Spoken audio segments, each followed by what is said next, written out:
Yep. And once again, it's on. I said, once again, it's on. What up, Fight World? It's your boy, Ego, and I'm back with some more boxing.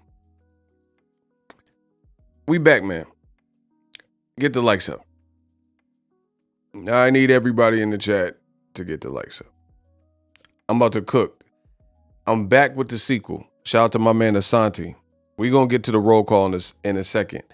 Shout out to Rashid Mohammed. Before I even went live or before I showed my face, he sent a super chat. Appreciate you. The money goes into my baby. The ongoing conversation right now in boxing, because, you know, let's be real. Right now, boxing is kind of dry. Like, there's no major, like, marquee moments. You know, maybe a couple fights here and there. Maybe. But there's not much going on. The biggest conversation piece as a content creator that I'm seeing is Terence Crawford, Errol Spence. I promise you, and I'm a man of my word, and Kamal Oz just dropped a bomb. You dropped a bomb on me, baby. Shout out to Kamal Oz. Can we get the claps up for Kamal the God Oz? Kamal, bro, you guys don't understand how you motivate me as a full-time content creator. Please get the claps up. The man just sent the 50-piece McNugget, and I barely started. That's love. Kamal is actually one of the people in Ego's army that really helps with the content and content ideas and, you know, spending his time he really cares about the sport. I can honestly say that. He's always sending me storylines and, you know, keeping the dialogue flowing, keeping my mind working. Shout out to Kamal Oz for always being down. And he be cook. Listen, and hold on. I know that, hold on. How many people are in here? We got three we got three people that sent claps. That can't be it. Bro, I will read Kamal's, listen, do not play with me, especially when I'm in this mode. Y'all wanted me in go mode. We need more claps than that. I will terminate this stream. I will read Kamal Oz's super chat and terminate this stream. Do not disrespect Ego's army in that way. I need you guys to show love and get some claps, the clap emojis for Derek James and Kamal Oz and Rashid. That's mandatory. I need to shout out to WCP. Please don't. The mode, I told you, I'm the Black Mamba of boxing, and I'm in Kobe Bryant mode. Do not play with me right now. This is not what y'all want. Because, first of all, I'm a boxing fan. So I'm just like y'all and upset just like y'all that Errol Spence versus Terence Crawford, it may never happen. Bump what they say, it may never happen.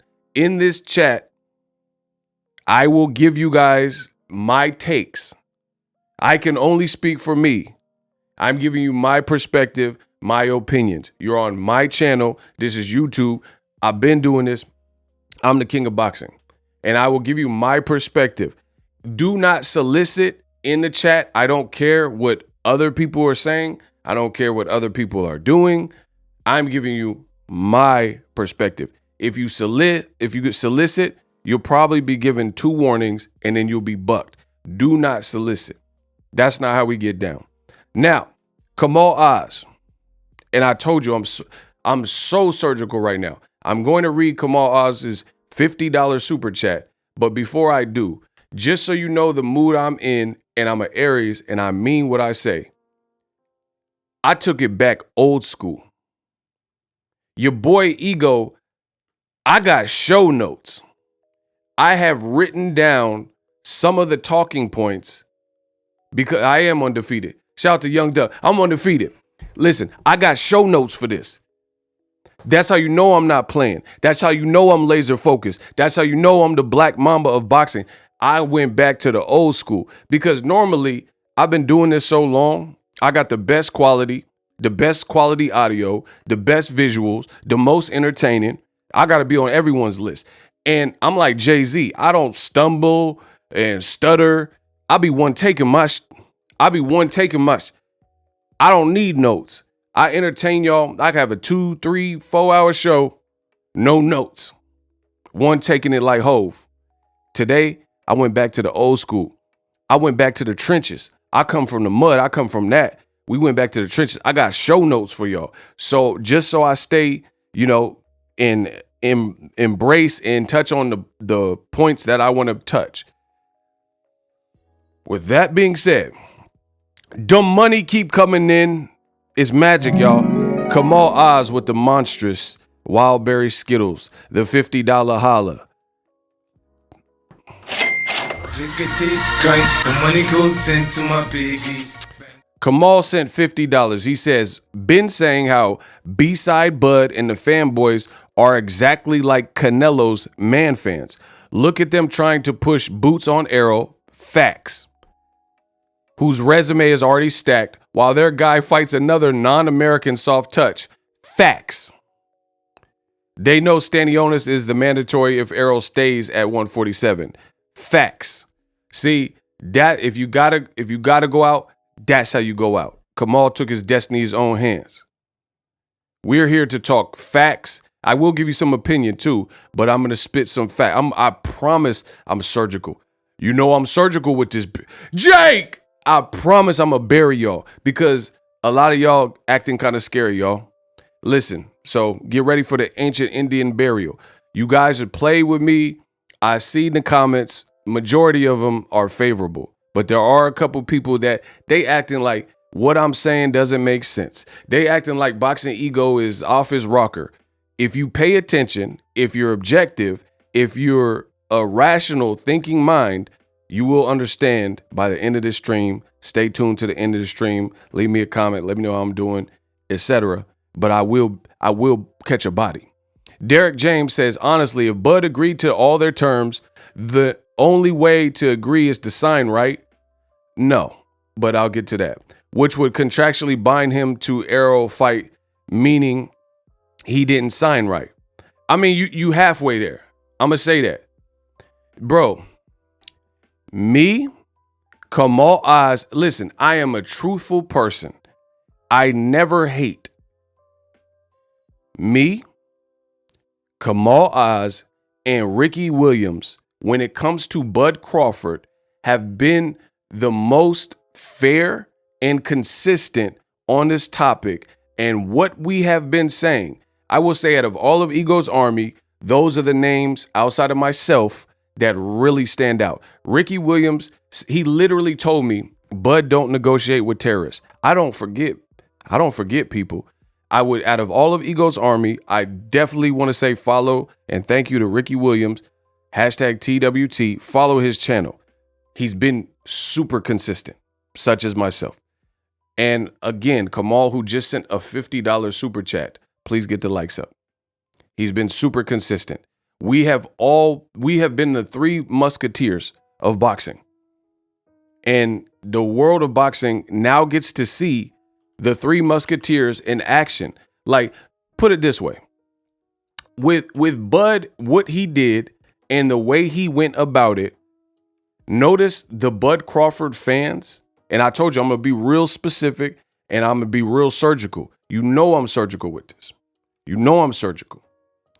So, notice the three musketeers, it's a regular day in the office. Me, Kamal Oz, Ego's Army, Ricky Williams.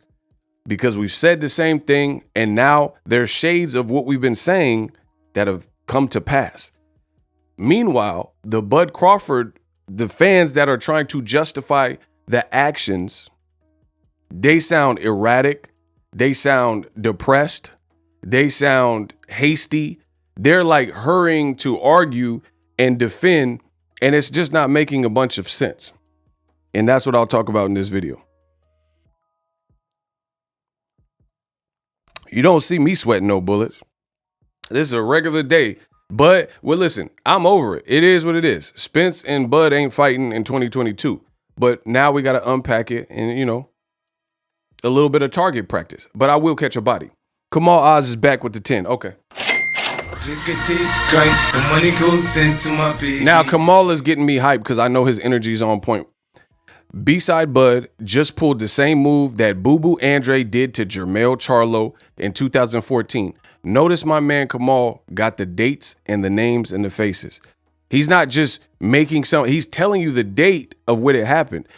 If I reach out to Steven Espinoza, he will confirm what Kamal Oz said. That's how you work. That's how you work. Because Steven Espinoza already has confirmed the whole thing he's saying about Boo Boo Andre. Andre pulled out with Jermell Charlo. It was supposed to be on the Devin Alexander and Amir Khan undercard. And he pulled out last minute. Both were late pullouts. Only difference is timing. They showed no respect. Why would Al...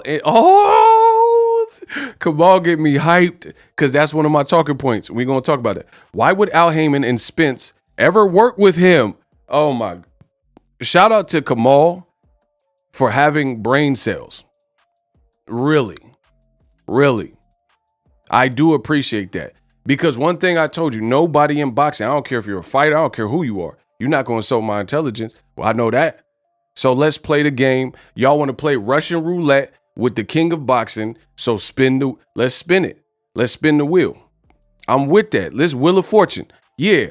Y'all want to play Wheel of Fortune? Y'all going to be bankrupt. I bet that. I bet that. And we going to stay winning. So actually, let me do the Boxing Eagle roll call real quick. Where are you from? I need city, state, zip, area code. Hit me off with the Boxing Eagle roll call. Let's get it, and then we'll get started. Let's go. Yeah. Shout out to Toledo, Ohio. Shout out to Business Brain for clapping somebody. Chicago, Garfield Park Boxing in the building. Kamal Oz is hard body right now. Pause. Richmond, VA, the 804 way. LV, baby. Shout out to 702. That 507, you heard. 432, Odessa, Texas. We got PA 717. Yeah. San Antonio, Texas. Yeah. Chicago, Houston, Texas. 713. Seattle 206. Newark, New Jersey, Cincinnati, Ohio, Allentown, PA. We got 517, DeSoto, home of this Dallas, home of Errol Spence. Newark, New Jersey, home of Shaquille O'Neal, Shakur Stevenson. I think Michael B. Jordan from Creed. You know, I ain't gonna front the new Creed 3. It looked kind of cool, and he directed it. PG Merlin, shout out to my people in Merlin. 302, Delaware, Austin, Texas in the building. Great to have y'all all. 216 Cleveland, 254. Now it is time to flame the Bud Buddies like I can do. Before I flame them, how you want them cooked? Medium rare? Rare? Well done? Crispy? How do you want me to cook Bud Crawford's fans and the excuses being made and everything else? Let me know the temperature. Let me know the temperature of what y'all want. Because like Burger King, you can have it your way. My man said he wanted well done. Shout out to Joseph. Business Brain said burnt to a crisp. Natty QT said crispy. All right. Don't play with me. Don't play with me. Extra crispy barbecue crispy. Okay. So pay attention, rock with me, hear me out, and by the end of the stream, you will understand and have a better understanding of why people are so upset with this particular fallout. Listen, We had some jokes and some other streams. Now it's time to get real surgical. Kamal Oz says, burn them so much the fire alarm goes off. Facts. Drink a deep drink, the money goes into my baby. Bro, all those that oppress me, y'all gonna get that smoke inhalation. You gonna have to call Smokey the Bear. Only you can prevent forest fire looking at. All right, let's work. So the reason people are so upset, for one, we're boxing fans. For two, the biggest fight of my generation in the welterweight category, outside of Manny Pacquiao, I'm going to fight Floyd. Manny Pacquiao, easy work. Like I said, Pacquiao, he's a hell of a fighter. He's a young, hungry lion. Outside of Mayweather Pacquiao, right? This is the biggest welterweight fight of my generation. You know, I wasn't around like that when Sugar Ray Leonard, there was no YouTube when Sugar Ray Leonard and all that was fighting. So I don't know. You know what I'm saying? Like some of that, a lot of that stuff kind of before my time, for real. You know what I'm saying? Like I wasn't watching Sugar Ray Leonard in real time like that. You know what I'm saying? I've done my homework. You guys get what I'm saying? My man said deep fried. So this is the biggest fight of the welterweight. We as fans have been strung along for several months under the impression that the fight was going to happen, right? The boxing fans and the boxing populace have been on it's like a big soap opera, if you will. Big soap opera where we have been characters. It's like General Hospital as the world turns. And we've been part of this soap opera, if you will. And for it to play out how it ultimately played out, of course, people aren't going to be like feeling that. You know what I mean? Who wants to have blue balls? Who wants to be led astray? Things to go awry. Like that. I mean, of course, people are upset. So outside of like emotion of, you know, the fight is not happening, in my perspective, and apparently Kamal Oz as well, the fight may not happen in general. Other people, I can't speak for them. Other people may lead you to believe that the fight still can happen. In this video, I will tell you why I think the fight possibly may never happen. And that's my perspective. Can y'all please get the likes up? We see we're growing in the people getting notifications, but the likes are just stale right now.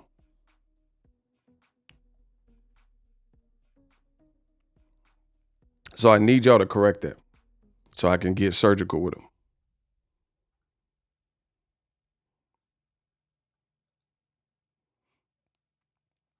I need that. I need y'all to improve that metric. I'm a business, man, you know, because you find me at my place of business. This is still my job, bro.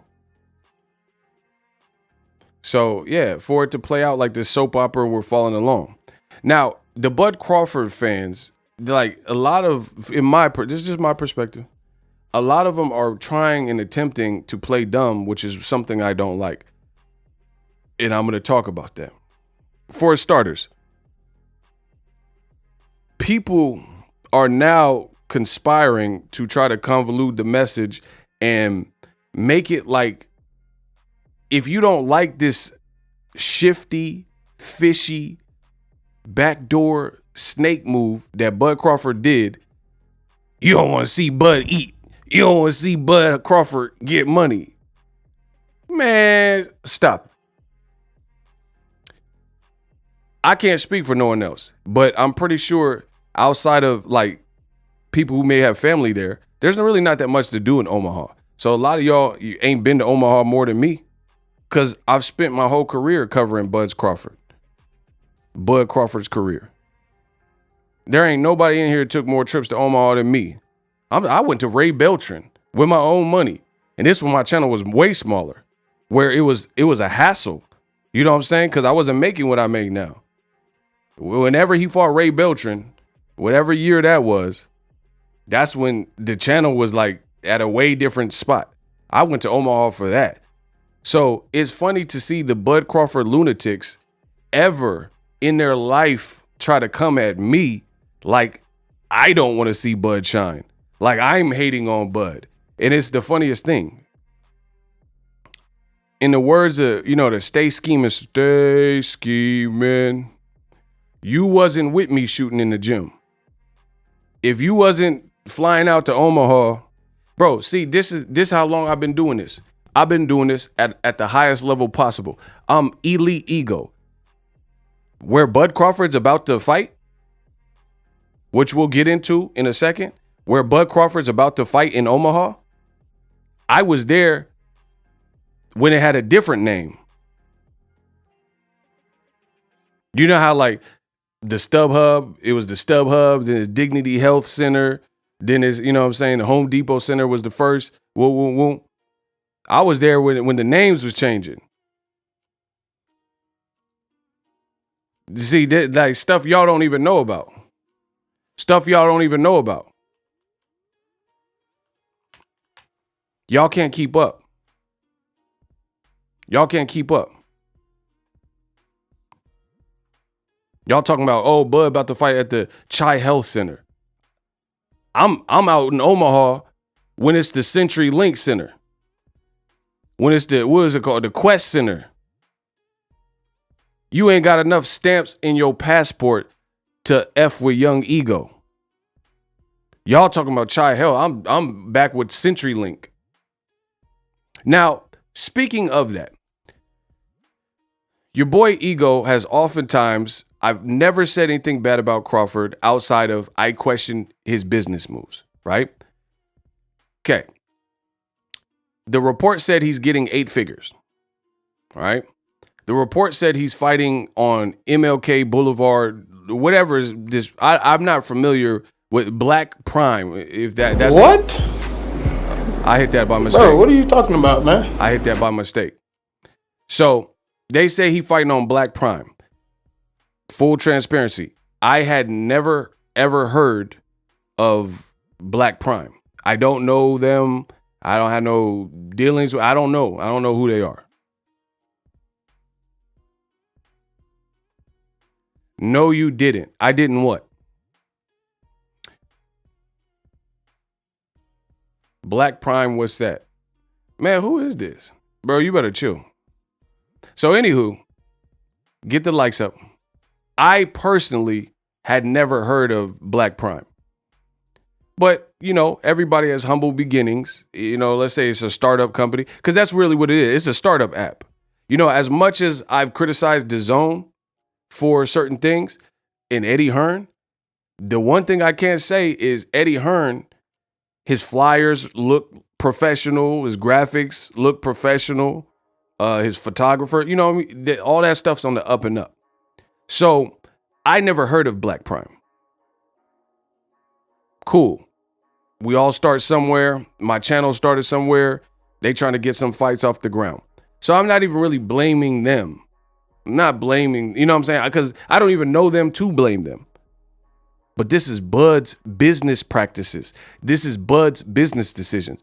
Okay, if Black Prime is a startup and they have an opportunity, they're a business. So you're going to just try to do what lines your pockets. Bud Crawford is a former undisputed, or, a guy who was undisputed, and you have opportunity to work with him. I can't even be mad at that. So it's not even about that. But that being said, I've always been very, very cut and dry. That's just who I am. I will say this about Black Planet or whatever they got, MLK Boulevard, whatever this thing is. Don't know them. But my first impression, I will be honest, it wasn't the greatest. So what do I mean? Imagine if you went to a date, right? And then you met this girl and she's late. So you never hooked up with this chick. And then the first time you hook up, she comes to the date super late. And her breath stank. You know what I'm saying? You like, damn, like she looks slightly different than the Instagram pictures. Like she had all the filter, the girls be putting the freckles and the filters and the glitter and all that on it. And so these are first impressions. Her breath stank. She don't look exactly like the Insta, like she done put some pounds on from the Instagram pictures, or they were all aerial headshots and all that. There was headshots like a game of Call of Duty. She came late. So you just like looking at all the first impressions. So from me going from a blank canvas of not ever having known about this startup company, the BLK Prime, to saying, okay, Buzz gonna fight on there. Let me check him out. This is my first impression. Brain Norman. So he follows me. He's a good fighter. But his name is not Brain. His name is Brian. So my first impression is y'all can't spell. You spell Brian like Pinky in the Brain. This is my honest to God. So I'm like, this the app Bud's fighting on, and they can't spell the word Brian? I don't know. I mean, how would y'all feel about that? I like Brian Norman, by the way, too. He followed me. Shout out to Cuz. I mean, so Bud's getting whatever, 10 million. Great. Props for him. But my first impression, I just checked out the site and you misspelled the dude's name on the landing page. It wasn't like I didn't look for that. That was the first thing that was on there, is him, flexing, and that's the first thing I seen. So it's not like your boy Ego, I'm Sherlock Holmes looking for things to spot, but I've been in the game for a while. I'm smart. I'm academic smart, street smart. I give it to you how y'all want. So I notice these things. You always see it in my chat. Call me a stickler for grammar and English or whatever. I don't know, whatever. I used to live in England. You know what I mean? The man said janky promotions. The man said a meme type of graphics. See, y'all tripping. I'm being real. I'm telling you my honest first impression. So I'm like, okay, wait a minute. They got 10 million plus, because 8 figures could be anything. That could be 20 million. That could be 30 million. It's just over 10 million because you have to have enough zeros, right? So I'm like, okay, they got 10 million for Bud. Maybe they do. Maybe they don't. I don't know. But you can't spell Brian. All right. A little typo, little typo. That's my first impression. Then I keep looking and I see this. Okay. They advertising the fight for Crawford. I'm like, all right, bet. Wait.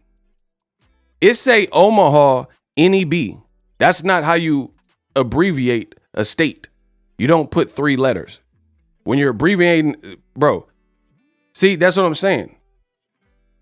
When you abbreviate a state, like if you're registering with the DMV or trying to pay something, and it'd be like, they had the drop down box, like, what state are you from? It'll say AL, California, CA. It won't say NAB, NEB. It doesn't say, it'll say NE for Nebraska, right? It'll say NY for New York. I've never seen that. So I'm first impressions. Somebody said Bomac spelled it. What? He said Bomac misspelled it. Oh, yeah, I doubt Bomac is doing graphics, but these are my first, honest to God, first impressions. So I'm like, what the hell is some Neb? So you spell Brain Norman. All right, bet. Brain Norman Jr. Neb. He fighting in Neb, instead of just NE for Nebraska. And then I keep looking because I got big eyes, it was not my fault. And this says the Shy Heath Center. And I've been there. It's called the Shy Health Center. So the L that the person left in the word health, then BLK Prime can hold that L. The L you should have put in the word health, y'all can hold the L, because these are my first impressions. What the hell is the Shy Heath, like Heathcliff, Heath Center? Bro, I didn't make this. I'm telling you my first impression. Bud is fighting at the Shy Heath Center. So, off rip, I have easily spotted 3 grammatical errors on 2 flyers. Yeah, like he about to eat a Heath bar. Hey, shout out to Mystery Machines. This boy is tripping. Like a Heath bar. Heathcliff looking at. Bro. So I'm telling you, I don't have no, I didn't know about this company. I didn't know nothing about them. I'm just trying to do my research, right? So I've already easily detected, my silly big eyes. I've easily detected these weird things. So I'm like, okay, Bud could have worked with PBC, Fox, or Showtime. And then he says, I'm going to work with a startup. They going to cash me out this crazy guarantee, which will, in my opinion, I don't see how that works mathematically. Right? And I'm seeing all these grammatical errors and spelling error, like a simple spell check. Like you can't even send a text message. You can't send a text message without it trying to, like phones are now that advanced where you can't send a text message. If you misspelled a word, it will attempt to try to correct you. So how are these, there's no quality control so far. How are these flyers being released to the point where they're on your website and there's like Easy Heath Center and Brain Norman? Like there's no quality control there. So these are alarming things for like if you're talking about a business. So I keep looking. I'm like, all right, have they done a big fight before?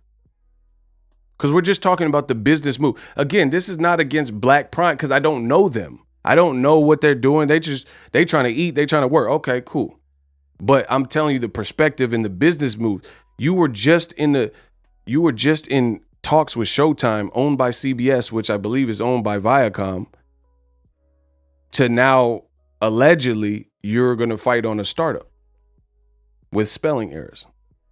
So I keep looking and I'm like, have they done an event of this magnitude ever before? I need y'all to please get the likes up. I don't know what is going on.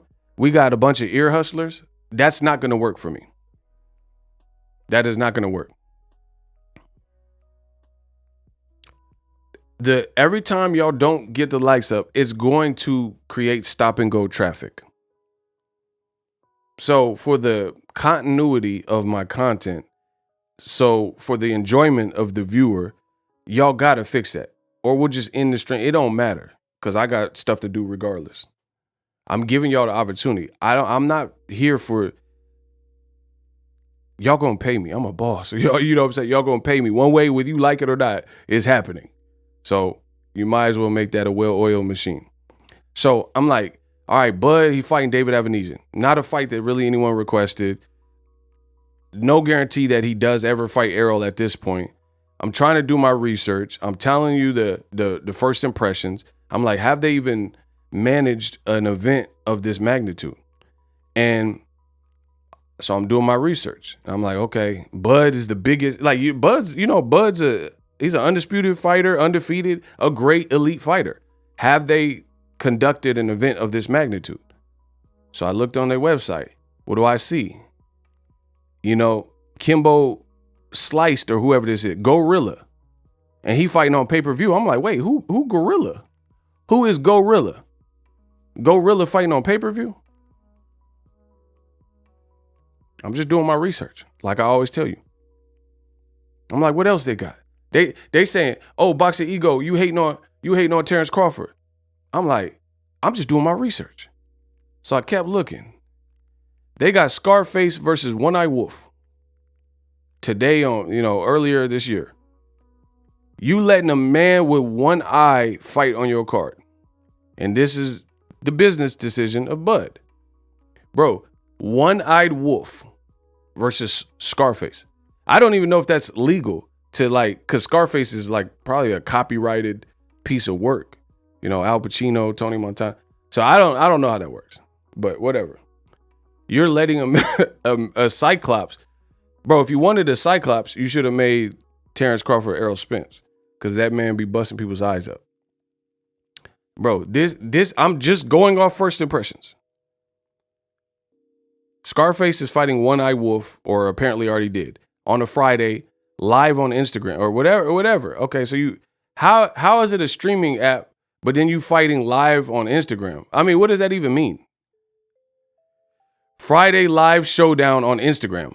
But I thought it's his own entity.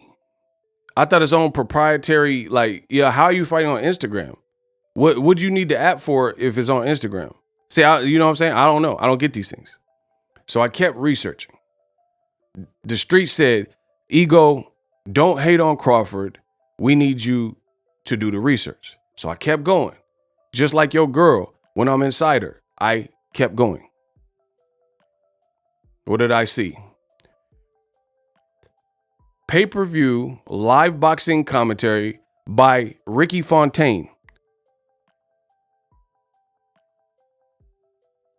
Pretty Ricky is what they call him.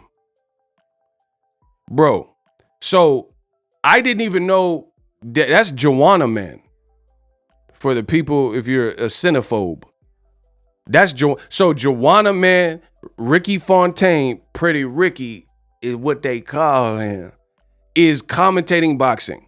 Joanna Man. So let's say, $40, that ain't nothing to Ego. You know what I'm saying? I got apartments you could put your home in. Can I live? They say 40 ain't nothing to Ego. So, okay, I shell out $40 for Terence Crawford, and Joanna Man might be calling his fight. So that's what I'm saying. I don't understand. What are the logistics? Like, is Michael Buffer finna be there? Is it gonna be, cuz with the dreads, the white dude with the dreads that was in the accident? Is it Joanna Man on the ones and twos? Y'all got a DJ? Like, I don't know none of. They telling me to chill. Why? I gotta chill because I'm being honest. Because Ricky Fontaine, Pretty Ricky, what they call him. Y'all telling, bro, see, this is why I hate the internet. I make money on the internet and I'm out. Because y'all be telling me to chill and I'm asking serious, legit questions. And I'm showing you the proof. I don't just like get on here and, Bud made this decision. I'm showing you, y'all telling me I gotta chill. Y'all, but then at the beginning of the stream, y'all say, burnt extra crispy. Y'all say, see, that's what I'm saying. Maybe I'm too much. Maybe I'll take it too far. Maybe I'm the Michael Myers of boxing. And y'all want me to calm down. Listen, if you flip the switch, then it's on. That's what y'all said y'all want. Y'all tell me, calm down. What are you talking? I'm asking legit questions. Any respectable businessman will ask some of these questions. Why are there so many spelling errors? Why is Joanna Man like I didn't even know he was a thing like on some boxing stuff. Look, Crawford Avanesian, rent me now. They telling you what to do. Rent me now. So again, Crawford so far is not doing an amazing job of dispelling some of the criticisms that he's always had in his career. Bob Arum said he don't promote. I went to Crawford's page, his social media. There is no actual Crawford announcement, which I find extremely weird. I find that sensationally weird. So again, I'm telling you my opinion. Bud is not doing a great job of okay. In life, if you want to kill your haters, you want to kill them and really Frank Sinatra once famously said, the best revenge is massive success, right? You've heard different renditions of it. The first person I knew that said that was Frank Sinatra, Old Blue Eyes, right? You want to kill them haters, that's how you do it. They say you can't do it, you do it. Bud Crawford, I'm questioning his business acumen, and I don't feel it's not regrettable to me. Bob Arum says he need to promote better. He don't promote well. I went to his page, and so far, as of me recording this live, and I'm live, I'm live in front of you. There are times where Bud goes on these maniacal Kanye-esque tirades where he'll just start, it's a tweet storm. And he was just like, I'm gonna knock you out. And it's just like, bow. It's like a string of tweets. Bro, you're supposed to be getting 8 figures from this startup company and you're fighting allegedly December 10th. Alexa, how many days until December 10th, 2022? Let's feel.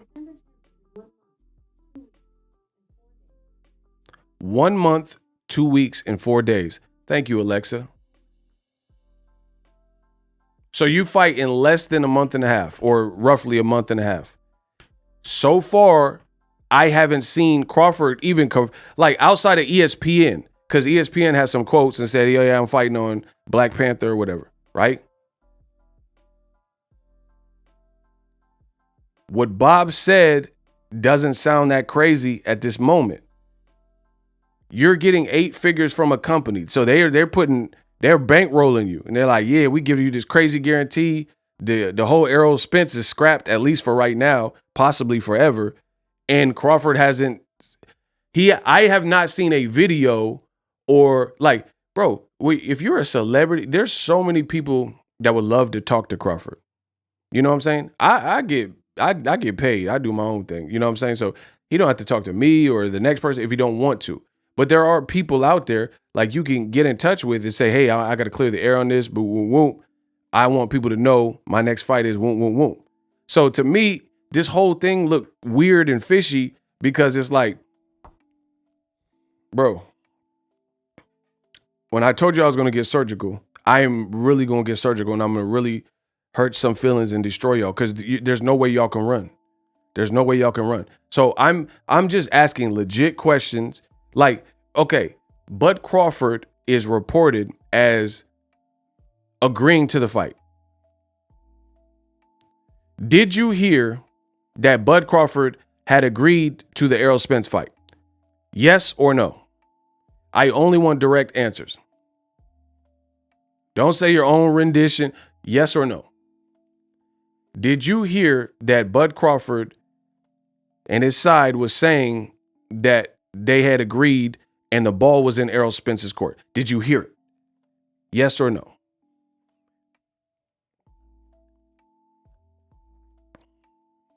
Okay, look at the comment.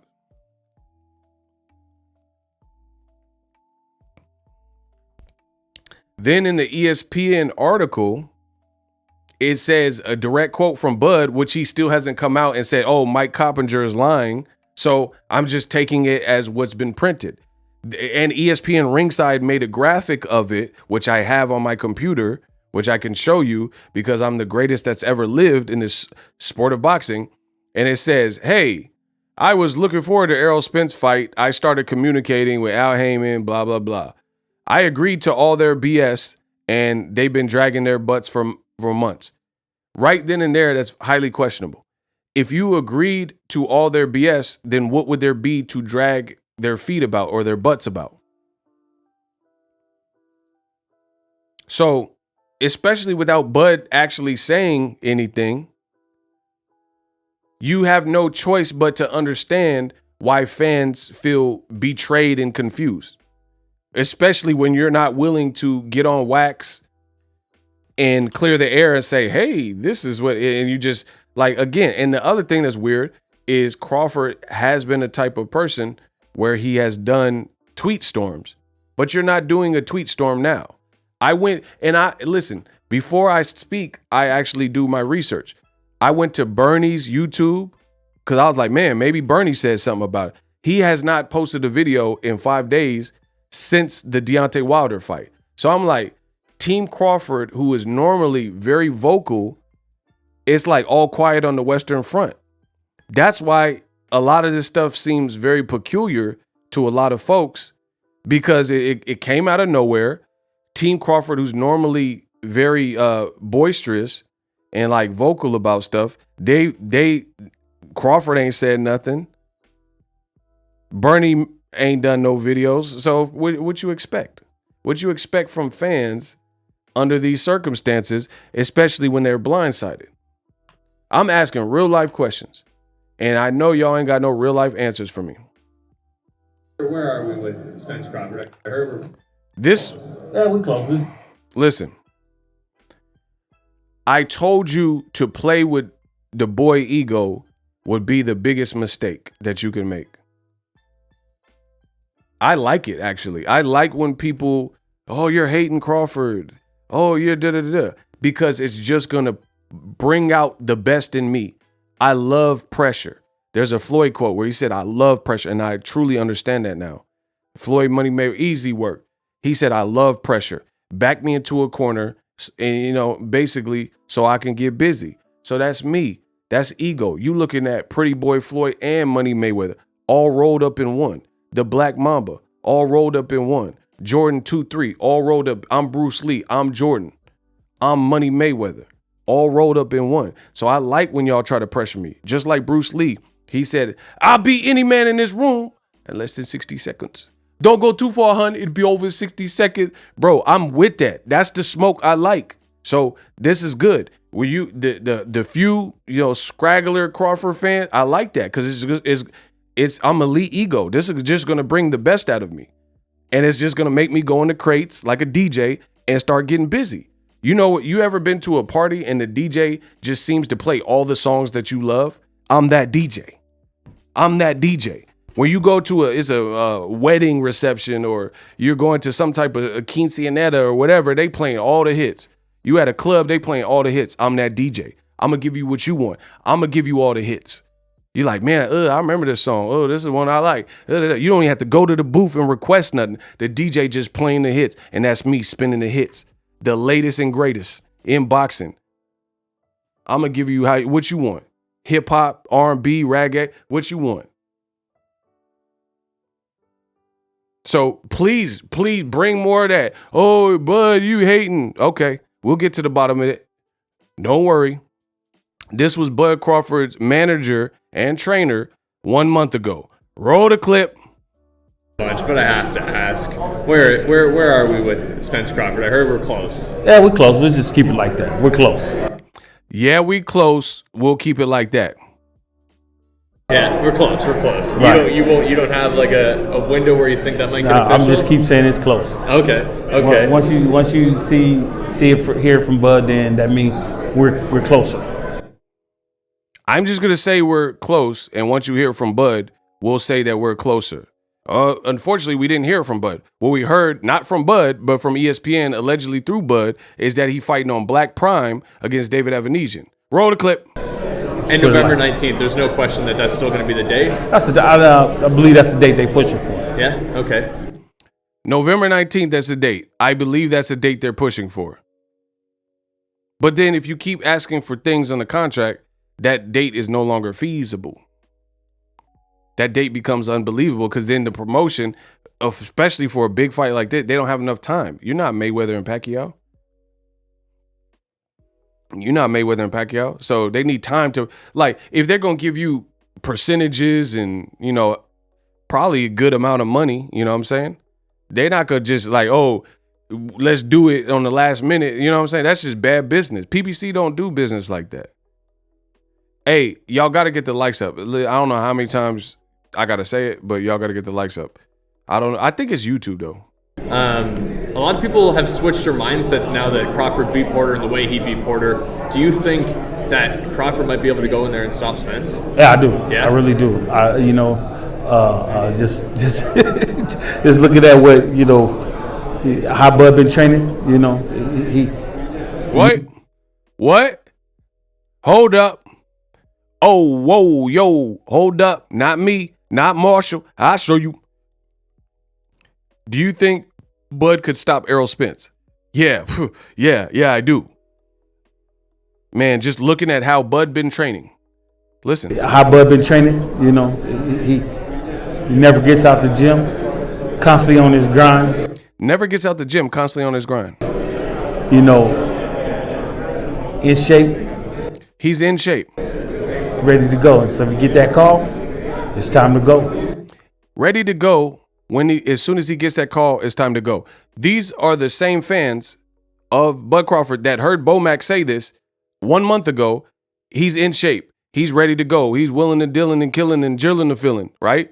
He'll knock out Errol Spence. He don't leave the gym.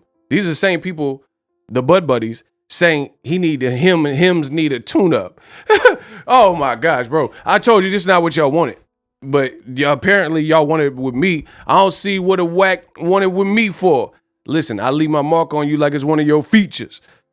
Bro, now the Bud Crawford, they just heard Bomac, his manager and trainer, say this last month. Okay? He said Bud's in shape.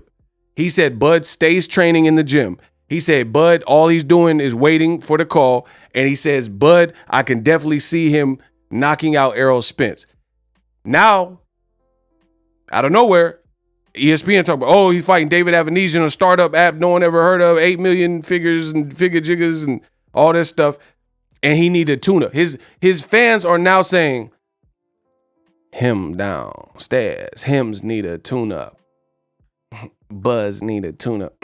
Where the cookies and Bro, that's the Bud buddies talking to me in the comment. Hey, you don't understand. He's been out the ring since the Porter fight. Oh, it's been 11 months. Oh, you know, him downstairs. Where the cookies to get some milk and cook. The Bud buddies is now telling me that they Buzz hims downstairs and Bud needs some milk and cookies. Bro, he want that David Avanesian milk and cookies. Bro, y'all can't be serious. I know y'all didn't want me to slice and dice you like this, but I gotta get you. He just said the man was in shape, stay in the gym, stay ready, knocking out Errol Spence. We waiting on the call. The fight was close. And the Bud buddies have the audacity to ask me and question me as why I'm upset. You just said you're capable of knocking Errol Spence out, the fight we actually want, but you're fighting milk and cookies. David Avatar. Where the cookies and shit. Him downstairs. You fighting him downstairs and you don't want me to be mad. Hims need a tune-up. And listen, I rate Bud. I think he's a great fighter. But how long can you hold this crown of pound for pound fighting a David Avanesian? So you haven't been fighting frequently. We know that for the last several years. You're fighting David Avatar, who Lamont Peterson beat in 2017. That is actual fact. Get on your box rec. Before that, your last two opponents were people Errol Spence had already beat 2-3 years before you when they were champions. Him downstairs. And Errol Spence, bro, I have no choice but to remove Terence Crawford from the higher space and put Errol Spence above him because Errol Spence flew through a car and he came back and his tune-up, when people said, you're tripping, you flew through a car, your teeth, you can't talk and all this other stuff, your skull's cracked open. I remember what you told me. Now it's time to die because I remember what you told me. You told me Errol Spence's head was cracked open. There were people saying that he's in a wheelchair. There were people saying that Errol Spence, you know, he Professor X and all this stuff. There were people saying that Errol Spence will never be the same and he's slurring his words and can't talk and his teeth is bad and he don't sound the same since the accident. Bob Arum got on the thing and said, I have on good authority. I talked to the right people and they said Errol a cripple and he's an invalid.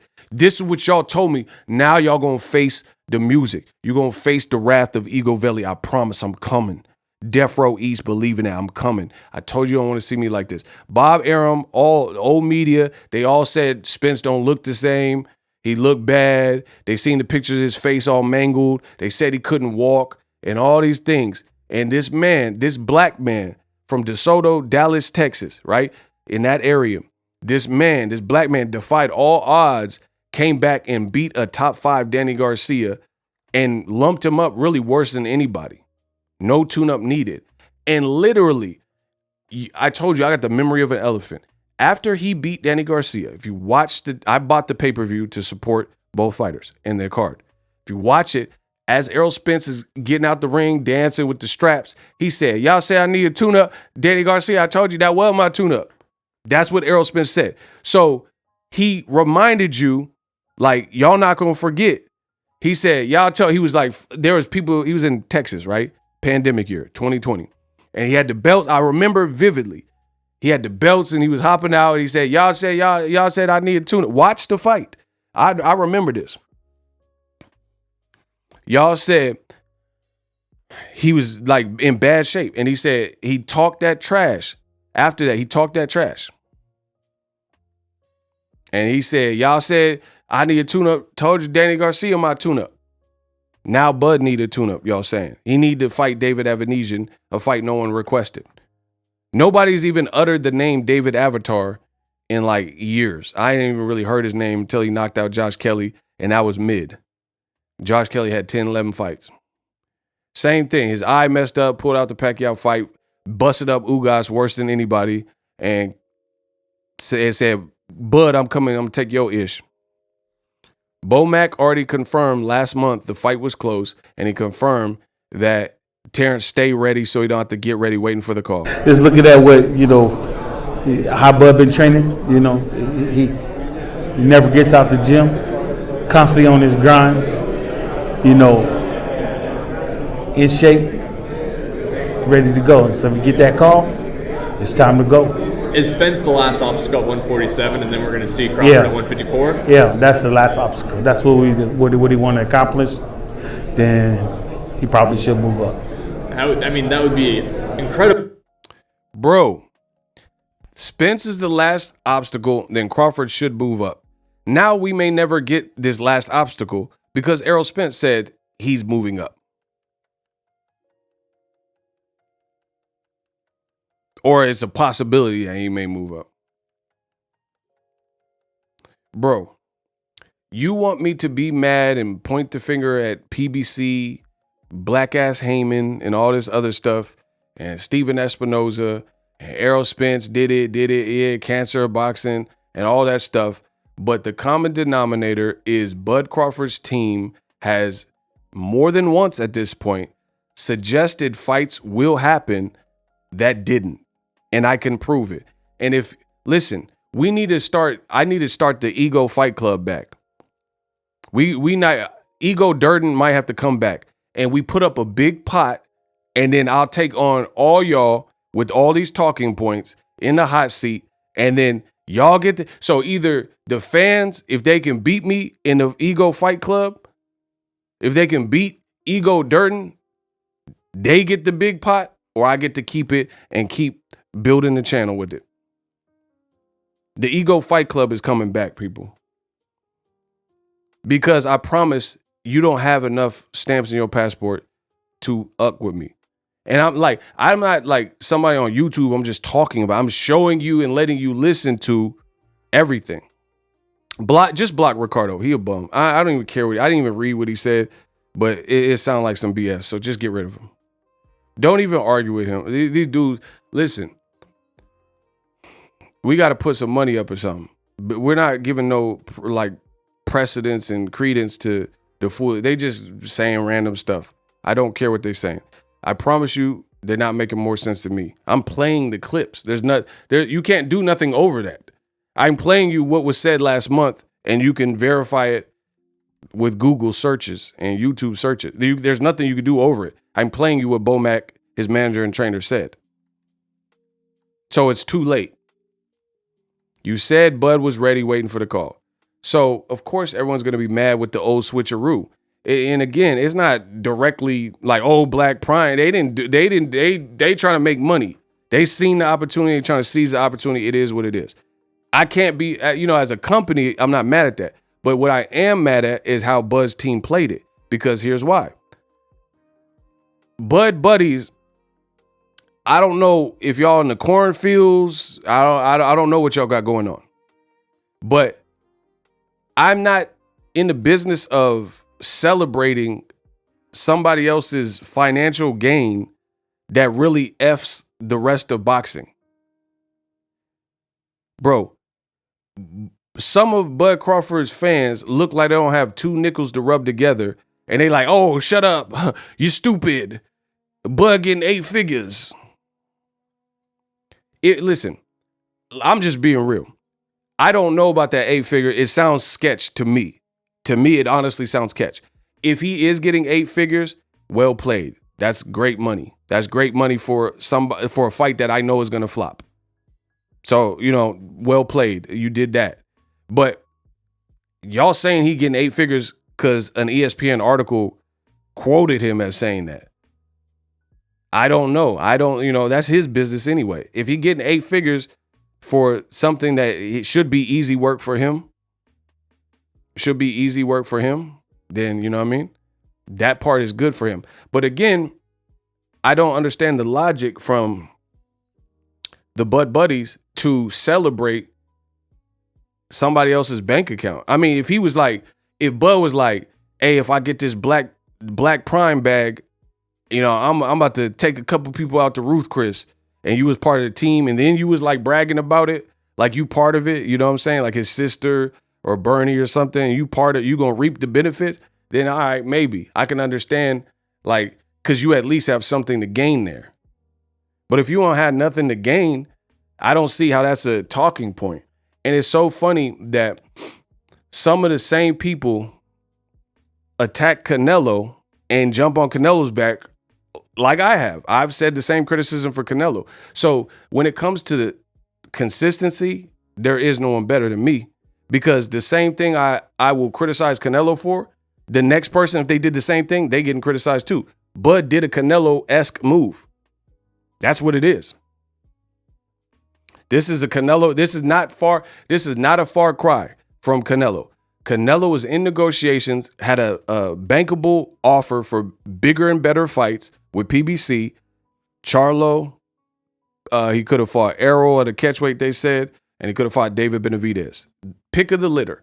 And he said, nah, I'm fighting Bivol, a lesser fight in a division where he don't even really need to be for real, on the Zone app, which is just a much smaller affair. So it's funny to see the Bud Buddies that were right here in my chat, like the hypocrites that you are. I'm not a hypocrite, so I can say it to both fighters. The hypocrites that you are, because you don't live by nothing. You don't have no integrity. You don't have no couth. You don't have no principles. So you was right up here. And when I was making the videos about Canelo, like, why are you fighting Bivol off of mid performances? Why didn't he take the PBC deal? Y'all was right up here with the pom-poms cheerleading, bring it on style, like you Gabrielle Union, saying Canelo know he wrong. Canelo know he wrong. But now because Crawford black, or because you like him better than Canelo, or whatever your deal is, now them same people ain't got nothing to say to Crawford. And truth be told, his move damn near is worse than Canelo Bivol, because Canelo Bivol, that was still at a higher weight class. You still fighting a champion that was undefeated. Crawford ain't fighting no undefeated dude. And for Canelo, in Canelo's sake, Canelo was getting the highest amount of money not named Floyd. You know what I'm saying? So he like getting crazy pay. More than 10 million type. 4 times 10 million. You see what I'm saying? So Canelo's situation is even more explainable, even though it wasn't good for boxing, in my opinion, over the PBC contract. And some of y'all same hypocrites, because y'all POSs. Y'all hypocrites, y'all POSs. You don't have no character. You don't have no integrity. So you want to criticize one fighter, you don't want to criticize the next. That's how it works in boxing. Y'all emotional. A lot of y'all beta males, and I'm speaking the truth.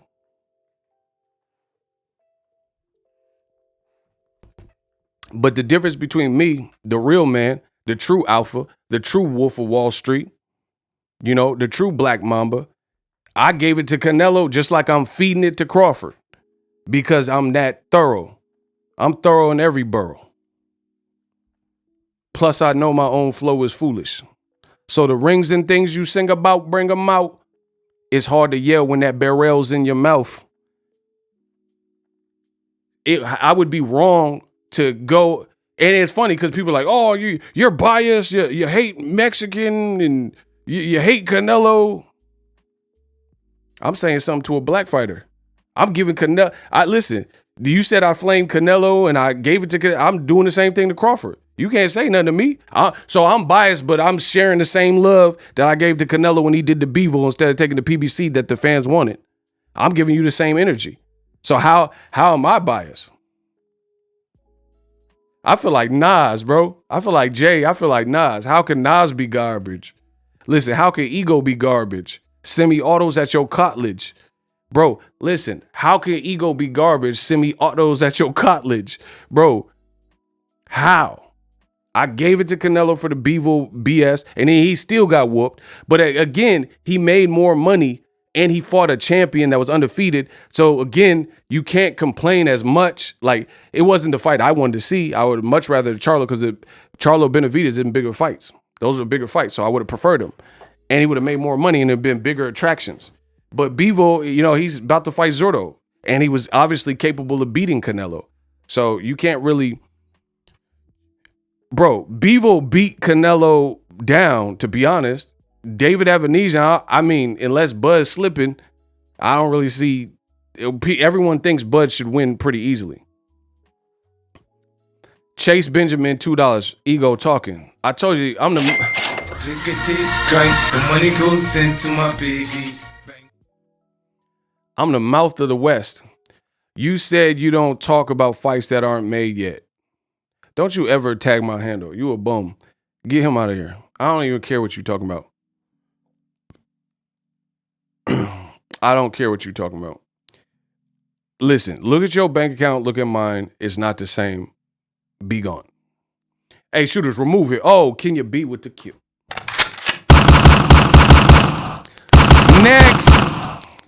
Next. So you wonder why people are like, oh, Bud, how could you, and stuff like that. This is towards Bud. You know, Bud, this is a weird, highly questionable move. Chaz Benjamin, Crawford let the world down. Ooh. And here's the thing, is like, for the whole situation with Bud, like, it seems, from the outside looking in, it seems like a selfish move. Like, if you are truly getting 8 figures, that's good money for you, but that helps you. How's that help boxing? How's that help boxing fans? That's why people are looking at it like this. And again, if I'm really being real, there are so many things with this whole, the way it's all played out, that look very, very questionable. A lot of things. Terence Crawford said he's agreed to all their BS. He signed, and the ball was in Errol Spence's court. But then it said he need transparency, and he need the expense, open the books for me. What are we talking about? And then a startup company, Black Panther or whatever this stuff called, Black Prime, right? They open their books for you?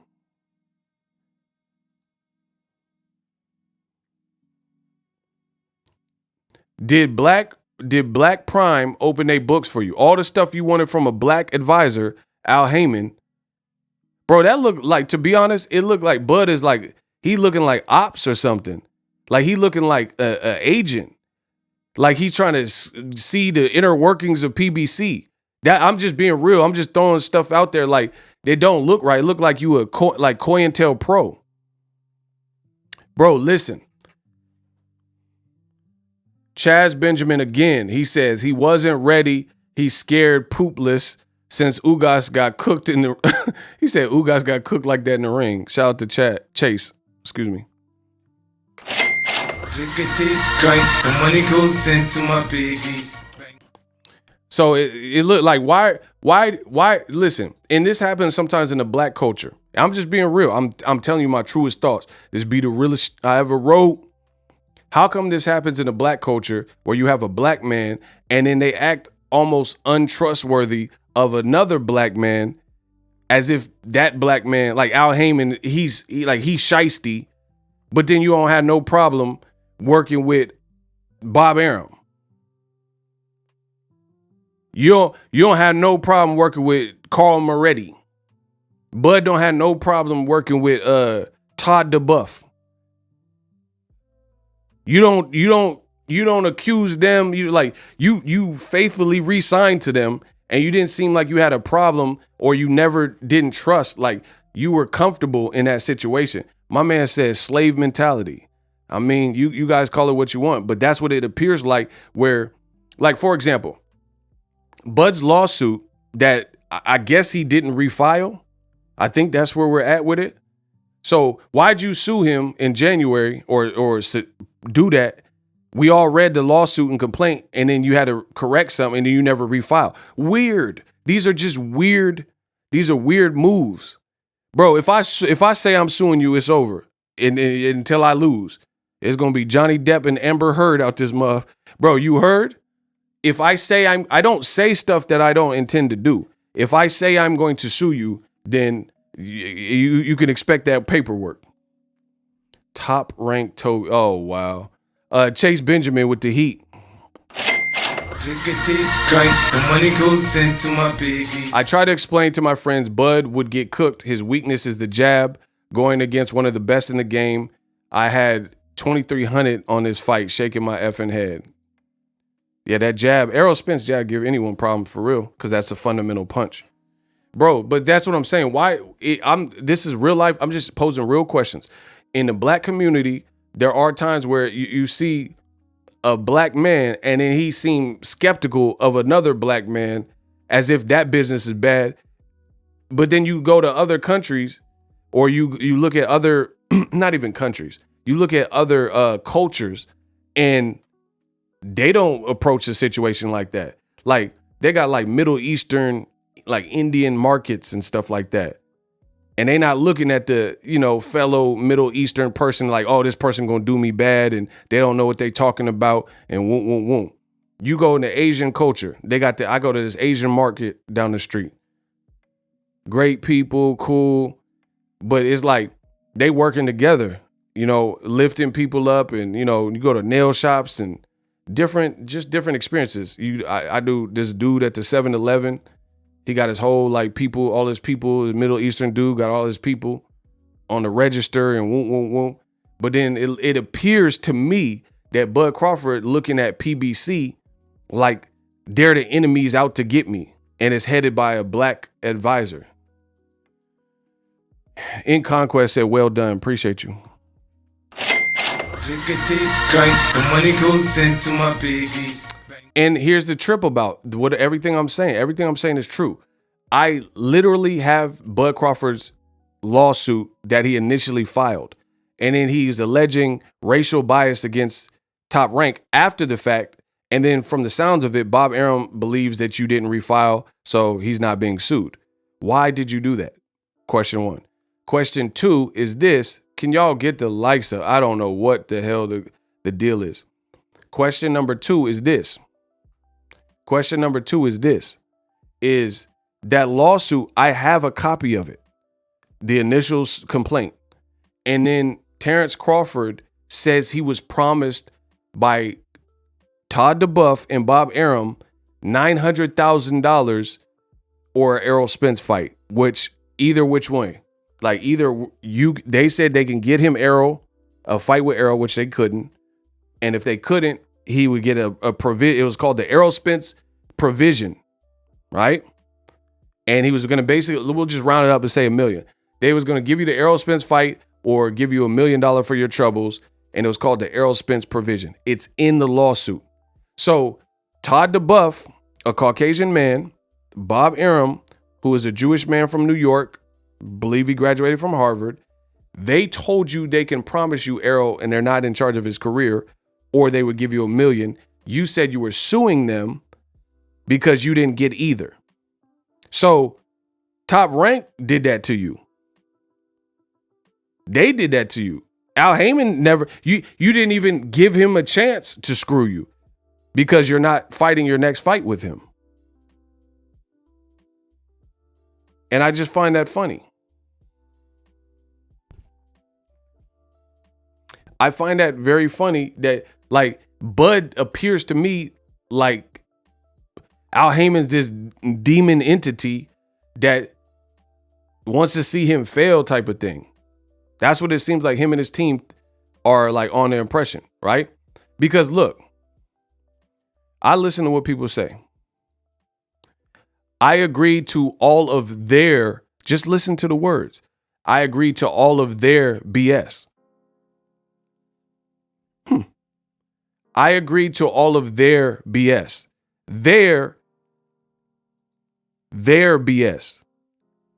If Bud was really trying to do business with PBC, why would it be their BS?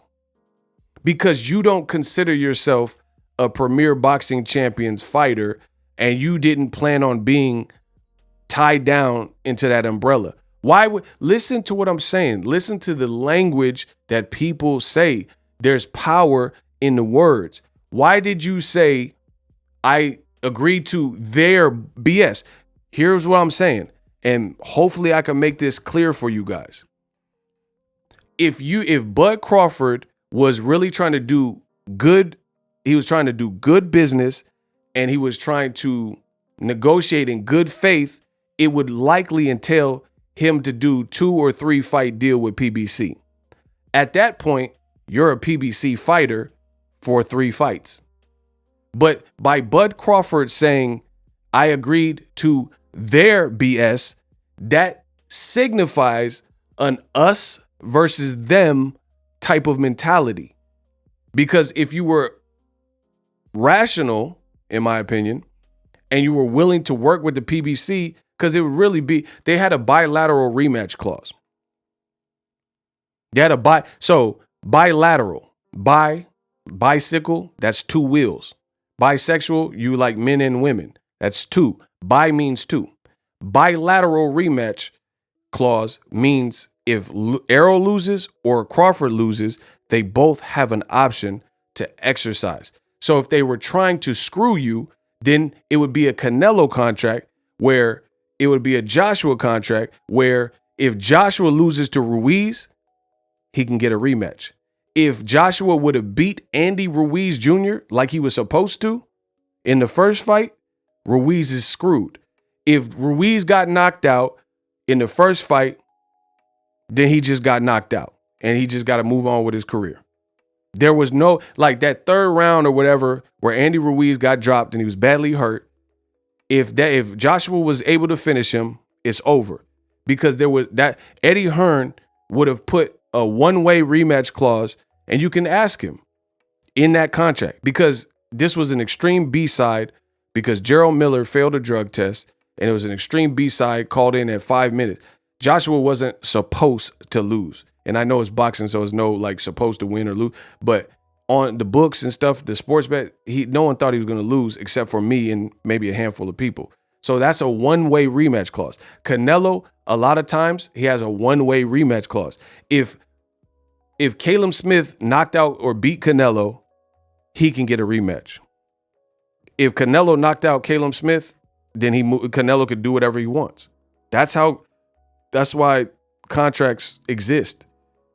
And some contracts will beat you up if you get a attorney or somebody, a lawyer or whatever is so good, because they'll write it in a way that they'll write you to death. You know what I'm saying? Like it's gonna be heavy-handed on the Canelo favoritism. I get a rematch, but you don't. I get the option, but you don't. Bud had a rematch clause. If listen, I know I'm the best in the world. Tunnel vision. Crawford seems to be very trusting of European men. Wow. For some reason has a major issue with the black man known for treating fighters right. Bro, PBC done made more black stars than any other company combined. That's real. Bro, prove me wrong. Y'all got 30 seconds to prove me wrong.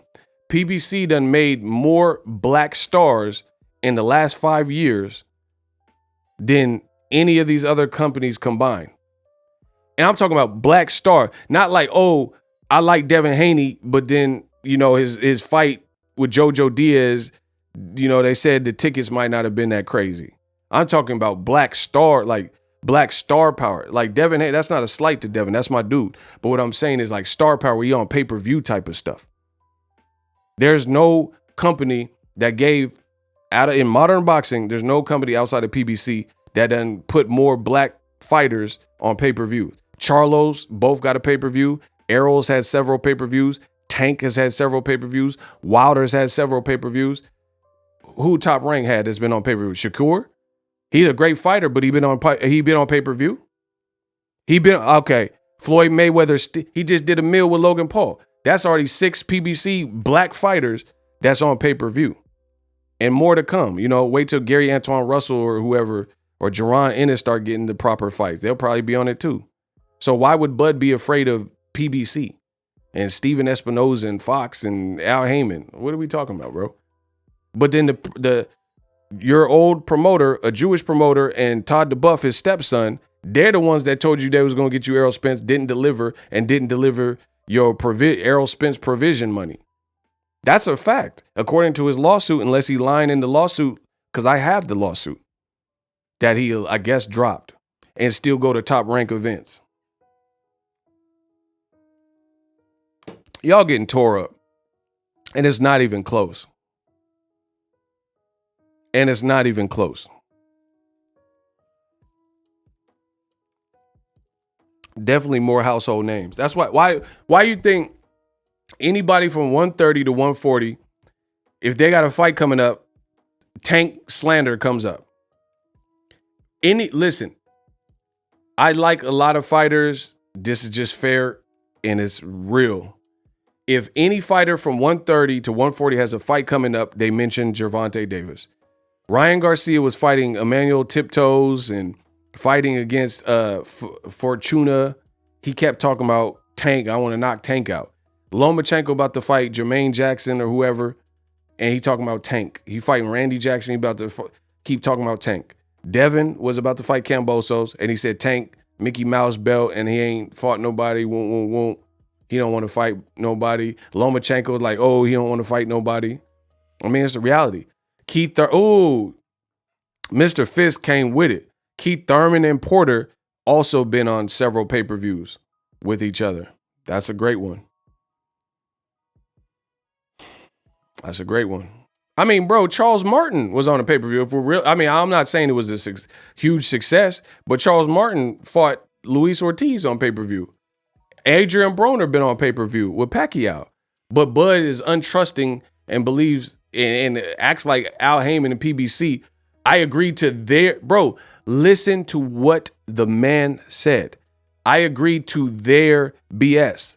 So one can deduce that if you're saying their BS, you still have almost like a top rank mentality, like it's top rank or it's me and my faction versus PBC.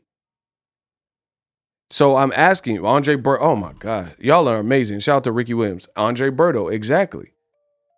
Berto had a lot of top tier, not just pay-per-view, but opportunities and big paychecks and fights and stuff. That's what I said. There ain't nobody outside of PBC that doesn't put more black faces on the tube, especially on like pay-per-view scenarios. But Bud seems to be like Al Heyman shifty, and I agree to their BS.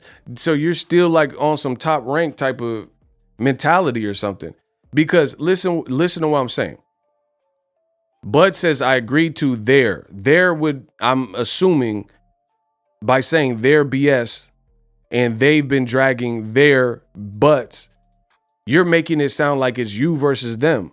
Because if you were doing like Pacquiao wasn't talking like that. When Pacquiao jumped ship from Top Rank, he fought Lucas Matisse on like an independent type of deal, and then he signed with Al Heyman. Pacquiao wasn't talking like that. Pacquiao wasn't saying, I believe Day was doing this, like, because you're part of the family now. So there would be no reason for you to talk like that. But Bud Crawford, if I'm being honest, it's like some vendetta, Def Jam vendetta against PBC. So he's talking like that. He's talking like, oh, I agree to their stuff. They're like, if you get married, you're one. You know what I'm saying? Like, if you get married and then your husband has a gambling addiction and you run up the credit card, that's going to affect you. You're married. You're one unit. You understand? A relationship marriage and a business marriage is not much different, because in a business marriage, I'm hitting y'all with so many different levels. Y'all can't stop. This is God's work. If you look at a marriage, if somebody runs up your credit card, you're liable for that debt too. That's how a marriage works. So a business partnership at these levels is kind of similar to a marriage, because it's a marrying of two brands. So you guys are both vested and both people have something to potentially lose or to potentially gain. Like if Terence Crawford brings his brand to PBC to fight Errol Spence, then collectively y'all both have something to lose or gain. If the fight's trash, then y'all both will be admonished for it. If the fight's a success, then y'all all get paid for it. Oh, I love Kenya B. Shout out to Kenya B. She said, facts. Bud sounds adversarial. That's what I'm saying. Like he's telling you in the words. There's power in word. He talking about, I agree to their BS. That's showing you don't consider yourself and probably don't want to consider yourself a PBC fighter. That's part of the problem. Because Pacquiao didn't do that. Pacquiao didn't say, oh, I agreed to their BS with Broner. I agreed to their BS with Keith Thurman. You're part of the family. So there would be no reason to talk like that. You're being adversarial. Thank you. An excellent word choice from Kenya B. We smart. So Bud is telling you in the language what it really is. Bud is looking at PBC like I'm a blood and they Crips. And he got a blood mentality. And in Errol Spence and, nasty cancer boxing Al Heyman and Espinoza and Showtime, they're the Crips. It's a blood and Crip mentality. So he would rather dash everybody's dreams and fight on Black Prime, which I'm assuming is black owned. But I don't know much about the company, so I don't really know what their deal is. But let's say it's black owned. But you rather go work with Black Prime, which has never hosted a fight of this magnitude. And I'm sure if they're being realistic, they would suggest that that statement is accurate. I mean, you got Gorilla and One Eye Wolf on the card. So these guys aren't Crawford level people. So if you're being real, they're not going to probably say nothing different. So Bud is telling you what time it is. Simply put. Rock 4042, $10. Must be Warren Buffett that is the mysterious benefactor to put up 8 figures for Bud on a BS app. Must be a tax write-off or a symphony play. Oh, wow. I don't know, bro. I mean, y'all tend to believe anything because someone said it. Somebody in the chat said Bud's been paid already. I mean, y'all could believe whatever you want. If he's been paid, best of luck to him.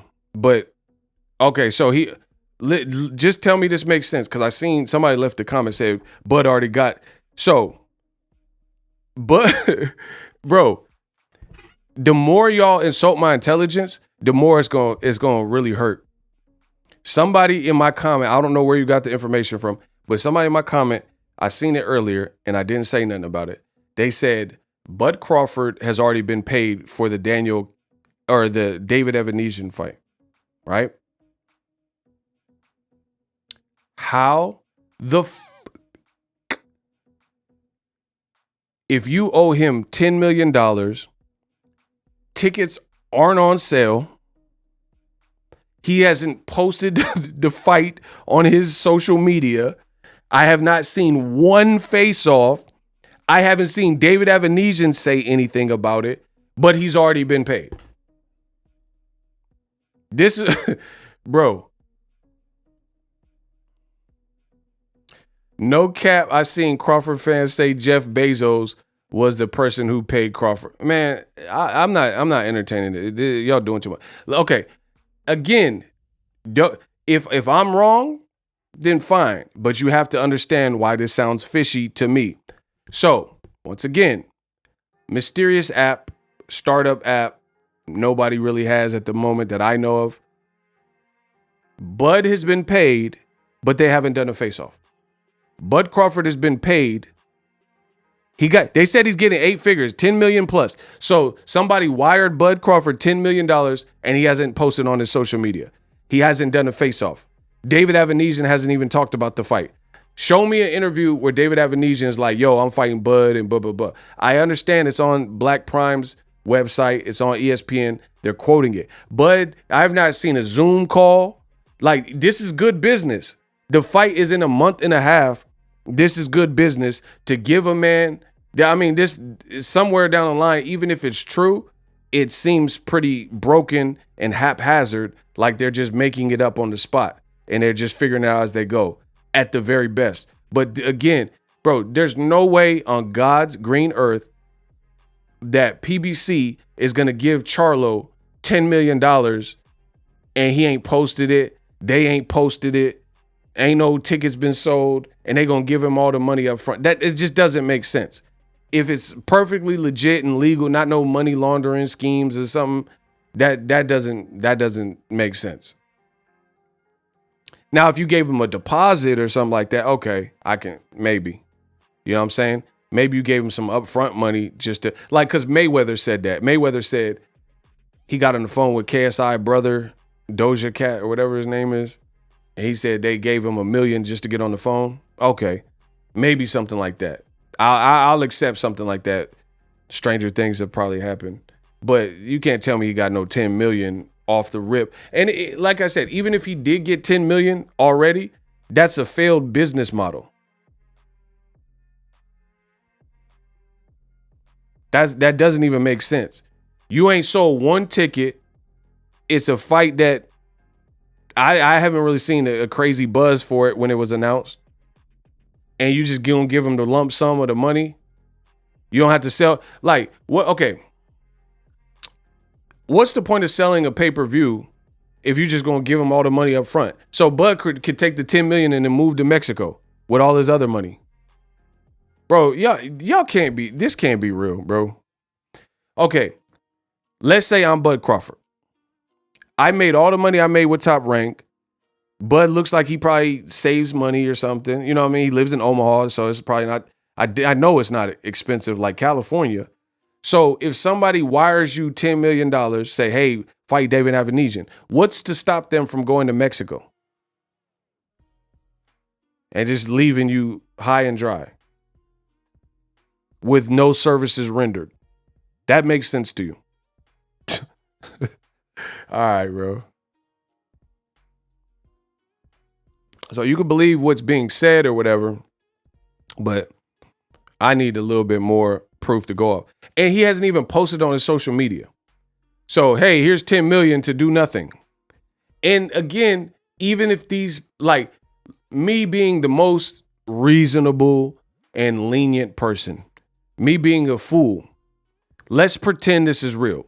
He got all his money, 10 million, 12, $30 million. A company paid him $30 million and he hasn't even posted it on his social media. So again, that's a pretty raw deal.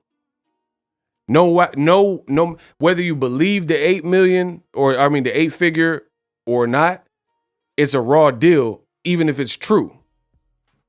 Bro, that's like me sending The Rock $2 million to do a drop for me and say, hey, what's up? This is BOXINGEGO. Do you smell? And then I send him $2 million and then he don't send me the video. So I paid $2 million to Dwayne The Rock Johnson for a drop and then he don't do the drop. So he just got my money. I mean, come on, bro. I seen Young Jock Zelled 1,800 to the wrong person and he was asking for the 1,800 back. Bro, who's seen that? Listen, I seen online Young Jock had Zelled $1,800, but he had accidentally put the wrong person's name and sent it to the wrong person and they blocked him. And he was like, man, please give me the $1,800 back. I need. So if Young Jock need the 18, Young Jock need the 1,800, but this brand new startup company can just give Crawford $10 million with no services rendered. No, he don't have to post. Then Crawford, he next level businessman. He don't got to do nothing. They just paid him to. And even if that's the truth, listen, even if that's the truth, Crawford is doing a horrible job of repelling and dispelling the rumors because Bob Arum says Crawford don't want to promote. Crawford is like a lazy promoter. I could have bought money and I'm losing money on Crawford. So again, even if that's true, let's say they gave him all the money up front. F it. Then Bob Arum, what he said is true because Crawford, as of me recording this video, you know, I don't like to talk about it. I like to be about it. I'll go to his page right now so you can see. So you guys want to play with me, and then you're going to end up in the river with facts. Now I will show you that you're not messing with me.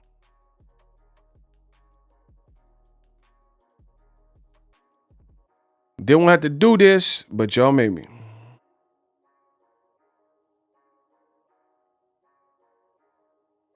Okay. This is how this works. Since y'all want to play with me.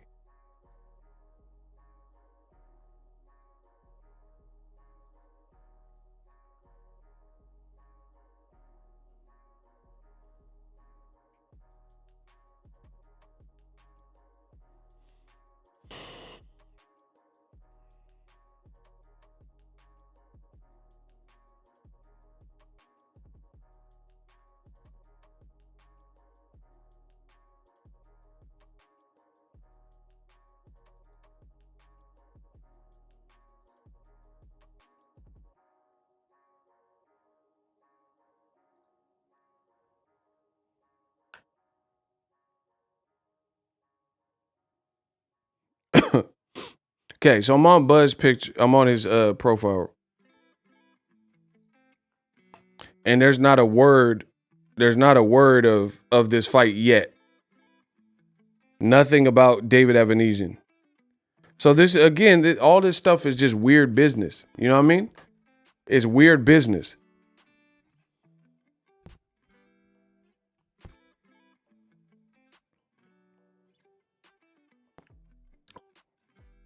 It's just weird business, people. Y'all want me to keep going? Let's get the likes up. If the fans want me to keep going, can I get a hell yeah in the comments section? And y'all better listen to the shooters when they're warning y'all. If y'all want me to keep going, can I get a hell yeah in the comment section?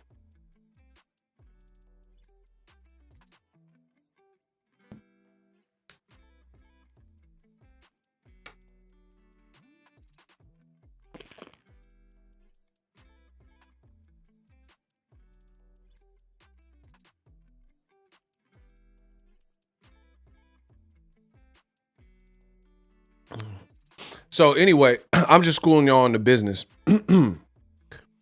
Because again, I don't know what Crawford's dealing. I'm just going off what's been said and reported. If they're willing to give him $10 million plus and he don't got to promote, that's a raw deal from me as a business. Because I would never let someone hold my money, but then you don't have to do nothing for the money. Because remember when Triller had this pretty crazy purse bid for Teofimo's fight? Who remembers that? Who remembers when Triller initially won the purse bid for Teofimo Lopez fight with Kambosos? Who remembers that? Who remembers when Triller had like $6 million? Okay, shout out to Sura. So if you remember, Tio went on a storm of like, he was wearing he was wearing Twitch or whatever the stuff. He was wearing Triller shirts. He was at like Triller like memorabilia and coffee mugs. He had Triller tweets. He was like, yeah, Triller takeover. Yeah, this is a new Triller. He was doing commercials. So that's what I would kind of expect, because Teofimo, like I can show you, because I know Teofimo probably didn't delete all the posts. So again, even if they are doing this stuff for Bud and giving them, then Bob Arum was right. Bud don't promote, and it's a raw deal for a startup company to have a fighter who's not willing to promote. Because again, when Teofimo thought he was getting the bag, a crazy bag from Triller, he was all in on Triller. And he was like, yeah, this is the Triller takeover. I love Triller. Man, it's all about the Triller. Man, he was doing press conferences. He was doing face-offs, and he was really repping. So you got to give Teofimo credit for that. Teofimo was everywhere with that Triller stuff for a minute until it didn't work. Look, I don't be lying. Look, Teofimo, it say Triller. And he kept putting hashtag Triller, hashtag Triller. He says hashtag the takeover, hashtag the Triller takeover. So Teofimo, when he thought he was getting the bag from like a Triller company, a streaming kind of company, bro, he was all in, going crazy on the Triller. Terence Crawford signed to Black Planet, and he ain't spoke a word of this amazing deal that he done did. Bro, same thing with Canelo. Canelo did a streaming app deal with DAZN, and there's pictures and photo shoots of him signing the contract. He's signing the contract. Yeah, T.O. had J-Lo. He said we got J-Lo and the Triller takeover is over for y'all.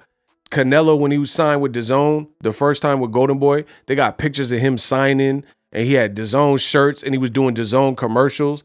So either way, it's a flawed business and a raw deal business. If you're willing to pay someone that type of money, bro,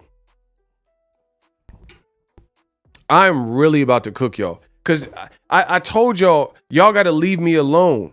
Y'all got to leave me alone. Don't wake the sleeping giant. I'm too good at my job. Do not wake the sleeping giant. So let's talk because I see a lot of people, they trying to act like they promoters and fans saying, oh, but Bud, oh yeah, you did it. And bro, let's talk numbers. I'm gonna make it crystal clear. Bob Arum has been in the business longer than Black Prime, right? Bob Arum has been in the business longer than I've been alive on this planet. That's a fact. That's a fact. Bob Arum has a deal where I believe he gets guaranteed money with ESPN. Like they gave him a budget, right? ESPN is the biggest American sports company. They're owned by Disney, right? Bob Arum and not ESPN, but Bob Arum was complaining about Crawford losing him money, right? I keep in when he thought Crawford may be leaving or may not re-sign, Bob Arum was going nonstop on Crawford.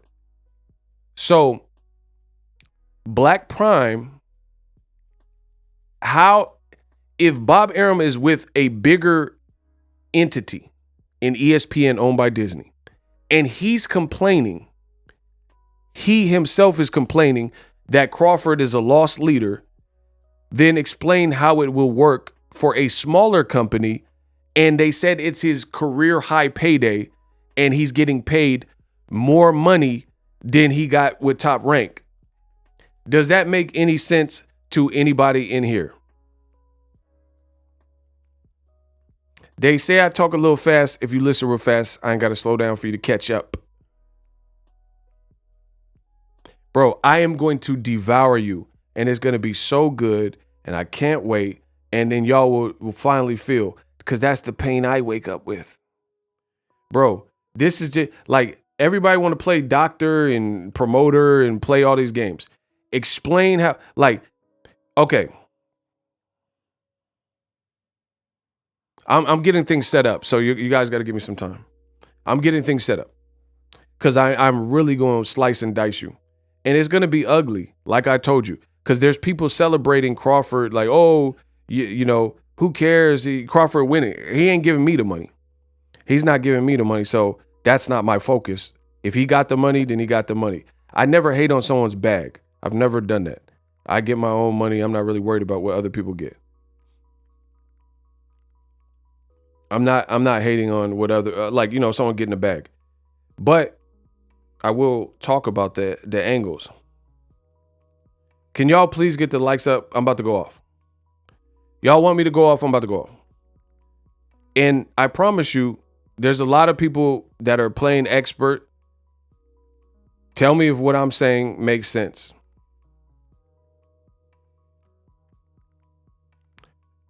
I'm about to blaze y'all so crazy because, again, there's a lot of people that they acting like they know the business, but I've really been in the business for a while, so I know how this go. Like, to be honest, there's this, I'll give you a little gem.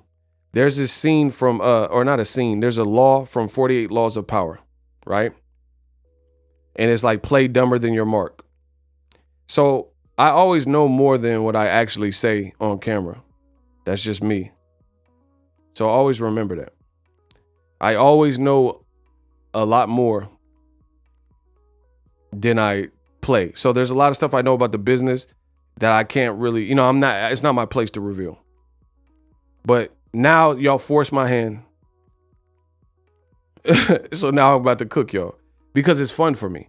Because they're like, bro, you guys get on the internet and believe anything, and then y'all tell me I'm lying. Now we got to draw the line. Now I got to get you. Because you heard whatever you heard, and then people, they say, oh, this makes sense to me.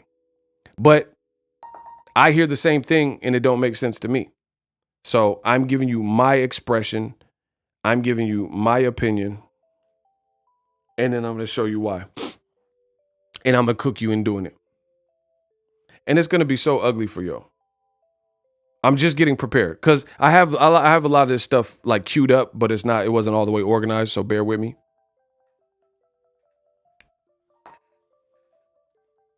Because we live in a society online where people will tell you lies and then y'all tell me it's facts. So now let's get to the real facts. And you'll understand why I have questions about this whole Crawford bait and switch. I treat this boxing, it's like court. It's like a court case.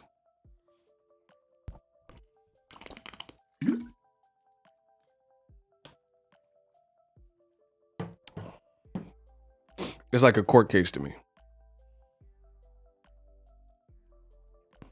Shout out to Glenn Contreras in the Cash App. I got a couple Cash Apps I missed. Pacquiao 8-9 versus Prime Crawford. Who wins? I don't know. I ain't trying to be rude, but I'm not really worried about that fantasy fights and stuff right now. All right, let's get it. Bro, I'm not talking about anybody. This is my thoughts. You're coming to my channel for my thoughts, right? This is the questions that I have. All right. Get the likes to 500 and somebody say win. Somebody say win so ego can go off. Salute to everyone. Hit that Cash App. Y'all really should for the cook up with what I'm about to do to you. So get prepared. If y'all want me to go off, say hell yeah. These are the questions I have. This is why it sounds fishy to me. To me, if you solicit in my channel, you will be warned and then probably blocked. I'm giving you ego opinion. I don't care about nothing else but my opinion. I'm not here, what they say? A tiger don't concern himself with the opinion of sheep. I don't care what anyone else is saying. I'm telling you my perspective, my channel, my rules. All right, say when. So they said Bud is getting 10 million plus. So I'll just say 10 million just to be on the lowest side. The lowest side of 8 figures is 10 million. So since I don't know if it's 10, 11, 12, 12.5, I'll just say 10 because that's the very lowest 8-figure number that you can get to. Because the rest would be like 9.9999 million, you know what I'm saying? So the very lowest to generate 8 figures is $10 million.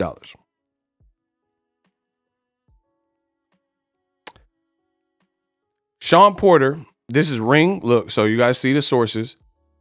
Ring reported Crawford Porter on ESPN Plus pay-per-view generated 135,000 buys.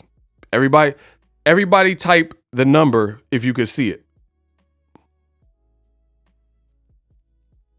If you can read this number, 135,000, please type it so others that may be slightly distracted while watching my stream can follow along. If you can see 135,000, please put it in the comment section. We might have somebody deaf that's watching my channel and they can't see my mouth right now to read my lips because I'm covering the screen. So you guys got to put 135,000 in the chat. Okay, so we all seen it. Crawford Porter generates 135,000. So on a bigger app, there's no one on God's green earth that can tell me ESPN, backed by Disney, is not bigger than Black Prime. On a bigger app that I have an affiliate with, ESPN Plus. So you have to understand, when I say I know the business, I know the business. When Sean Porter and Crawford fought, full disclosure, I got paid from the fight because I have an affiliate link that I've always had, or I've had for several years at this point, with Disney. So once again, I sold Sean Porter and Terence Crawford fight on my channel per my Disney affiliate, which is fully disclosed on my channel.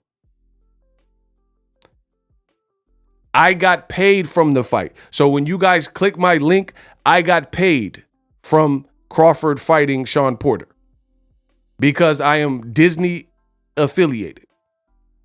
I have a brand deal. So I got paid from this. On ESPN, Crawford Porter garnered 135,000 buys. Based on my paycheck, that sounds about right. That sounds about right. It wasn't the craziest pay-per-view that I sold, but we sold numbers, right? So it did 135 on a bigger app that more people have. Let me keep going. 135,000. It says the 135,000 pay-per-view figure missed the estimated break-even mark of 150,000 buys. Damn, I shook up the world. Let me say this again. ESPN Plus, backed by Disney. Crawford fought Sean Porter, a former two-time champion, on a bigger platform, ESPN, and Crawford only did 135,000 buys. And they said they lost money and the fight did not break even.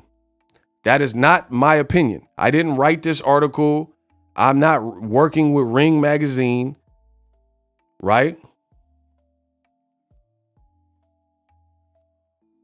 So selling 135, they needed 150,000 to break even, according to this report.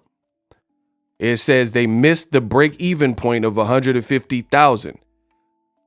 Another thing is Bob Arum pretty much confirms this because he says, I lost money on every single Terence Crawford fight.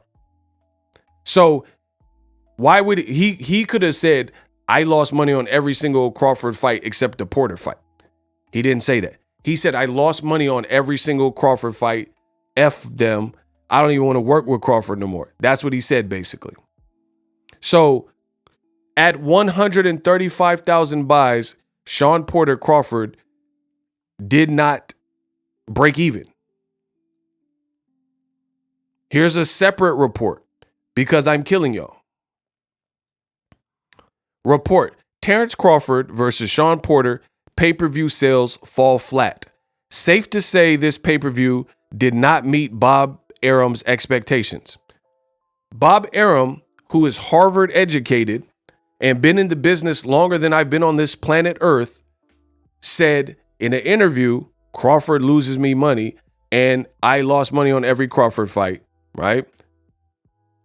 And at 135,000 buys, they did not break even. So the Ring report and what Bob Arum said is going hand in hand. So it's safe to say they lost money. They didn't break even. Now, this is where, do y'all want me to put the knife? Do you want me to put the knife in the heart? Because I can do it. If y'all, listen, put your favorite horror movie character if y'all want me to stab them with facts. Michael Myers, Hannibal, Jason Voorhees, Pinhead, Child's Play, Chucky, Charles Lee Ray, Freddy Krueger. If you want to see a scary movie, you want to see a horror show, and you want me to twist a knife like only I can do, put your favorite horror movie, Candyman, Let me know your favorite, because then that's going to wake up the demon inside, so I can finish y'all off. Michael Myers, Leatherface. Yeah, okay. Who else we got? If you want me to finish killing them, put your favorite horror movie. We got Chucky, Krueger, Killer Clowns from Outer Space. Myers is back up in here. Y'all got some good picks. Crawford Porter, bigger app, sold 135,000. Was considered a flop because it didn't break even. Pay-per-view sales fall flat. Safe to say this didn't meet Bob Arum's expectations. Another article says Canelo drew 800,000, but Crawford drew 135,000 and missed the break-even point. So your event flopped at that rate. David Avanesian is a worse fight and less known B-side than Sean Porter was on a smaller network.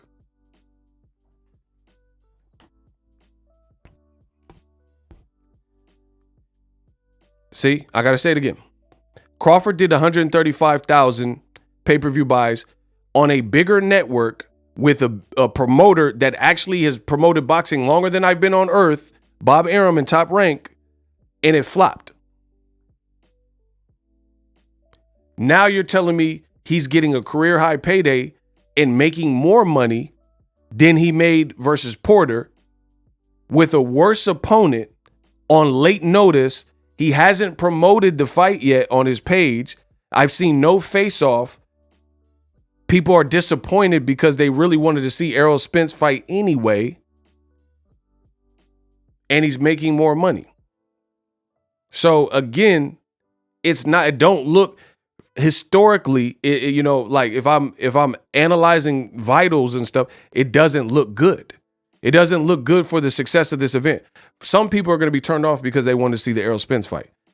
Other people don't even know who David Avatar is. They don't even know him. Sean Porter was at least known, fought Keith Thurman, Errol, Danny, Ugas, Kell Brook, Broner. Everybody knew Sean Porter. So if you're doing 135,000 with Sean Porter on a bigger network, on a bigger streaming app, I really, just being fair, I don't see how you're going to pay him more and make it make sense financially. People are like, oh, Crawford, he going the independent route. Yeah, he did it. So therefore, that's why it seems like a questionable decision. But y'all wanted to see y'all favorite horror movie, Jigsaws and the Pennywise. I seen it. So now I'm going to finish killing y'all. And from Misery, I'm going to finish killing y'all. Sources. Crawford is guaranteed upwards of $6 million. Sean Porter earns at least $4 million for their fight on ESPN pay-per-view. Guess what? I'm not the smartest brother in the world, but 6 plus 4, that's 10. Bob Arum roughly paid two fighters, Sean Porter and Crawford, $10 million. They did 135 pay-per-views, and it still didn't break even. That same number, 10, is extremely important because they said Crawford's getting 8 figures to fight a David Avanesian. So basically, Crawford's getting what Bob Arum paid Sean Porter and Crawford, and it's a worse fight under worse terms because people want to see the ESPN fight. How can this be a major success? All things considered, and it's on a bigger app, ESPN versus Black Prime. So tell me how the financials will work. If Crawford is now getting 8 figures, which is 10 million or better, so you're getting what Bob Arum paid Sean Porter and you collectively, y'all did 135K, and then boxing fans are in my comment section, or not really even just my comment section, but I seen, on Instagram and stuff, because I don't watch YouTube boxing. But on Instagram, I seen, and people are like, "Yo, yeah, Crawford's gonna do 300,000. He's never done 300,000 with better opponents at better times. So how's he gonna do 300,000 on an app These are questions that I have. How's he going to do 300,000, all these numbers that y'all making up, right? On a smaller app. That's not even a slight to them. I don't know Black Prime. That's not a slight to them. How are you going to do better numbers than a bigger engine? That's like expecting a smaller car with a lesser engine to go faster than a Hellcat, to go faster than a Challenger, a Dodge Charger with the Hemi engine. I mean, if you guys can make that make sense, then I'll shut up. But I know you can. Bro,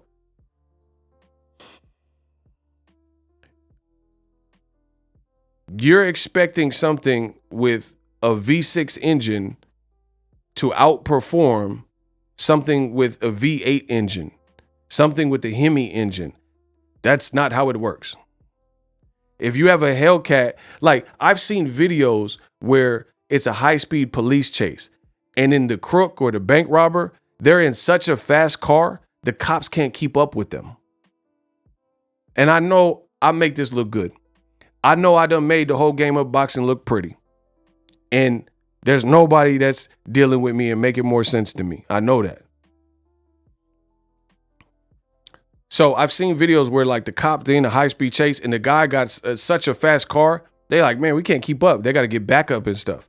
Because that faster sports car with the better, bigger engine and you in the Monte Carlo and stuff, you can't keep up with that car. You can't keep up with that car. So I don't understand, this is my questions, how Black Prime can keep up and outperform a bigger engine, which is ESPN, to produce winning results to the point where Crawford makes sense. I just showed you. Bob Arum paid Sean Porter. He's a businessman. Whether you say he's cheap or you hate him or whatever, I don't care about that.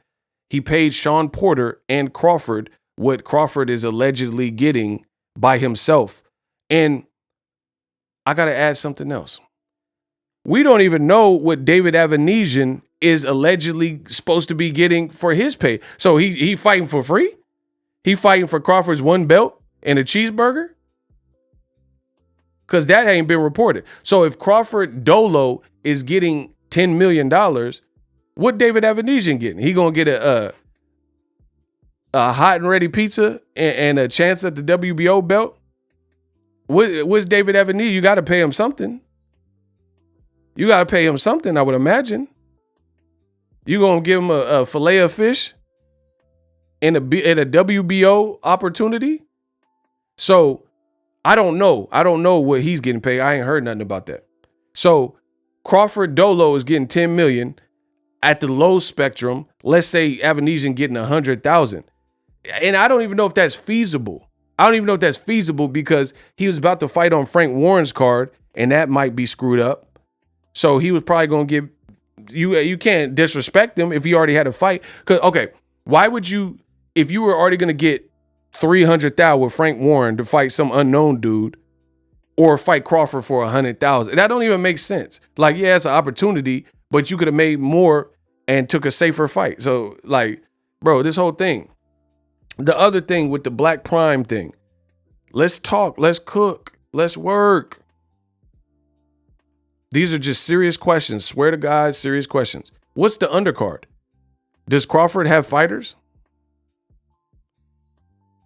Bro. Does Terence Crawford have fighters that aren't contracted? Not like, oh, he's boys with Shakur. Shakur's not going to be on his undercard. I would be shocked. I would be shocked if Shakur or somebody like that was on the undercard. Does Crawford have a roster? What is the undercard? What does that look? So Crawford is going to fight in Omaha. I'm just trying to make sense of this. Crawford's going to fight in Omaha with David Avanesian with no undercard. It's just going to be a one-night affair, like just him and Avanesian. No opening fights, no swing bouts. Like, so just people walk in at 7 and leave by 7:59. I mean, what does this look like?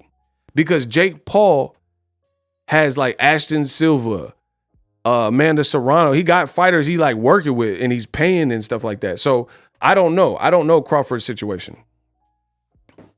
Brian Norman said his fight got canceled. His dad said his fight got canceled on Black Prime 5 times. So there's no guarantee. Brian Norman, there was a rumor that he hurt Crawford in sparring. So again, you guys are just making up stuff because this is what you guys do. You guys keep telling me that, oh, Ego, what about this? And you're just randomly throwing stuff. So there was a rumor that came out that Brian Norman slept Crawford or hurt him in sparring. So now you're telling me they're best of friends and Brian Norman is guaranteed to be on this card in Omaha. And I think Crawford's team was upset that these rumors came out that he got hurt in sparring. So again, you guys are just guessing. See, this is what happens with the internet. I've been doing this at the highest level. I'm Elite Ego. I'm telling you some like real life, posing real life questions. Y'all guessing. That's the difference. Y'all just guessing random stuff that you want. Oh, but if Crawford sells 600,000, he's never sold 600,000. Why start now?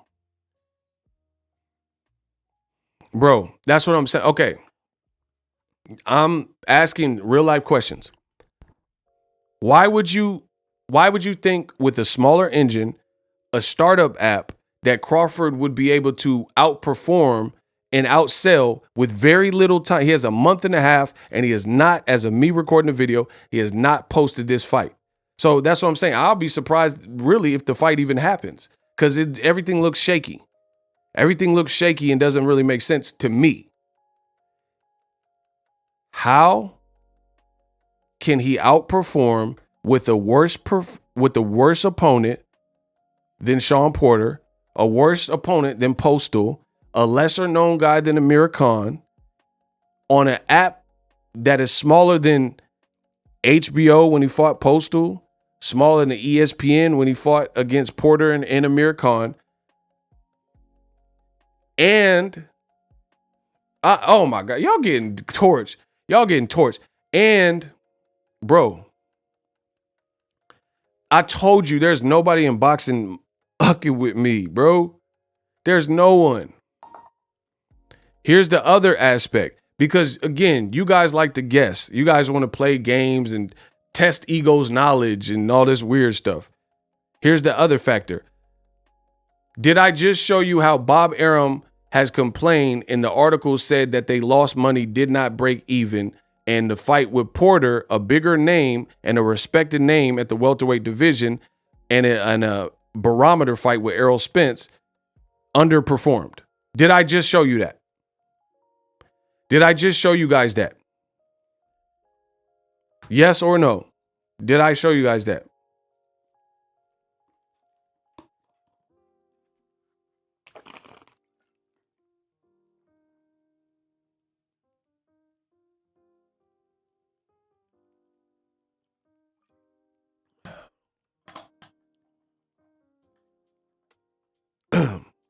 Okay. Now we work. So I just showed you that. Add this to the pot so I can finish slitting y'all throat. When Crawford underperformed with Sean Porter, the fight was at $70. So I am not the smartest brother in the world, but I do know that 70 and the reported $39.95, we'll say 40.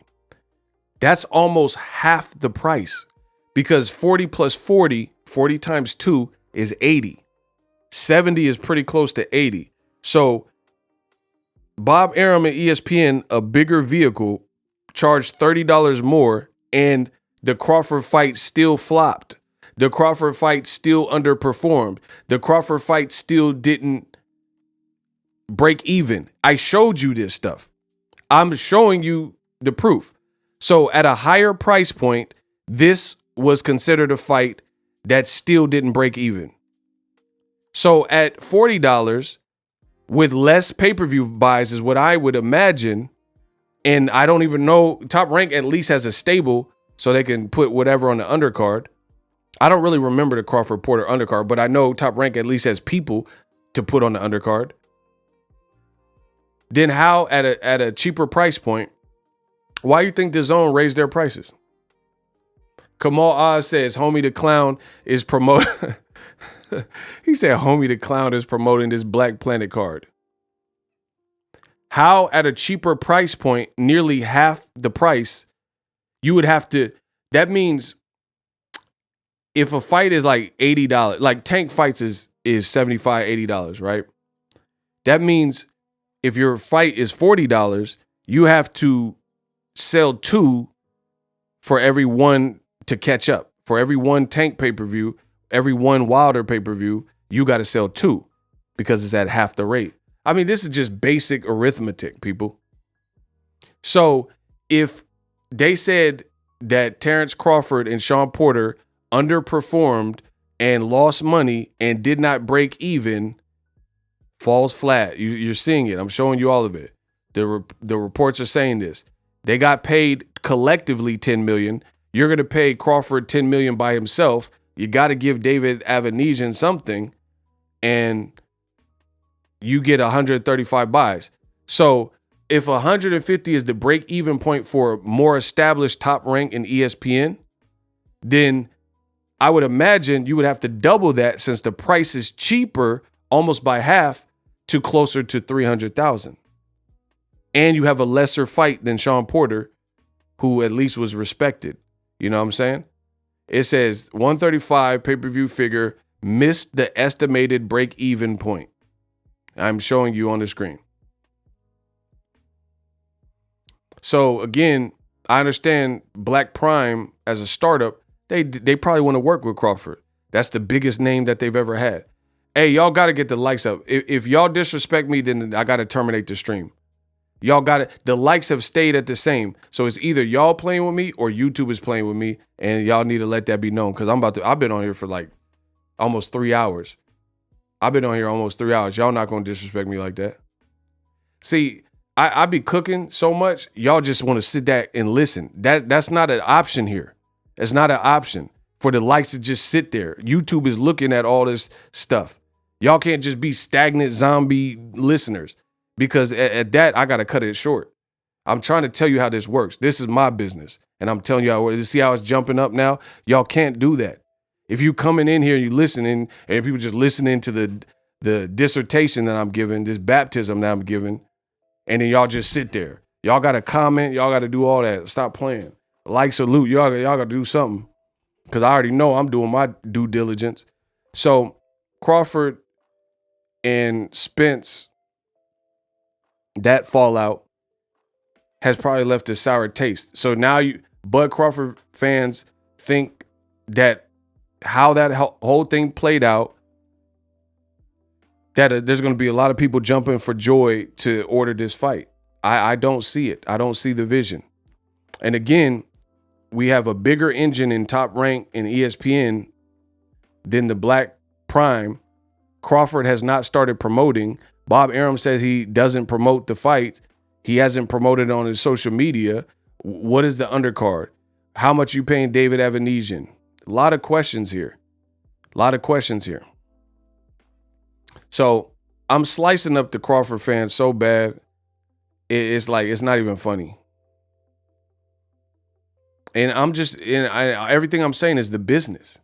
How can Bob Arum, who has a bigger budget, I would imagine, has been in boxing longer, how can he keep saying I'm losing money with Bud, and he's put Bud in with bigger names and better undercards than, you know what I'm saying, because he has a roster or whatever, and it still ain't working. The numbers still ain't jiving.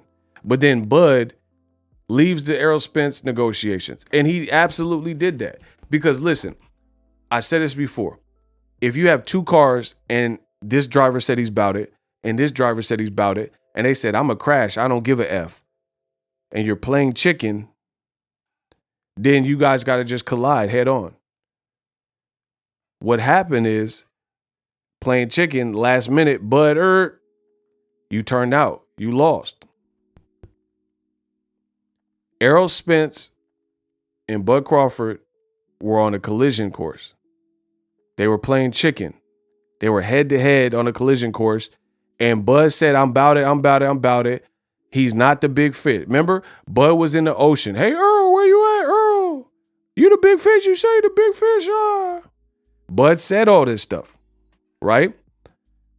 I'm looking for you. You the big fit, but he's the one that turned out. Errol Spence didn't turn out. PBC didn't turn out. Look, I'm showing you the proof. Get the likes up. Earlier this year, in May 1st, Bud said, Terence Crawford says, quote, "There's nothing standing in the way of the Errol Spence fight." That's a quote from Terence Crawford earlier this year. There's nothing standing in the way, but obviously there was standing in the way. Because you're not fighting him. Bob Arum told you Bud is hard to deal with. And now you're seeing it. It's that simple. Let's get the likes to 600. If you want me to keep slaughtering, I can keep going. But we got to get the likes up. If you want me to keep slaughtering the Bud Buddies effortlessly, like, look, you don't see no sweat on me. Look, my nails look good. I make boxing look good. My speech is good. I got all my faculties. I'm cute. I'm pretty.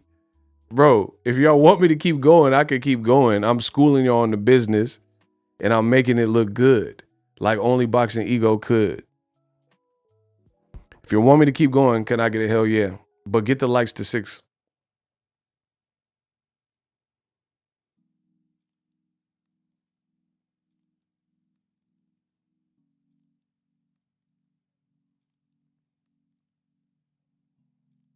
And again, I'm just posing questions for the boxing world because y'all seem like some of y'all act like y'all know more than me. So he said you filleted the fish, bro.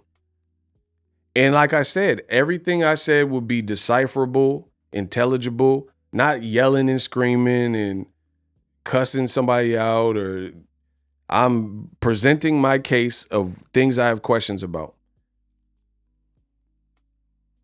All right. So there is a faction of Bud Crawford fans that keep saying that Errol Spence ducked. Errol Spence and Al Heyman and PBC didn't want it. Have you heard people say that? Cap or fact? People are saying that Errol Spence ducked. Some people, you've seen it, right? Is that cap or fact? Is it factual that some of the Bud buddies are saying that Errol Spence ducked? Watch how I slice this up. Is it a fact that Bud buddies and the Crawford radicals are blaming this on PBC and Bud? Is that fact or is that cap?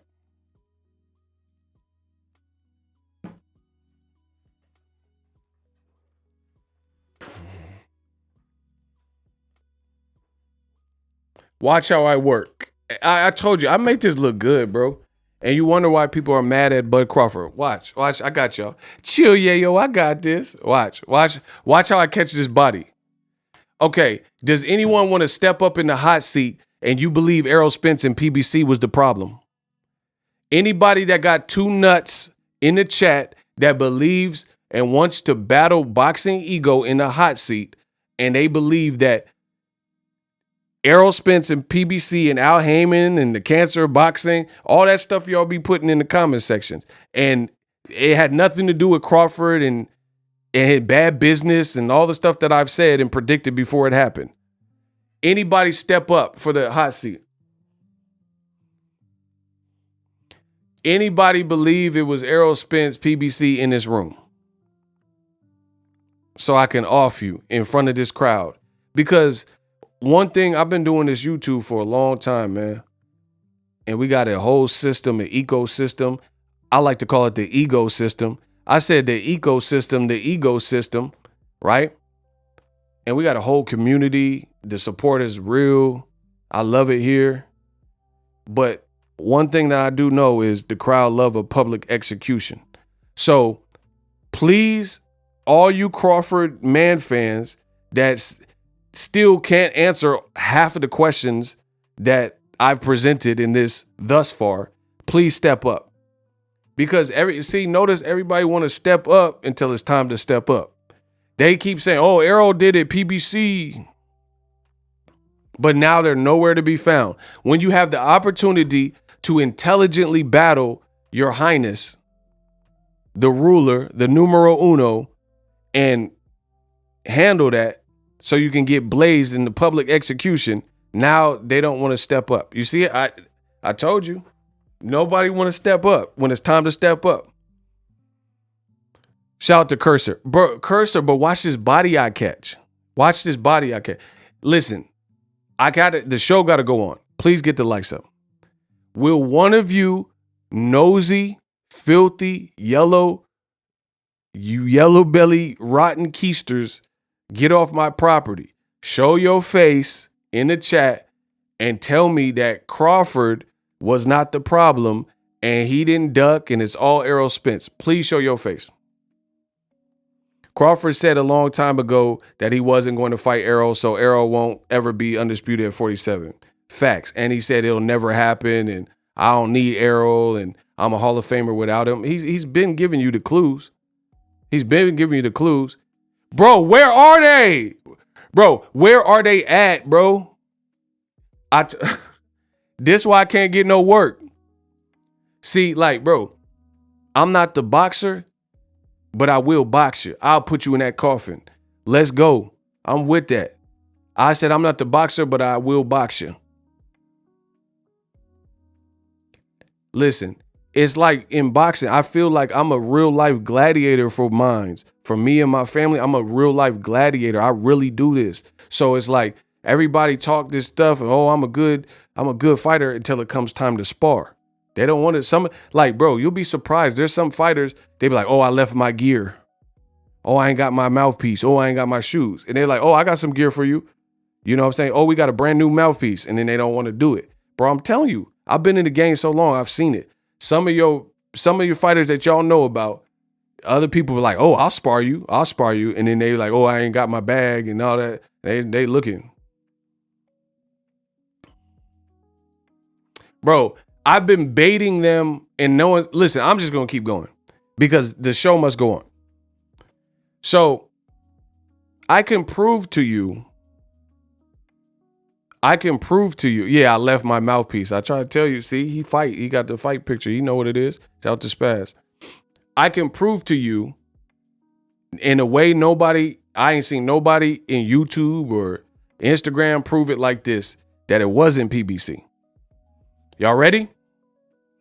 If y'all want me to prove that this was Bud Crawford and not PBC, right now, get the likes to 600 and type the number 7. Lucky number 7. Likes to 600 and type lucky number 7. Come on, watch what I do. Because I see all the Bud buddies and these conspiracy theories. They're like, bro, Steven Espinoza was on Twitter in a spaces. See, y'all people say stuff, but they're not educated on the matter.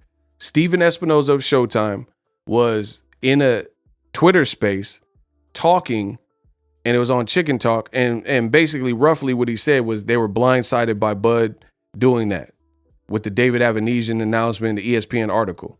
That wasn't, they were still trying to get the fight done. I can prove that they were trying to get the fight done right now. Live exclusive, because I know I never talked about this in a video. Get the likes to 600 so I could prove it, and it's off with your head. And people wonder why people are mad at Bud and all this type of stuff. But see, this is the thing with my channel. I told you, I treat it like a court case. Give me a fair trial. I don't care about nothing. I can hold my own. In any situation, I can hold my own. Just give me a fair trial. That is all I want. If you're not willing to give me a fair trial, then F you, because then that means it don't matter if I'm right or wrong. If I present the right information and accurate information or not, you was never going to give me you was like, that's like you see someone and you don't like black people. So you say, guilty, no matter what, even if they're exonerated or they should be, like Hurricane Carter, you just want him to be guilty. So I don't do this for people like that, because people like that, you was never going to give me a fair shake anyway. You just want me to be guilty. So I'm not here for that. I do this for y'all. I do this for the real ones that want to learn, be educated, and grow the sport, stuff like that. Because, listen, why are we crawling with the light? I think YouTube has done something, bro. Because it's only on my lives, bro. I've never had this. I've never. Everybody that has not hit the like button, please hit the like button right now. I'm trying to watch it. It's like YouTube is hating, bro. They're not sending notification, all types of stuff, but we working through it.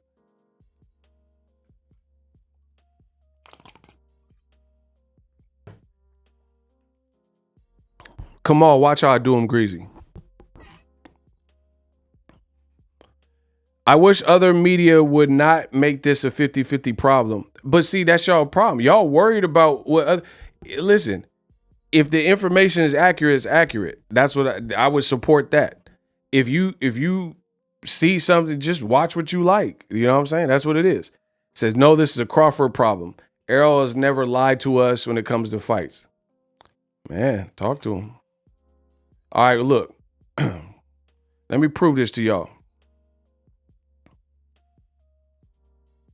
Well, for starters, Errol Spence has been a man of his word. Exhibit A. Errol Spence, bro, look at this.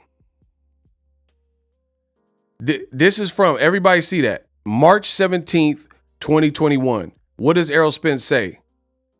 We'll see, he misspelled will, but he said, we'll see who's holding up what when I get this third belt.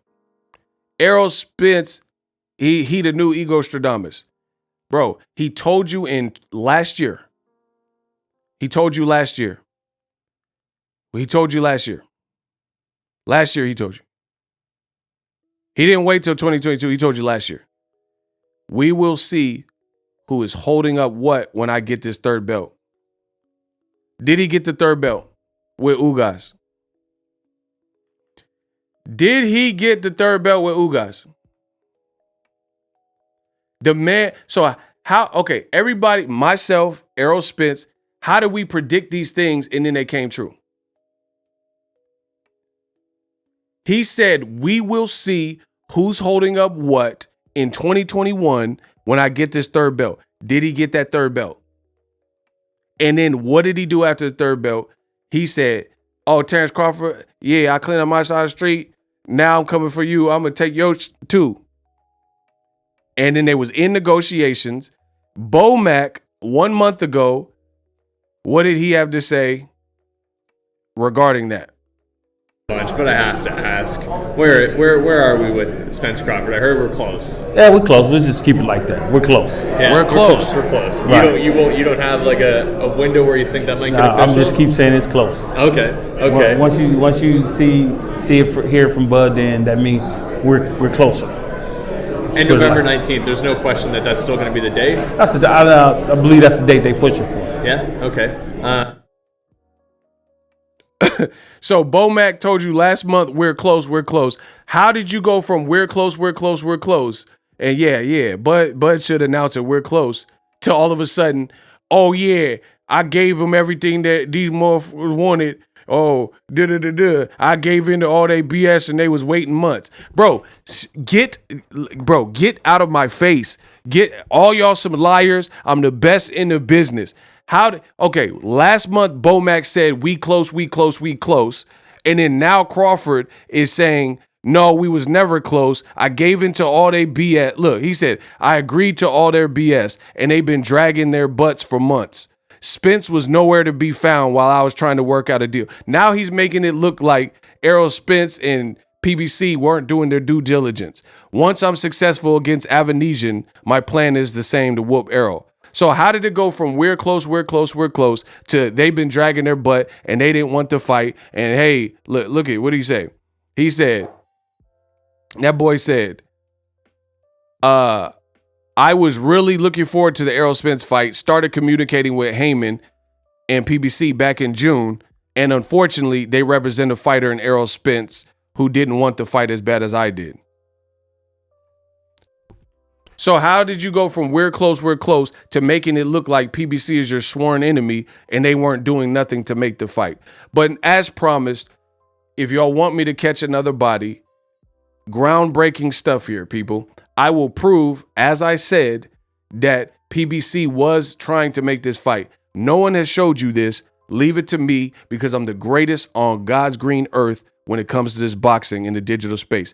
And if you want me to kill and catch that body, Put your favorite horror movie character in the comment section so I can rise up, resurrected. Put your favorite horror movie. Who is it? Jason Voorhees, Freddy Krueger, or is it Michael Myers?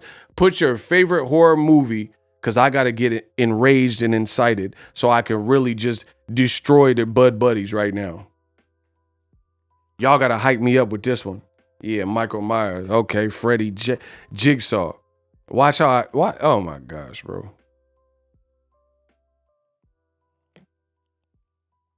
So you went from we're close to they ain't trying to make the fight, and Errol Spence is all his fault, and they dragged their butts for months. Why? Okay, then why did Bomac, your manager and trainer, say we're close? If Bud Crawford said they've been dragged, Errol didn't want the fight, where's Errol been, and I agreed to all they BS, then why did Bud manager and trainer say what I just played for you? We're close. The announcement should come.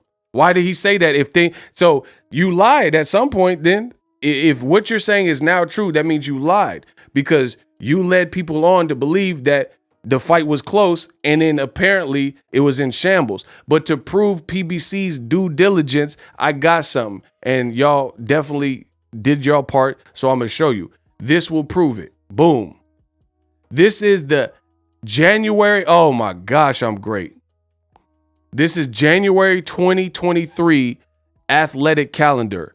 Guess what? TGB Promotions, which has put on most of the big PBC fights. TGB, Goose and Brown Promotions, TGB. This is the Nevada State Athletic Commission. This is not from PBC. This has nothing to do with PBC. This is Nevada Athletic Commission. And what does that say? Pro boxing. Friday. So they booked Friday the 5th, probably a weigh-in, Friday the 7th. So you could say, oh, okay, that's for David Benavidez and Uzcategui maybe. Okay, let's keep going. They have the 27th and the 28th booked. And then they have February 3rd and February effing 4th booked up. Tom Goosen. Oh my God. TGB Promotions. They have 3 calendar dates booked with Nevada State Athletic Commission. And what was the report that Boxing Scene put out? They said they were trying to make the fight a week before the Super Bowl, February 4th. So that's not from PBC. That's from Nevada, meaning PBC did their due diligence, rented out or reserved the venues for 3 calendar dates because they're trying to book their shows. So if all this fakery from Bud Crawford and his fans that PBC was invested and they was trying to sabotage the fight and they didn't want to make the fight, then why on earth would they book the date in Vegas and book a venue, TGB, for these select dates if they weren't really about that life? Why would they book the exact date that and a potential week before and hold these dates open if they didn't want the Crawford fight? If they were like, nah, Errol's going to lose and Crawford's too much for him, we don't want this to happen. All this stupid y'all saying, oh, they didn't want their cash cow to lose and Errol Spence is scared and Al Heyman the cancer. If that's the truth, why would they book the dates? You're not going to go through that extra parameter of booking the date. You just go like, yeah, and you're going to do some fake BS negotiation. That's what you would do. You're not going to go through the length of reserving. Like, if that's like me going through the lengths of reserving hotels and, giving them my credit card and I'm not showing up. Like, come on, bro. That doesn't even make sense. And that's not from PBC. So it's not like they could have changed or manipulated or put that out. They didn't put that out.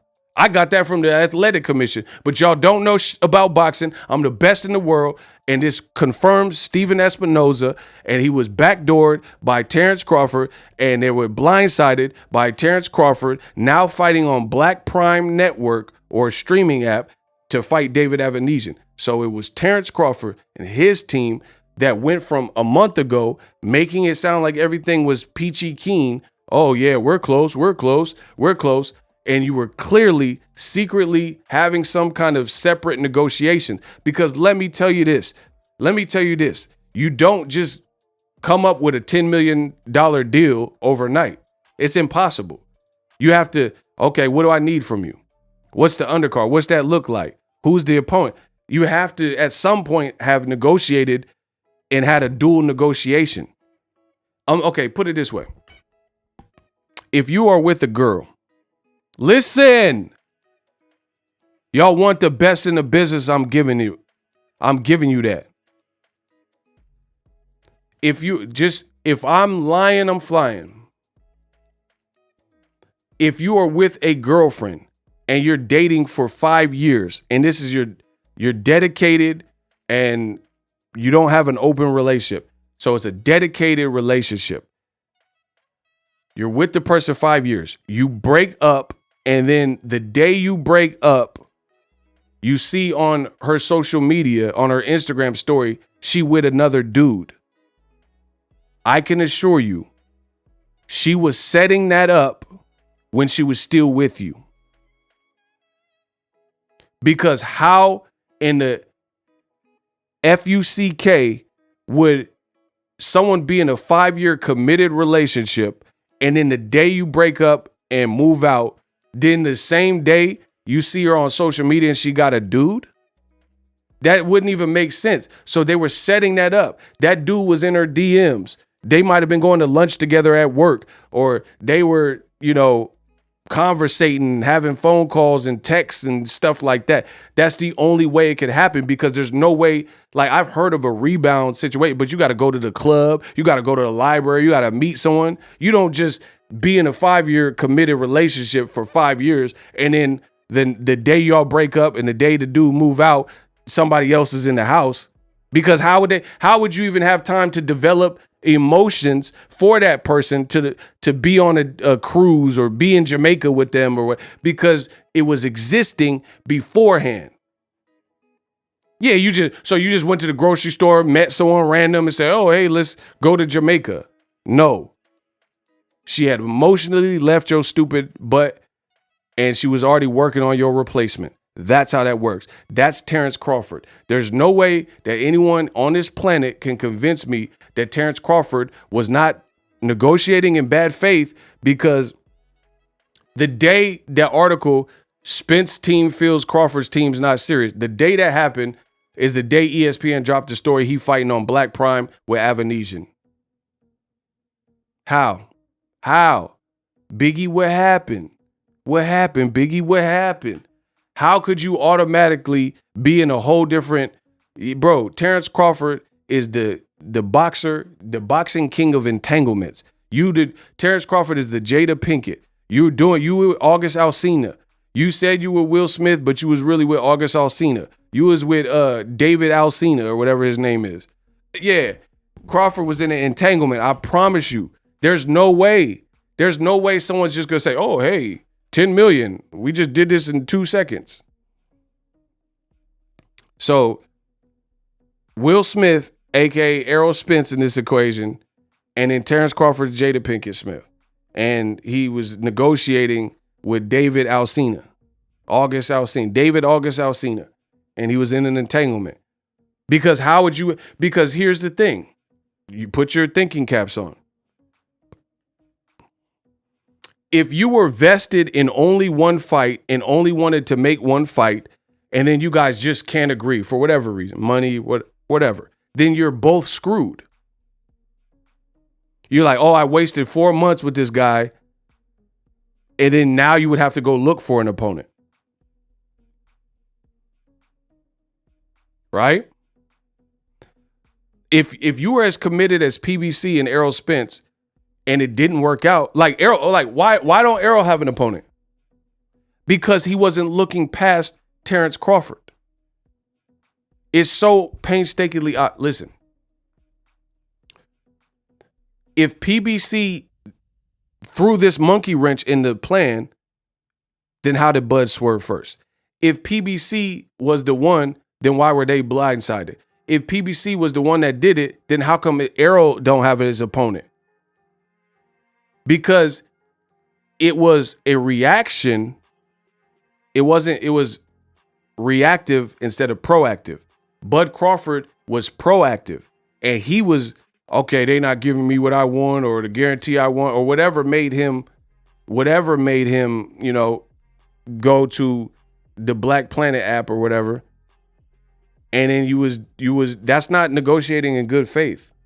That's not negotiating in good faith because, again, Errol Spence should have an opponent. But he wasn't looking at no one other than Crawford. He's like, okay, now's the time. It's now or never. Crawford's a free agent. This will happen. And Errol Spence said that. He was with Frank Martin. This will happen. Yeah, I think it'll happen next. I think it'll happen next. So he was him and PBC, they're completely blindsided. That's why he doesn't have an opponent. That's why haven't we heard who Errol Spence is fighting next and what network is going to be on? Why? Because they weren't expecting this. And I just showed you that. I just told you who I was. Oh God. Why would they book out all these dates, including the date that the Boxing Scene article said of February 4th? Because they thought they had a fight. Unbeknownst to them that Terence Jada Pinkett Smith Crawford was with David Alcina. That's why. That's beyond the pump fake. Oh, yeah, we don't really want to fight Bud, but let us reserve 3 separate dates with an athletic commission where you might even have to pay some type of money. You know, I haven't done my research on that. You know what I'm saying? But you might have to pay some kind of money or whatever to hold the spot. But I have no intent. That's like me just tonight. I'm staying indoors and I'm going to call a restaurant and make a reservation. What type of is that? Why would I call a restaurant and say, yeah, can I get a table for 2 at 8 p.m.? But you guys are idiots and you want me to believe something. I told you, don't insult my intelligence. Why would I call a restaurant and make reservations if I had no intentions of even going? I was like, oh, I got a really bad headache. Then I'm not going to pump fake. Oh, let me get a reservations to Applebee's at 8 p.m. That's stupid, especially when we're talking about real businesses.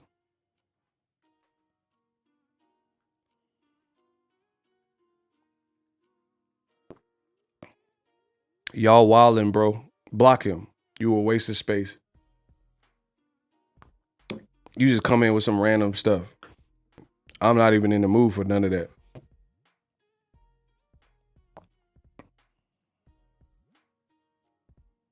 We got a $2 cash app. Let's go. My man Darkey says $2. Ego is the last MFer with journalistic integrity. I'm just giving you my truest thoughts like I've done since day one.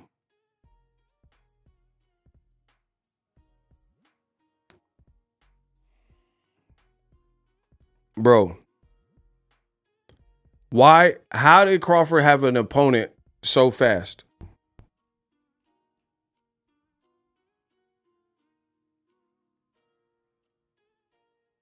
And why doesn't Errol Spence have an opponent? Because they weren't looking for another opponent. They thought they could get this done. But let people on the internet tell it, oh no, Al Heyman stalled Crawford out and, you know, they never had intentions and they ducked Crawford. But that's emotion. That's beta male people. They just saying whatever they want to say. Showtime didn't have money and they served Crawford. Okay, bro, listen. You're not going to play me, bro. Bud Crawford's manager said this. But I have to ask, where are we with Spence Crawford? I heard we're close. Yeah, we're close. We'll just keep it like that. We're close. Yeah, we're close. Right. You don't have like a window where you think that might get official? I'm just keep saying it's close. Okay. Once you see it hear from Bud, then that means we're closer. And November 19th, there's no question that that's still going to be the day? I believe that's the date they push it for. Yeah? Okay. A lot of people have switched their mindsets now that Crawford beat Porter in the way he... So if PBC was offering such a raw deal, then why would he say we're close? If PBC didn't want to pay him, then why would he say we're close? Bud Crawford's team is saying this. This is Bomac 1 month ago. He said, we're close. Oh, yeah, we're close.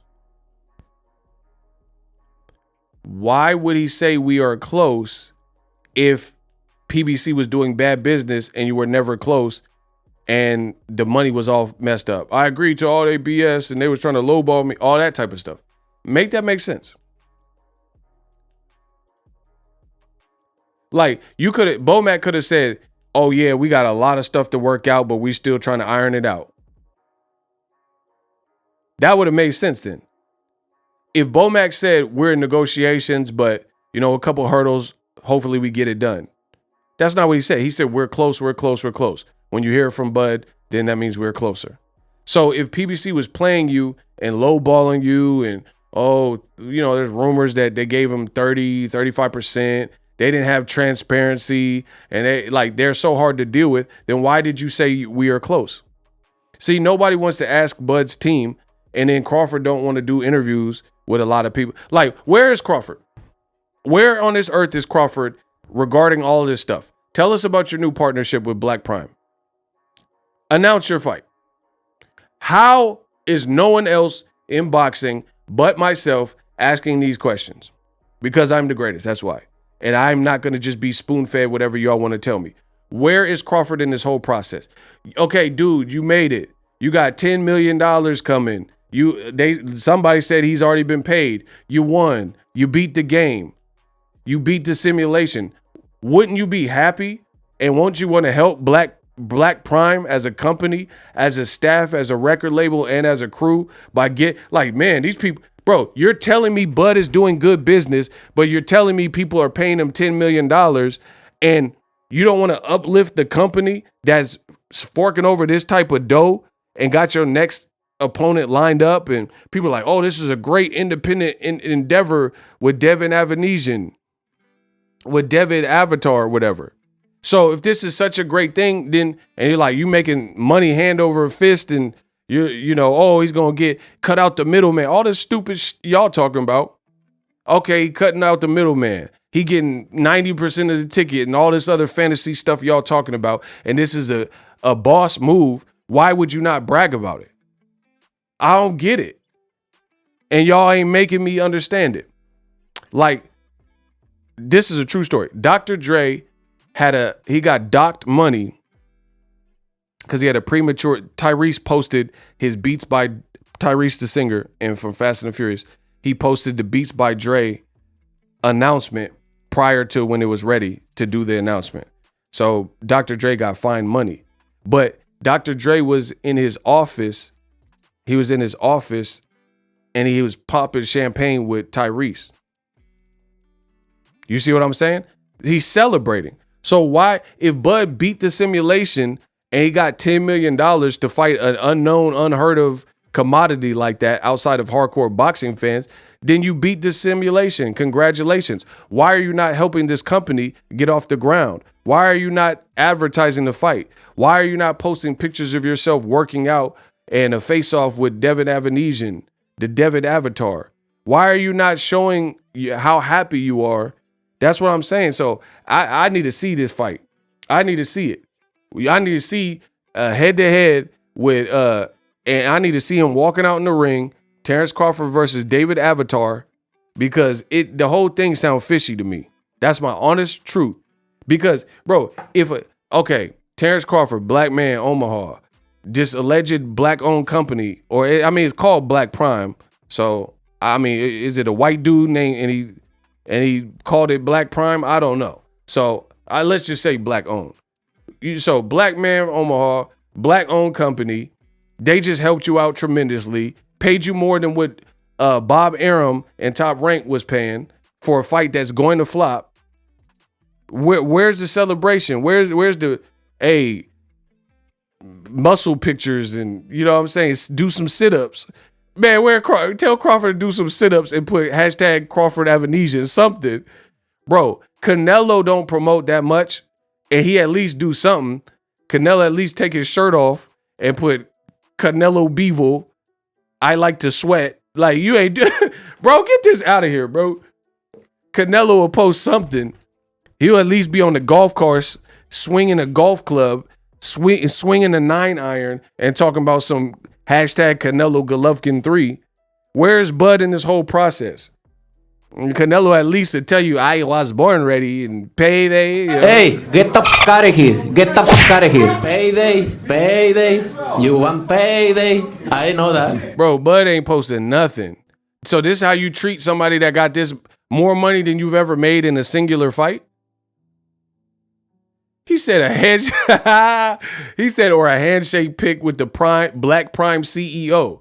Bro, this whole thing sound fishy. Y'all say whatever y'all want. I ain't seen no picture. Yeah, bro, I'll have if they gave me 10 milli, bro, I got your bumper sticker.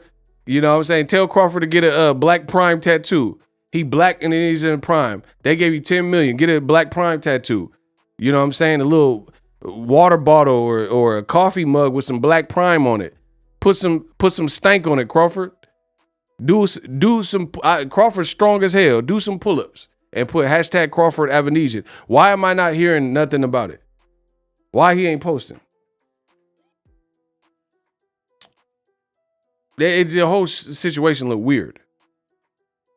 The way it's playing out. People, bro, this is how bad it was. When it was announced, somebody said they thought it was the fake Mike Coppinger. You know how they have them little parody accounts on Twitter? They said they thought it was a joke. They thought the Avenesian fight was a joke. Was like a fake Coppinger, like Mike Cappinger or something. They thought it was a parody account making up something, and it was the real account. Shout out to EJ. He sent $1 in the Cash App. He said, Ego the chef is cooking up the storm right now. I try to tell y'all. We got a $5 Cash App, the money forever. Jude said, Ego, you got great content. Let's go. I told you I'm the greatest. Ray Jackson said, I thought it was a joke. Bro, that's what I'm saying. Wear Crawford. Tell Crawford to wear a Black Prime shirt. Anything. Get us hyped for the fight. Like, tell us why we should support this app and spend the $40. Like, what did you... Bro, Crawford, I don't know, bro. He in his own world. He think all he got to do is be a great fighter, which he is. He a great fighter. But I guess he thinks that's it. Bro, I ain't even going to hold you. I see OnlyFans chicks that promote better than Crawford. Different industry, but that's the reality, bro. When them chicks on them OnlyFans, when they want to promote, when they want you to go, they'll tell you like, I'm the 0.01% top creator. Oh, I got a 50% off liquidation sale. Bro, them OnlyFans chicks be hustling. I can't even hold them. Hey, I'm going to open my legs at 8 p.m. Join me live. Bro, them OnlyFans chicks be about that life. And you can tell them that Ego sent it. OnlyFans chicks promote better than Terence Crawford. That's word to Miz, bro. That's real, bro. Them chicks be grinding. Like, they beat me up. When the sun come up and the roosters is crowing and they be like, you guys, 50% off. You guys want to see my butt? My butt is half off tonight. Like, I'm like, damn. Bro, man, one time I got up at like 5:59 and then the OnlyFans chick beat me. I was like, God dang, bro. The OnlyFans chick, you guys want to see my butt? I'm a 0.001% creator. You guys want me to put my butt on the sink, huh? Huh? Give it to me now. Give it to me now. I'm like, damn, bro. They be hustling. I ain't never stopped knowing from getting a bag. Them OnlyFans chicks they be with it. They be wicked. They be wicked with that hustle. Bro, they hustle better than Crawford. I got some new thong pictures. You guys want to see? Check your DMs. Check that. Fuck yeah. Yuck yeah. Bro, they'll send you a DM every 30 minutes. Check your DM. Like, damn, what's in a DM? Like, bro, how you all? Yeah, check another one. I'm back, bitches. Like, oh my God, bro. These OnlyFans chick, they be like Michael Myers. They just don't stop. Halloween ends looking at me, bro. Bro, you know how Michael Myers, he been around chasing the same 40 years. That's how the OnlyFans. You guys want to see my butt? My butt at 6 o'clock. What? Bro, they be tripping. They be trying to soup it up. The thing I hate about OnlyFans, they don't even show you a picture. You don't even know what you buying. Bro, you don't know what you buying. It's just like a little, it's like the black box or something. And it's like, select this for $29, test your might. Bro, what is this? Nah, bro, I don't like that. I seen a screenshot of that OnlyFans. You don't even know what you clicking on. You might mess around and open up Jumanji. Nah, that OnlyFans is weird, bro. Bro, y'all know what I'm talking about? I seen the girls, I always see them, they got the little screenshots. It just be a box and you don't even know what you click. Click this video and then the prices be outrageous, $34.99. What am I, bro? You gonna open up Jumanji and Robin Williams and some elephants pop out. You mess around and open up Pandora's box, the Secret of Narnia. I don't know what that box, I don't click on no box. Y'all be tripping on that OnlyFans, bro. My butt. You want to see me strip to D'Angelo? Yeah? You want me to strip to D'Angelo? How does it feel? Yeah. Hell yeah. Heck yeah. Bro, and then don't let them OnlyFans chicks get a friend with them. They get another bop. Bro, when they team up, it'd be like Batman and Robin. Bro, when you get two OnlyFans chicks, they be teaming up like the Avengers and bro, it'd be whole orgy. Nah, bro, that shit be crazy. Bro, I seen 6 bitches. I was like, y'all trying to fight Thanos. I am inevitable. Bro, they be teaming up like the Avengers. A bunch of thoughts doing all these videos and stuff. Man, y'all better stop. Bro, they was lined. I promise you on that OnlyFans, they was lined up like the Avengers, like Tony Stark, Iron Man, and Thor. I was like, damn. But they was all naked. It was the naked Avengers. Y'all tripping. Meet my friends. We're all horny. We're so horny. Avengers Endgame. Let's get it on. Let's get ready to rumble.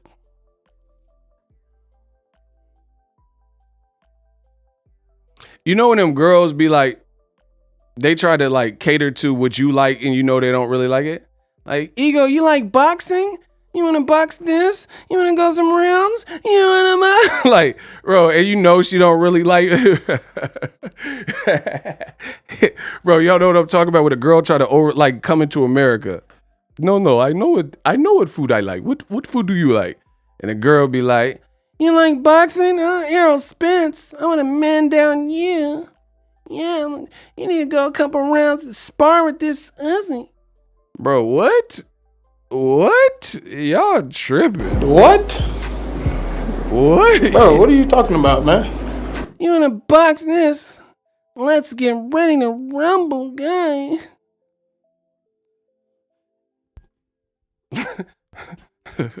Y'all tripping. Yeah, they be hustling. I give it to them. They be paid in full with it. Alpo looking at. Bro, them OnlyFans chicks work harder than Crawford with the promotion. Crawford, bro, he like the Quiet Place. Remember that movie where you couldn't say he got a fight coming for 10 figures and he ain't saying, bro, who remembers the movie Quiet Place? Bro, they need to do a part 3 and put Terence Crawford and then film it in Omaha with the cornfields, the Jeepers Creepers, and put Crawford in that mug. Because this man done broke the Matrix allegedly, got an 8-figure jigger, and he's a Quiet Place. Like the monsters is coming to get him, and he ain't said nothing about the fight. Like, I'm checking every day. I'm gonna put some Crawford alerts on. Can I get some Crawford alert? Bro, a Quiet Place Crawford. I'm going to put some alerts on because I want Crawford to say something so I can see that you're even fighting this guy. Like, why is it a secret, bro? Like, how you get a $10 million deal, but it's a secret? Bro, like that Tyler Perry movie, the weird one with the scissors. Remember, she was like, bro, remember she was acting all weird. Bro, what is that Tyler Perry movie where they had them scissors? The Untethered. Bro, that's Crawford. Put Crawford in Jordan Peele movies. Bro, what is the movie? Not Tyler Perry, Jordan Peele. What is the Jordan Peele movie with the scissors? Cause they need to do a sequel to that with the untethered people. Put Crawford in that. Us. Yeah, us. No, just put us 2. Just Bud. Yeah, just change the name to Bud. Us Part 2. Yeah. Put Bud in Us Part 2. And just call it Bud. Cause you remember she was bugged out. She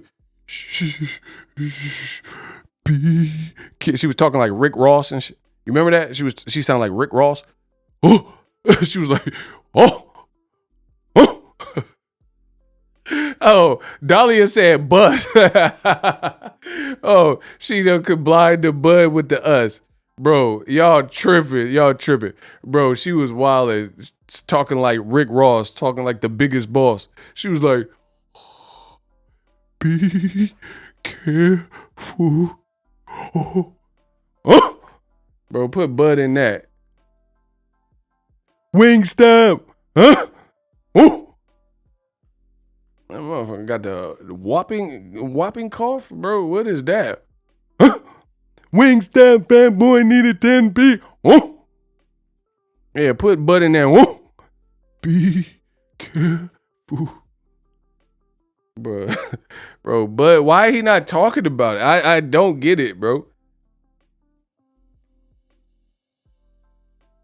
Like, do an interview or something. Some of y'all said Blue did the deal or something. Why you do an interview with Blue then? Why not? Somebody said Blue did a deal with him. Okay, great. Help them out and then do an interview with him. Why? I don't know, bro. I'm not stingy like that. You see what I'm saying? I'm not stingy, bro. You're Terence. I know you don't like promoting or whatever, but you're Terence Crawford. If people is looking for you and checking for you and like the way you fight, and then this company is like throwing, bro, you were with Top Rank for 11 years. 11 years. And if a new company is new and it's a startup and they're trying to take a chance and do something different, which you reported to ESPN and Mike Coppinger, why wouldn't you want to help get the ball rolling? Like that. I don't know. I think that in it of itself is kind of messed up. Bro, you got a startup company that you can make or break them or, get it cracking, and they splurging, apparently, according to the rumors and the reports, giving you $10 million. Wouldn't you be like me? I don't know. If I did a brand deal, I'm going to try to scream at the top of the lungs like, yo, check this out. Like, bro, at the end of my listen, Bud got more money than me, but money don't make the man. At the end of my videos, do you always see the promo to my brand deals? At the end of my videos, do you see my brand deal promos, the commercials? Do you see the links to the various brand deals that I have on every video?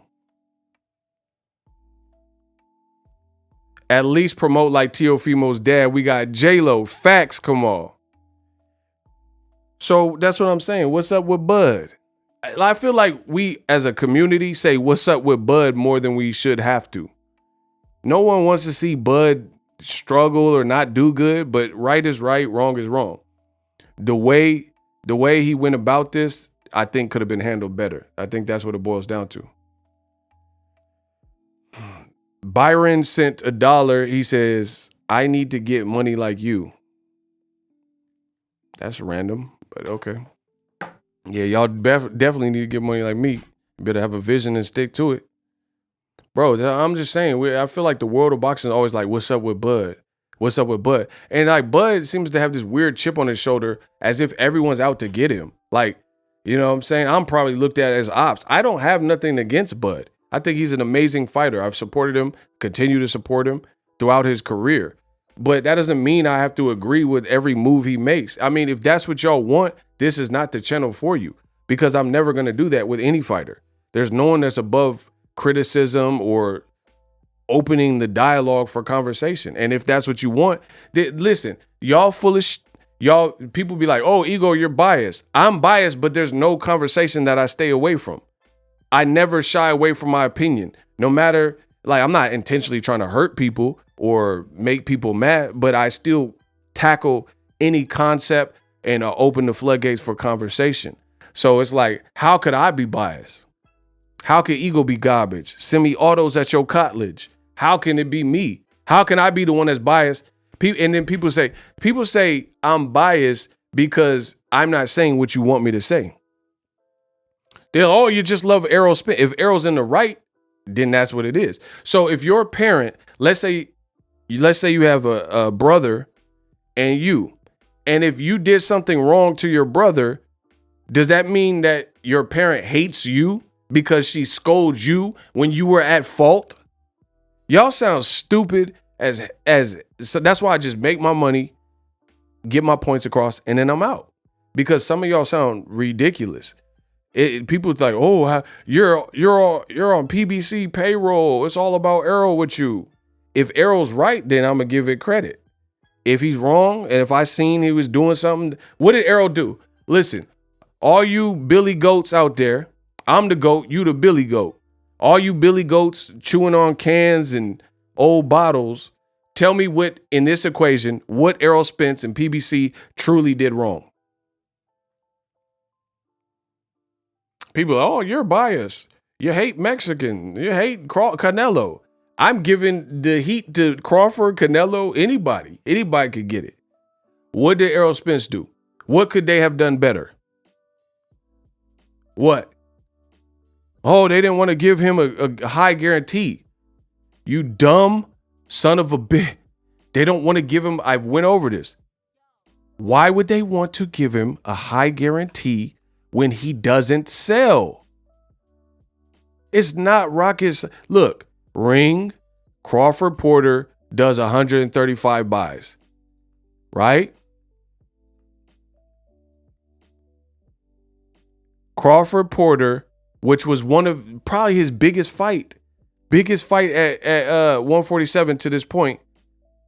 It says the 135 numbers missed the estimated break even bud.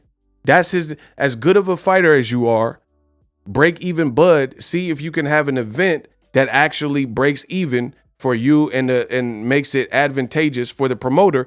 And guess what? With BLK Prime, it looks like that trend, if this fight happens under the terms in which they told me it would happen, continues. Because I don't see how this will be profitable. I don't see how ESPN is up here in terms of bigger. They have more built-in subscribers. It's a bigger thing. Bro, I will destroy any one of you. And you guys know that.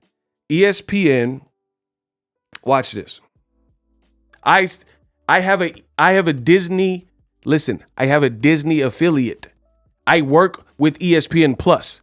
If you ordered the UFC fight from me today, I got paid from it. Me, that's who, right? So, ESPN, this is iOS, if you have an iPhone, ESPN Plus app. It has 2 million ratings. 2 million. So, how do you get 2 million ratings if you didn't have sometime customers? BLK Prime. Let me pull them up. iOS. BLK Prime. Good ratings, but they only have 47. And you can pull this up on your own cell phone. Okay, you got 10 million for Bud, but your app has 47 ratings on iOS. Your app has 47 people who have taken the time out their day to leave a review. Now, I'm not saying they have 47 customers, because some people could have bought it and liked it and just didn't leave a comment or just didn't leave a review. But 47 is pretty low for digital streaming. You could go to Tubi, you can go to ESPN, you can go to Netflix, blah, blah, blah. And all of them aren't going to say, none of those apps, because we know they're bigger, will say 47 reviews. And I put like HBO Max. Go to HBO. Somebody pull up HBO Max and tell me they only got 47 people that left a comment, good or bad. Because it's not about the comments, it's about the quantity. A Payne said this is the most Bud name has been a buzz this big, and he can't even capitalize by making the biggest fight of his career. He chased the wrong bag, and he couldn't possibly be his last. Oh, and it could possibly be his last bag. Shaking my head, this was definitely an L. But that's what I'm saying. So it's like, this is not to slight. I don't know, the company and stuff like that. They just trying to get their stuff off the ground. Deal with it. Okay, cool. But the whole margin for error is expedited and is enhanced because it's a smaller outfit than ESPN and Top Rank. That's it. There's no one that can convince me that Bob Arum, who's been around since the Muhammad Ali days, and Top Rank and ESPN Plus as a whole is smaller than that's just common sense. BLK Prime. That doesn't even make sense. So if Bob Arum was complaining that he's losing money with a bigger outfit, simply put, how does a smaller outfit make it profitable and pay him more? So what type of, like, what are the pay-per-view buys that you think this fight can generally do or genuinely do at a cheaper price point? And with the Sean Porter fight, it was $70 versus $40. This is just basic math. And if it's a respected business and I'm supposed to be respected, then I got a lot of questions. I got questions. Why do you have so many spelling errors? Why do you have so many spelling errors? Why the graphics don't look hard? You know what I'm saying? Those are things that for first impressions, you got this big fight now. You should probably up that. Have the UI look bussin'. You know what I'm saying? Bro, you could go to Tank Davis or Lil Baby website. It probably looks raw. They landing page, no spelling errors, because they get a professional to do it. My man said 25,000, 30,000 max. He said 30,000. Okay, so at $40 a pop, because I'll round it up. It's really 39, so that it'll literally be a little bit less. But I'll round up to 40. $40. $40. And my man said his guess is 30,000 max. Your net profit would be 1.2 million. This is how it works. You owe Bud Crawford 10 million and you made 1.2 million. So if that holds true, if those numbers hold true, you're already in the hole almost $9 million, 8.8 million. I mean, this is just simple math.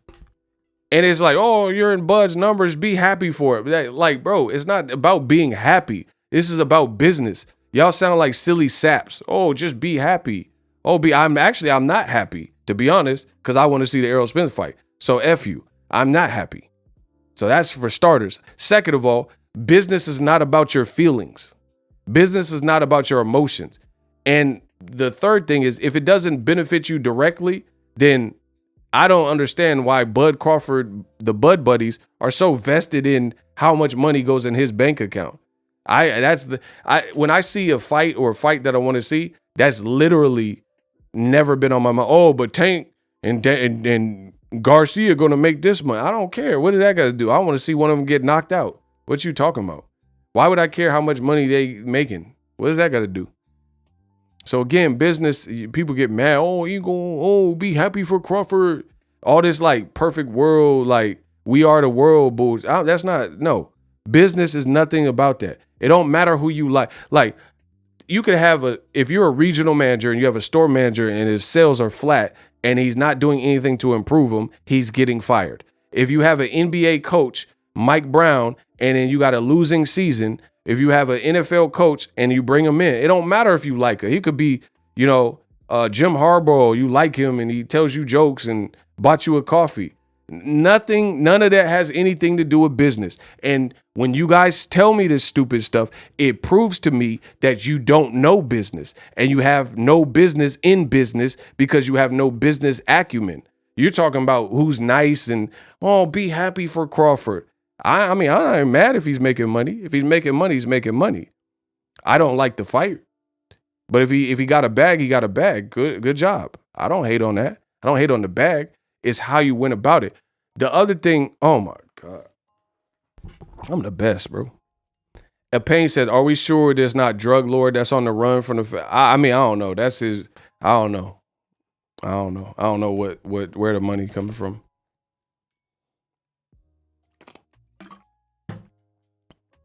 You're one of the few larger channels that is voicing how the fans feel. Keep it up, Ego. Cause I'm being real, and I am a fan. They posted the grammar plague pic on their Instagram earlier.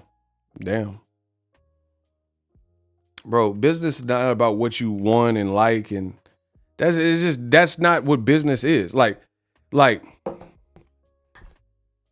that's just never been as, like I said, if you join an NFL team and your record, the team's record sucks, you're getting fired. If you're Andy Reid or somebody, you're getting fired.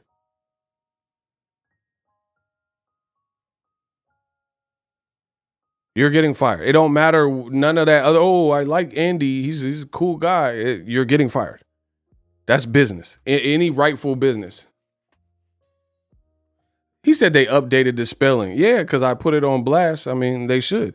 I mean, and literally the stuff I say is for people. I'm helping boxing. Me calling, that's an embarrassment.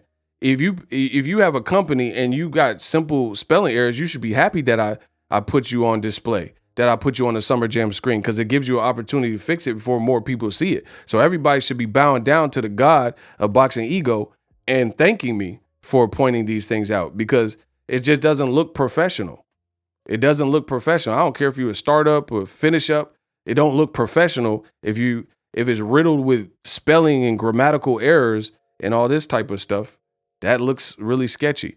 And again, why has Crawford not posted about it? And here's the other thing with Terence Crawford. Here's the other thing. People keep saying, oh, you got to be happy he's making money. I am happy when fighters get compensated. That's good. But I'm not happy how the Spence fight played out. And here's the thing. I said it before. I'll say it again. I could understand, or at least empathize, or at least deal with a little bit better had it played out a little bit different. What do I mean? The fans, get the likes up. Yeah, get the likes up. If Terence Crawford said to PBC, hey, we're working on something else. If we can't wrap this up, we're going to go on to David Avenesian. That's a better business practice in my world. I don't know how y'all do business, but to me, I don't burn bridges. Any job that I've ever had, I could go back to. I don't burn bridges. So I could respect it if you gave somebody head. If you're not doing wrong, why didn't you tell PBC? Why didn't you say, hey, we might go to BLK Prime and fight David Avenesian? You know, I need to get busy. I need to stay busy fight. Again, if you approach it like that, then at least whether you liked it or not, it could be respected. But when it looks like you sideline or you sideswipe somebody, when it looks like you backdoored somebody and then was doing dual negotiations, why do you guys believe that PBC would want to work with a person that just schemed them like that? Again, y'all definitely proved to me that you don't know business, because no one likes time wasters. If you waste my time, then that door will close. And I'm not even as big as like Showtime or CBS or none of that. But that's me. If you waste my time, and I don't have Showtime money, but if you waste my time, it's over. I'm not here for that. That's spam. So people keep saying, oh, they're still in negotiation. The Spence fight could still happen. How do you know that? Errol's talking about, I might move up. I'm going to talk to my team. I've been at this division too long. How do you know that it's going to happen now? PBC was trying to get the fight done at least in February now. And then Bud pulled this move. So how do you know the fight can happen and still be negotiated? You're saying that because you know that Bud is under the he's under the storm, and the rain cloud is above him and his team. That's why you're saying that, because you're trying to keep people optimistic and hopeful. How do you know that the fight can still happen when Errol Spence said, and I quote, "If it don't happen next, it'll never happen." But the Crawford fans know how bad of a look this is, so they're trying to hold out this hope that, oh no, this fight's still negotiating. You don't know that. And I might reach out to Espinoza to confirm that. Because why would, business and professional businessmen, they don't really do stuff like that. Professional businessmen, it's not a revolving door. Like you could just treat me like a doormat and walk all over me and then just come back when you want. Where do you guys get off? Y'all sound as entitled as Bud Crawford. Where do you get off thinking that's how business works? Like, that's like somebody making there's people on YouTube, they make diss videos about me and then want to debate me or be on my channel. Why? From a business perspective, I'm much bigger than you. I make more money than you. I don't know who you are. Why would I debate you? But again, because the crowd, I'm not gonna, I ain't no bully. I ain't just gonna beat nobody up because the crowd want to see it. It has to be mutually beneficial. Why would I waste my time when I could be working on whatever I need to work on, spending time with my family, to debate some chump that I don't even know they exist, and they're not in my tax bracket? That doesn't even make sense. So why do you guys not understand simple business practices? Why do you think that PBC or Errol they just gonna wait? They had their time wasted. And they just finna wait for Crawford. Oh, I whooped David Evanesian, I'm back.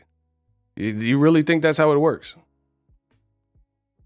You really think, what if someone, let's say dating. We'll say dating. We'll take it out of business. If you took a chick on several dates and then she just kept giving you a runaround and blah, blah, blah, or she said she was going to go on a date with you and she kept flaking. At some point, if you got any kind of heart and you're a real man, you're going to just give up on a chick. You're not going to disrespect me like that. There's no female on God's green earth that has disrespected Boxing Ego in that way and then flaked every time I don't even remember the last time a chick flaked on Boxing Ego. That's real talk. I can't even think of a time, because chicks, if they deal with me, they know what it is. They know what time it is, and they know I wouldn't settle for that.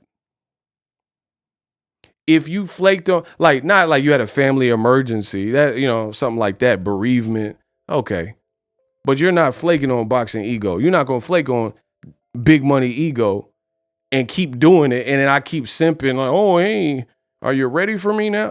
Bro. So again, this is business, etiquette. It's like the dude, I forgot the actor, I forgot his name offhand, but they said he was acting a fool in a New York restaurant, and he disrespected the staff worse than anybody's done since the business been open 50 years. Why would they want him back? What's his name? James Cordon. I forgot his name right now.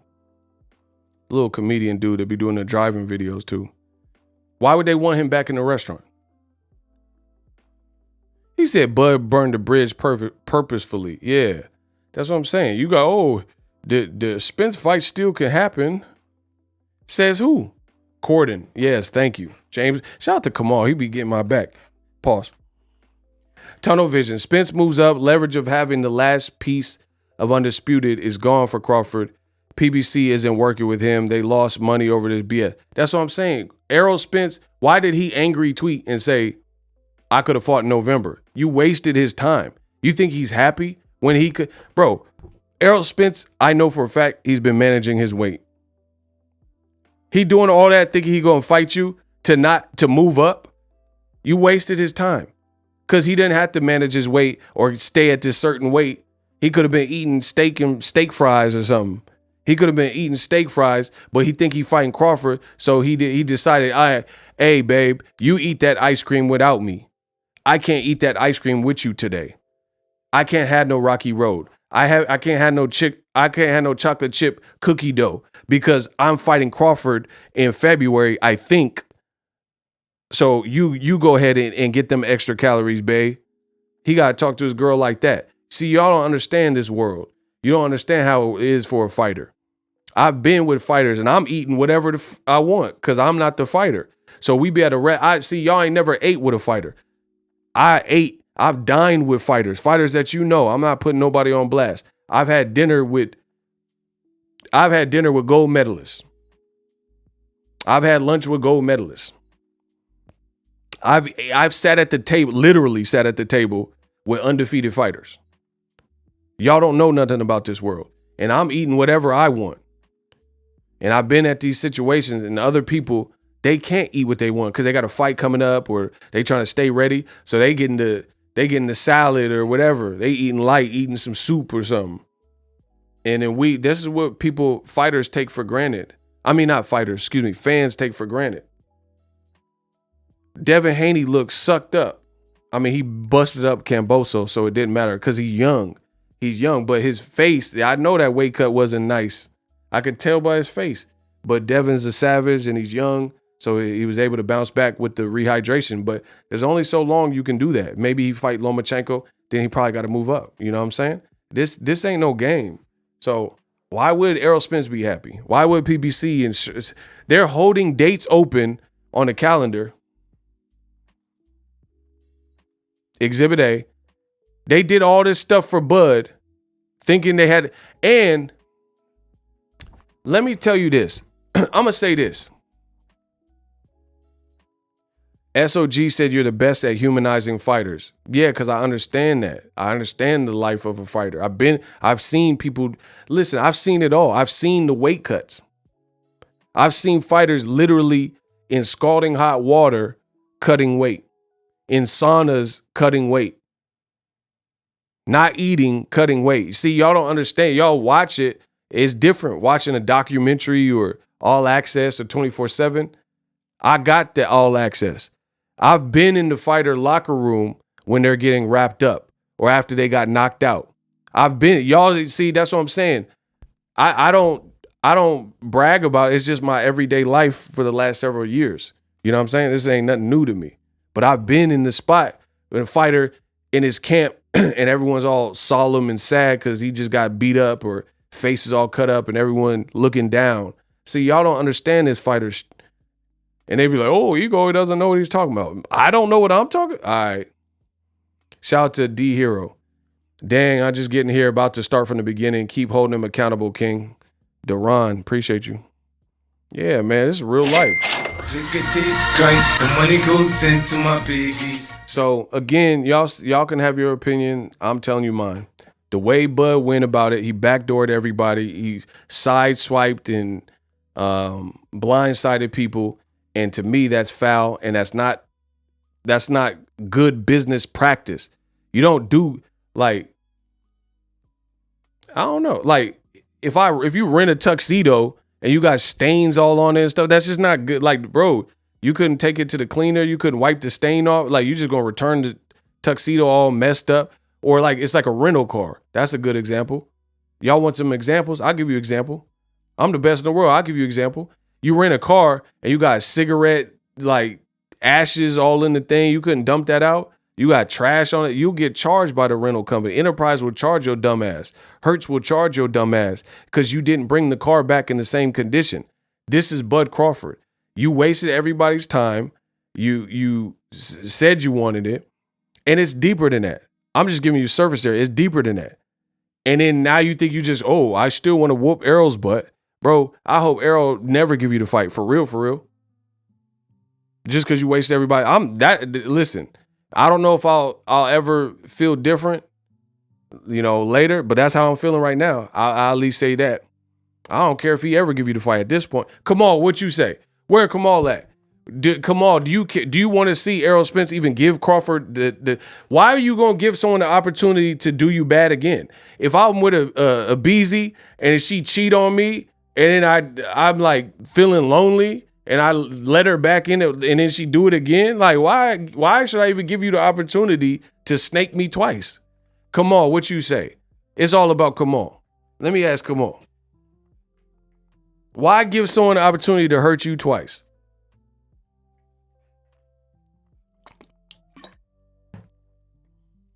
Like, you stab me in the back and then we just go, hey, you want to get some Chinese food? Oh, what?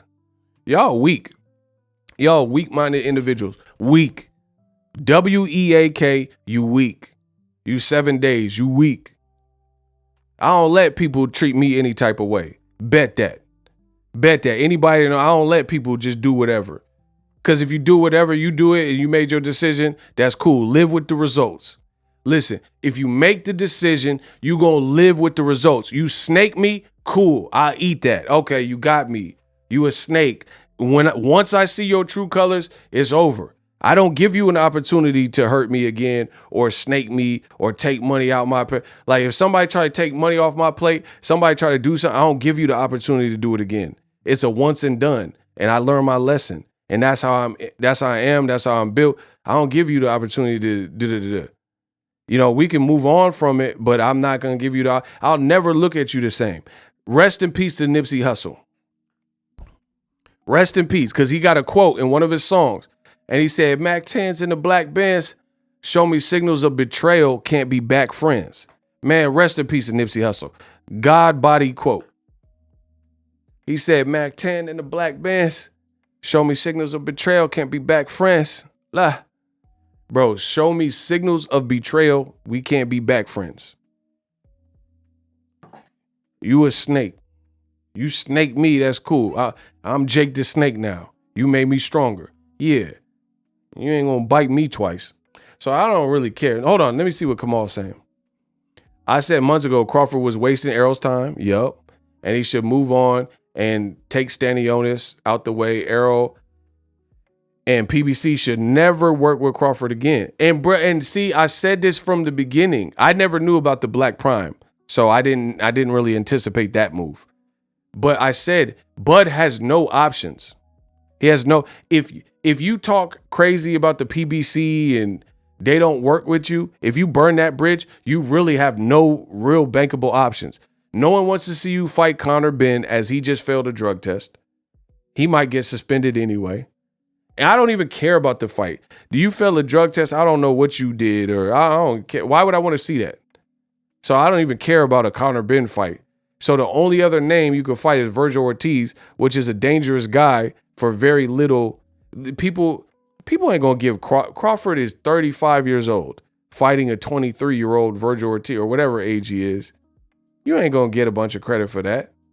You know, it's a good fight for fans, but that's hardcore fan. That ain't no crossover fight, bro.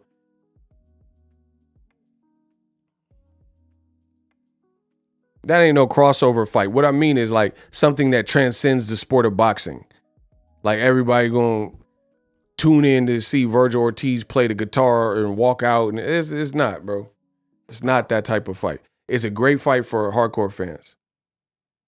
But it's not a crossover fight. They're still working on a young Virgil Ortiz.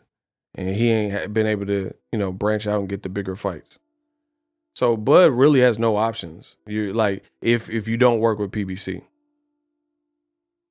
Like, okay, because the Black Prime, okay, let's say you get him for 10 mil. Let's say I'm skeptical, but whatever. Y'all tell me, oh, there's no reason.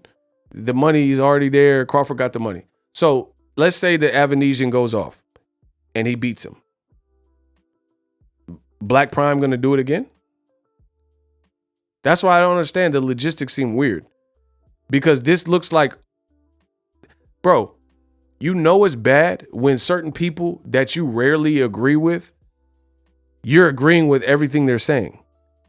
That's how you knew Bud made a crazy decision. When people, like, I'm seeing like people that 9 things out of 10 they say, I ain't never agreed with. And then they talking about this Bud situation, and it's like, damn, they cooking. And I give credit where credit's due. Because like let's say Dan Rayfield, sometimes he say some whatever stuff that I don't agree with, right? And then Dan Rayfield, you look at what he's saying about the Crawford, I'm like, damn, he cooking. Man, that's how you know it's bad. When you start agreeing with old media, personalities and stuff, they cooking Crawford. and they saying stuff that's like factual. Like I'm like, damn, they made a good point. See, I don't care. You could be a homeless person. A good point's a good point. I don't care. If you make a good point, you made a good point. It is what it is. I'll give credit. Lou DeBella, that's what I'm saying. Like people that you don't always agree with, they out here saying the same stuff. Bro, y'all want to see? Listen, listen. I play Dan Rayfield. He got one right now. Tell me he ain't cooking. I'll play it. Y'all want me to play the Dan Rayfield? If y'all listen, get the likes up. If y'all want me to play the Dan Rayfield, can I get a hell yeah? And then y'all tell me if he's cooking. If y'all want me to play the Rayfield, yeah, and then listen to the whole thing and tell me if he's cooking. And I'm gonna go use the bathroom. I'm gonna go pee. If y'all want me to play the Rayfield and tell me he's not valid in what he's saying, yeah. Yeah, put hell yeah.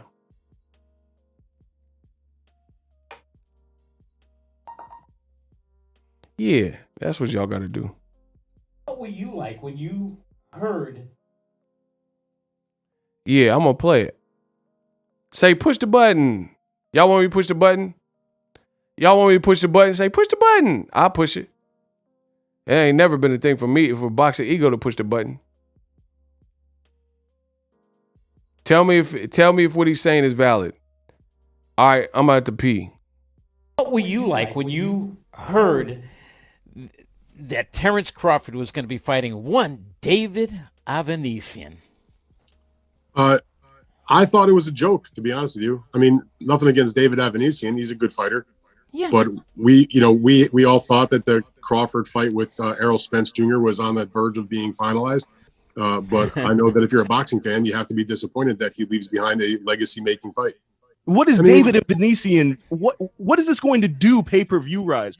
Who cares about this fight? I mean, at the end of the day, Crawford obviously cares that he's going to get a lot of money. Who can blame him for that? I mean, I'm not one to count somebody else's money. And if he's getting paid, claiming, a $10 million plus purse for a David Avanesian fight, again, who are we to argue with that? I mean, if you're going to, if somebody wants to pay you a tremendous amount of money for a light night of work, go take care of business. However, you're totally, perfectly, legitimately entitled to do that.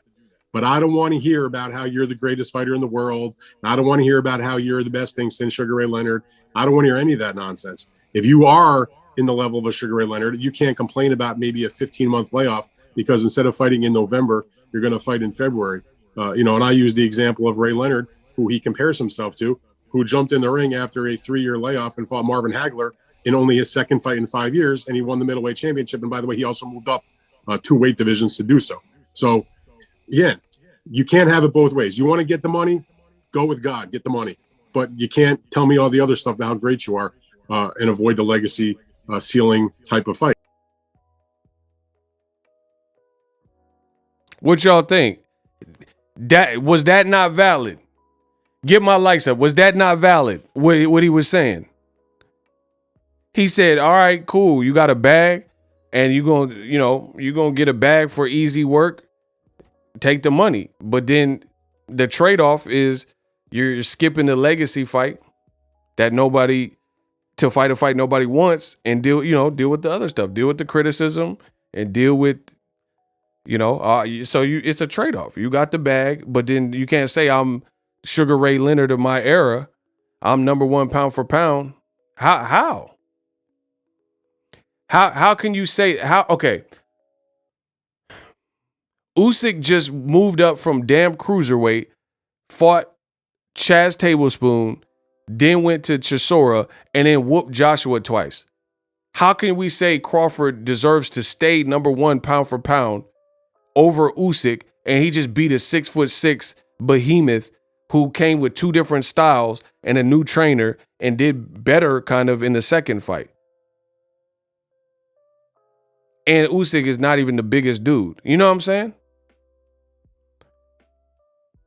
So it's like that's valid. That's boxing. How can you hold the line for Crawford and he keep making these type of moves When he, like, people say, oh, it's Top Rank, Bob's holding him back. He's off the leash now, and the quality of opponents is not upped. Who's the common denominator? It's Bud and his team. Period. Bro, listen, I just said it the best way anybody has ever said it in all of boxing. I just said it the best way. You're no longer with Top Rank, yet your reported next opponent is no better than the opponents you were criticized for fighting on Top Rank. There's no one that said it any clearer or better than that. Listen to what I'm saying. People blame Bob Arum. People blame Top Rank. Bob Arum said, I don't even want to deal with Crawford. He's a nightmare, blah, blah, blah. I'm losing money on the kid. Right? Everyone's like, oh, Bob, you a hater. You old man hater. He leaves Top Rank and he's a free agent. So everyone's like, big hopes for Bud Crawford, hopes for Undisputed, hopes for the Errol Spence fight, hope for a better tomorrow, all this stuff. His first reported fight is a David Avanesian that I have not even heard anyone talk about at all. He's not top 10 at all. I don't care about rankings. Damn, Ego, that's how you feel. Block him. I wouldn't say it if I didn't feel like that. Don't waste my time. He said, that's how you feel? What you mean that's how I feel? If you feel different, you're just saying that to be contrarian. That's how everybody feels. Don't ever ask no stupid question. Oh, is that how you feel? I wouldn't have said it if that's not how I feel. Dummy. Diane says get paid $10 million from that bootleg network. I mean, apparently, if they got it, they got it. I don't know. The money goes into my baby. Bro, y'all say stupid stuff. Damn, that's how you feel? Do you feel any different? Is David Avanesian in 2022 any better than Mean Machine in 2019? No. In fact, it's worse because Mean Machine at least knocked out David Avanesian. Boop! Boop! Y'all don't know about boxing. Don't ever question me because you don't know how to keep up. There's no way you could keep up. Shut your mouth. Does David Avanesian do more for Crawford's legacy or put him in a different position or a disposition? Listen, that's a bar. I said, does fighting David Avanesian put Crawford in a different position or a disposition? That's a bar. It's no better, and it really is argued or could be argued that it's equivalent or worse than Mean Machine in 2019. So your quality of candidates and opponents aren't improving. No one wanted to see you fight Amir Khan when you did on pay-per-view. Jose Benavidez got shot, unfortunately. And he still went 12 rounds with you and gave you a good fight.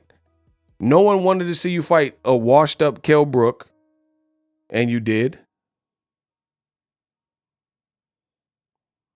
You opened the door to a new level of scrutiny. Me or Crawford?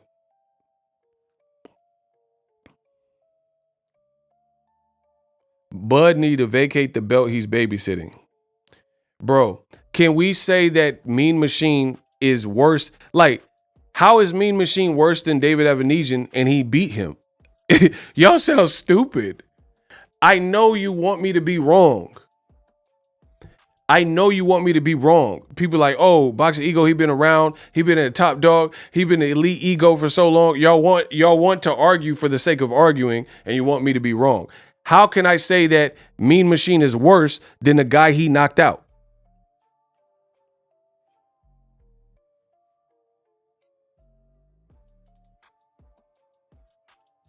That doesn't even make sense. So you're fighting you're fighting a guy that got stopped by the guy you stopped on a lesser known app, a startup app, and allegedly getting more money than you got your whole Top Rank, all of your main event fights singularly.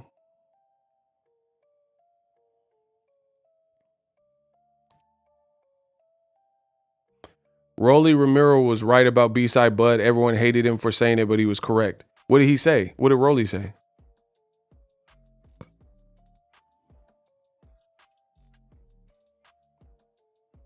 Bro, listen. Bud Crawford had a bilateral rematch clause, meaning if he whoops Spence like him and his team said, Bomac just said, I think Crawford can stop Errol Spence. So you stop him, you would have been entitled to a rematch, and you would have had the lion's share of the money. So people keep making like PBC offered this horrible deal, but how's it a horrible deal when it would have been the biggest fight of your career? It'd have been the most meaningful fight of your career, and then there was a rematch clause attached to it. Rolly said Crawford doesn't sell. He's afraid of Spence. Oh, damn. Yeah, I remember. Okay, I remember now what you're talking about. Here's another thing. I've always questioned the business acumen of Bud Crawford. I've always said that. And you tell me these are power moves from Bud Crawford. Here. This is the last thing I'm going to say, because I know I'm just bodying y'all too much. It's just crazy. It's not even a contest anymore. It's just like, you ever see a fight and then people are like, oh, this fight don't need to continue. Someone's just getting mollywopped. That's what this is. All right, look. Say it like this. I'm going to say it like this. If Bud was operating on good faith, why didn't he tell? If anyone can answer these, then I'll hear you out. Is that fair? I'm going to present a couple questions, and if anyone can answer them with intelligence, then I'll change my mind. So we're going to play a game. It's called Change My Mind. CMM, change my mind. Is that fair? We're going to play a game, CMM, called Change My Mind. I'm going to present to you guys some realistic and fair questions, and y'all have to answer them.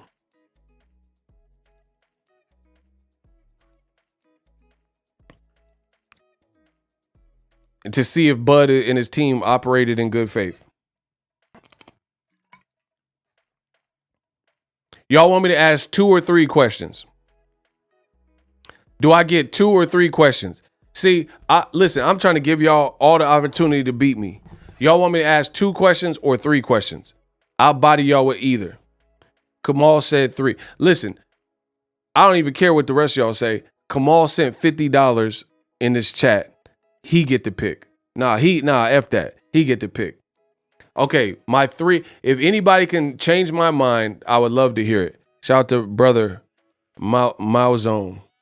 I would love to hear it. Change my mind. And then I'll feel a different way about how Bud and his business etiquette and how he handled it. All right, look. Smash the like button. Question 1.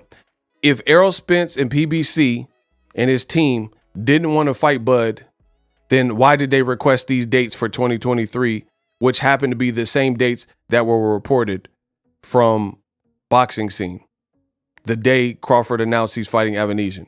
Once again, the Athletic Commission has reserved dates for the 6th, the 7th, and January 26th, or January 27th and 28th, and in February 3rd and 4th, the last 2 of which was the same exact dates that the Boxing Scene article said they wanted to make the fight a week before the Super Bowl. If Errol was the problem, if PBC was the problem and they were ducking, why did they request the same dates? And this is not a PBC document. This is Nevada State Athletic Commission document that I pulled up that no one else has pulled up because there's no one that's better than me in the world of boxing. If Errol's team was pump faking and they really had no intentions because they were scared of Crawford, why did they reserve the dates? TGB Promotions, which is the promoter for PBC, why did they request those dates and hold them open and say, hey, we need the MGM reserved for this date, MGM property reserved for this? Explain that.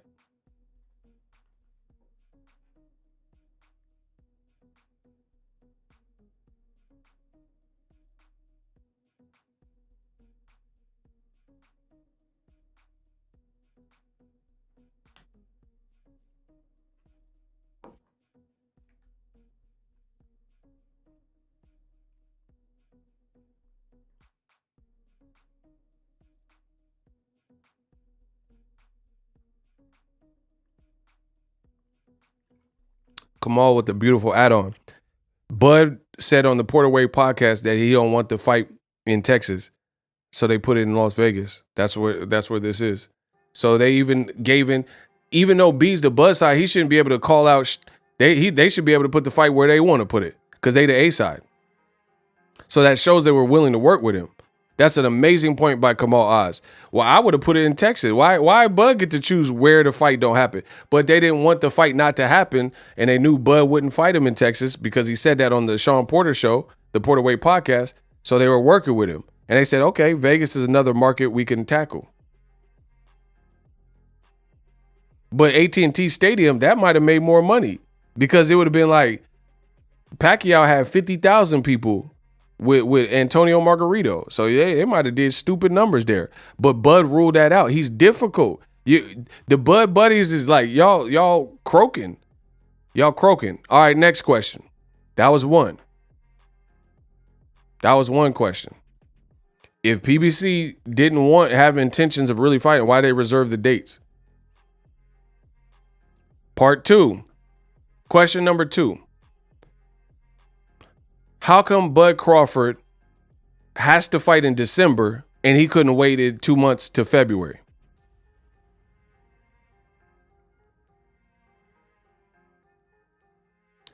You fought one time a year for the last 2 years, Kell Brook and Sean Porter.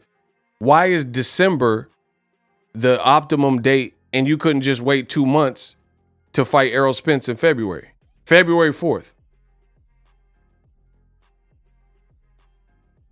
Because realistically, it'd be before February 4th because it'd be fight week. So it'd really be fight week. You know what I'm saying? So the whole, it'd be like late January, and then that would be fight week all the way to the Saturday, February 4th.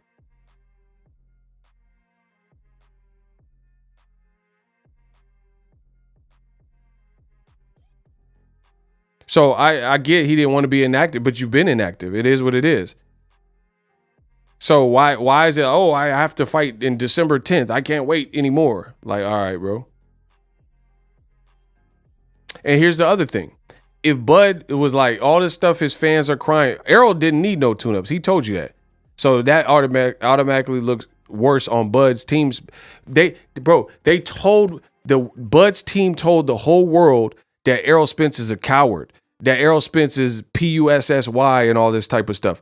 So Errol, what we know on record, was willing to fight dangerous foes, ranked foes that we all know about off of a eye surgery and then also off of a car wreck. So how is it you're making him sound scary and horrible, but why is he not taking tune-ups? But you need a tune-up. So that look horrible. Oh, yeah. I'm looking for you, Errol. Where you at? I'm in the ocean. You say you the big fish. I'm looking for you. Where your ass at? Why do all this? If you need a tune-up, see, that's what I'm saying. Why would you do any of this type of stuff if you needed a tune-up? I'm looking for you, Errol. Where you at? I'm in the ocean. You say you the big fish. I'm looking for you. Where your ass at? Oh, whole ass. Well, you got a lot of room to hide in this. I don't know if I can find you in the ocean. See, this the ocean big in the mother, man. We ain't gonna be able to find your punk ass out here. Got a lot of places to hide. Bro, so you said he was hiding. Why do all that if you were the one that playing chicken, you the one that swerved? You needed a tune-up. I mean, these are real questions. Everything I provided in this video was a truthful and realistic depiction of what's happened and real life questions. You said, where you at, blah, blah, blah. And his team made Errol Spence sound soft, you know? So you were the one that went another route. You guys can't answer nothing that I'm saying. Here's my third question so I can wrap y'all up and put you in the body bag. If Crawford was a good businessman and doing good, honest business and practical business with great business acumen and practices, then answer this. If Crawford said hey man, I've been out the ring. This negotiation taking way too long. I want to sign a 2-fight deal. The first fight, I need a tune-up, PBC. And then the second fight is Errol Spence. Do you think PBC would have done that? I'm going to ask again, because when I speak perfect English, people act like they can't understand and follow. If Crawford said, you know what, PBC, Al Heyman, negotiations are taking very long. I need a tune-up, and then I promise my next fight will be Errol Spence. So I want to sign a 2-fight deal. Do you think PBC would do that? Christian says they would do that. Ravarus Jones said no, they wouldn't. Why? Why wouldn't they do that if he was honest and he said, hey, I need a tune-up because I've been out the ring and I'm going to sign a 2-fight deal, tune-up with Sergey Lipinets or somebody or Jamal James, and then I'm on Errol Spence's ASS. Why? Why wouldn't they do that? You talking about no. Why? No, why? And Kamal bodying you. They offered him a 3-fight deal. So why wouldn't they do that? If he said, hey, can we move this fight with Errol to May? And I need a December, January, February tune-up, and I promise I'll fight Errol in May. So you could book the calendar like that. Why would they just say no? Okay, so majority of the people, except for this one idiot, said that they think PBC would do it. My question to you, if Crawford is a great businessman and honest practices, he already worked with a drug lord, that, you know what I'm saying? He already worked with a drug lord, so that tells you kind of what time it, like, you had no problem trusting somebody who has such a reputation like Daniel Kinahan, but you have a problem trusting PBC. So here's the point. Here's the point I'm making. If Crawford was in good faith, honest, negotiating, then why didn't you try to get a tune-up with David Avenige or whoever with PBC?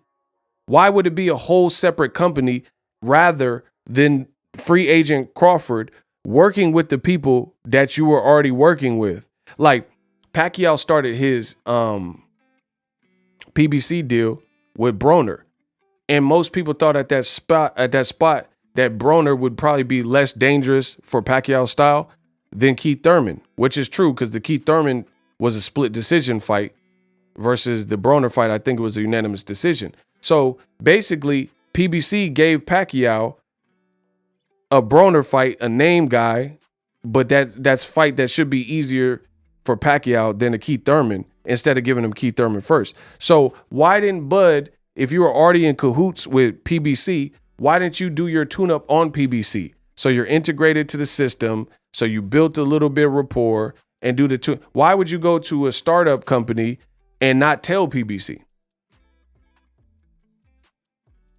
Oh my gosh. Love you, dog. Shout out to Kamal Oz. He could have had a co-feature pay-per-view with Errol Spence. Yeah, Errol Spence, Stanionis, and then you put Crawford, Sergey Lipinets, or Jamal James, or Butayev as the co-main event.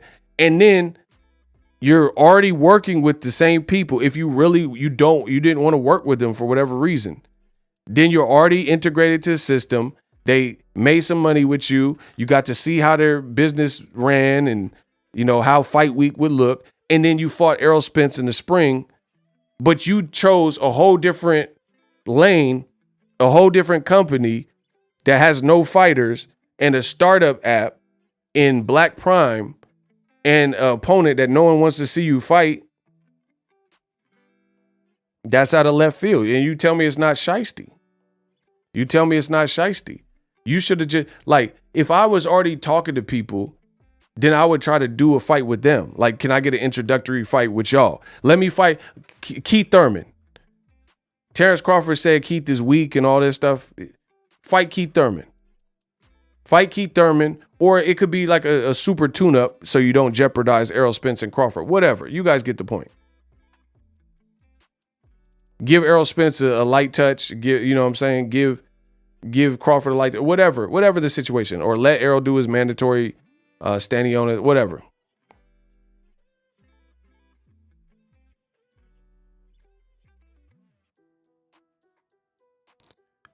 I'm with you, but 10 million for easy work ain't bad at all. Oh my gosh, bro. Like y'all keep saying this 10 million based on what? But bro, y'all sound stupid. I'm just gonna be real. It sounds stupid. You don't know that they're saying he's getting 10 million. The logistics, we don't really know if he's getting 10 million. That's just what was in print. So, okay, if I said, oh, my YouTube paycheck was $10 million this month, y'all believe me just because I said it?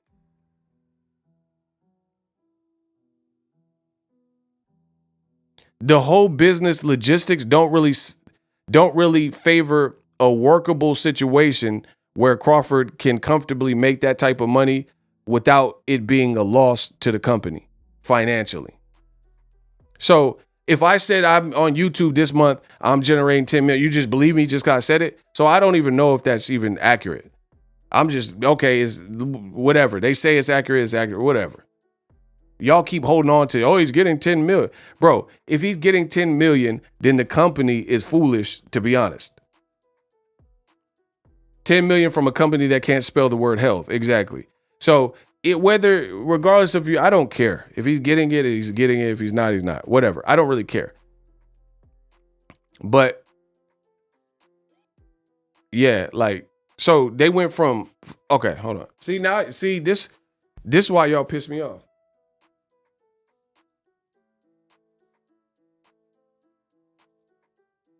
Okay.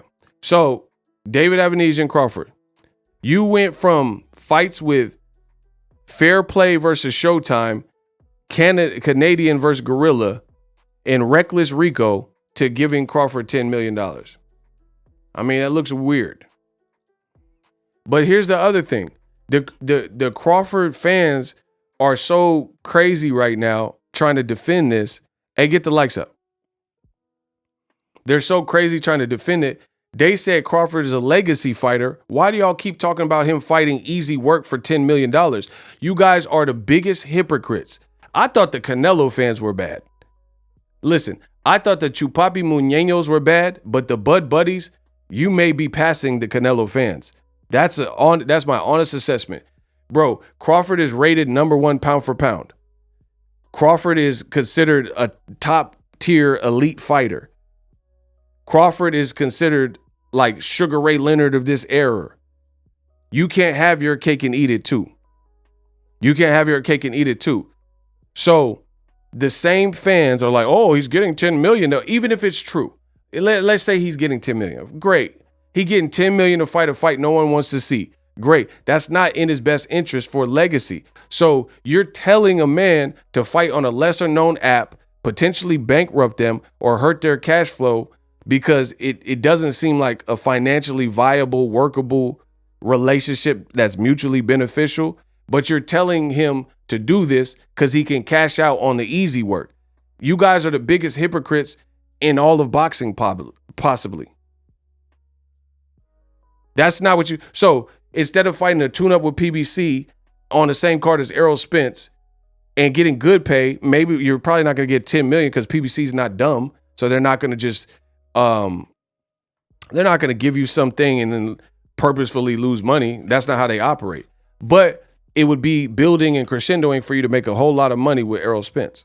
But you guys are saying, no, do what Crawford did, backdoor and unprofessionally leave the negotiations that you were in, announce this fight, but not really announce it and it's in a month and a half, and fight a guy no one wants to see you fight, but you getting paid. I mean, y'all sound pathetic, bro. I've never seen such a divide in boxing, but this is what happens in the, with technology and advancements. You listen to whatever and different opinions, but boxing fans are getting outright pathetic. You are now telling me that F the fans, who cares about what's right? Who cares about getting the bigger fights? Crawford gonna eat. Crawford gonna get that dough. He's gonna make 10 million, but at what cost? See, that's what I'm saying. Don't watch my channel. If this is the type of energy in your character, don't watch the channel. So I like money to, as much as the next person, but I'm not gonna kill a baby to get some money. or like put a baby in a human trafficking ring to get some money. If you have integrity, you have it. If you don't, you don't. Money's great. Making a lot of it's great, but at what cost? So you guys tell, 10 million, but now all the fans are angry and scorned. But Crawford's making money. That's what boxing has come to. When has this ever been a thing? Like, so you don't want to see in the prime Mike Tyson fight Lennox Lewis. You want to see Mike Tyson fight Peter McNeely, but Tyson got paid though. You sound stupid, bro. You sound stupid. Anybody that's saying but Bud, let Bud eat off the easy work. That's what boxing has come to. Let Bud eat. I'm not mad that Bud's getting paid handsomely. If he can get that money, he could get that. That's cool. But boxing fans now in 2022 and the foreseeable future lack integrity. They say, I don't care. I want Bud to fight a guy that I don't want him to fight because he's getting $10 million.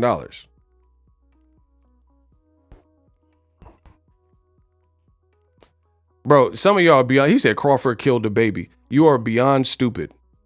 You are beyond stupid. No, Crawford did not kill a baby. I'm giving you an analogy about how money and making it and how you make it has limits. So again, I'm not going to rob no old lady to come up, because like, even if I was a thief, I would still have a code.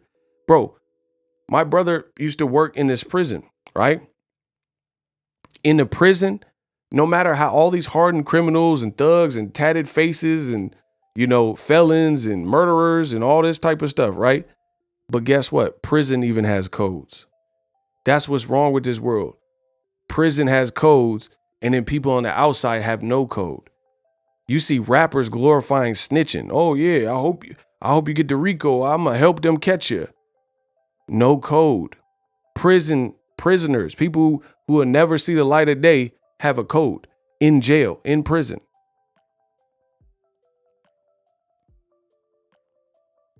You know what I'm saying? Like, child molesters, they get beat up in prison and stuff. Like, you did that to that kid, bah. You know what I'm saying? Stole on, teeth knocked out, all types of stuff.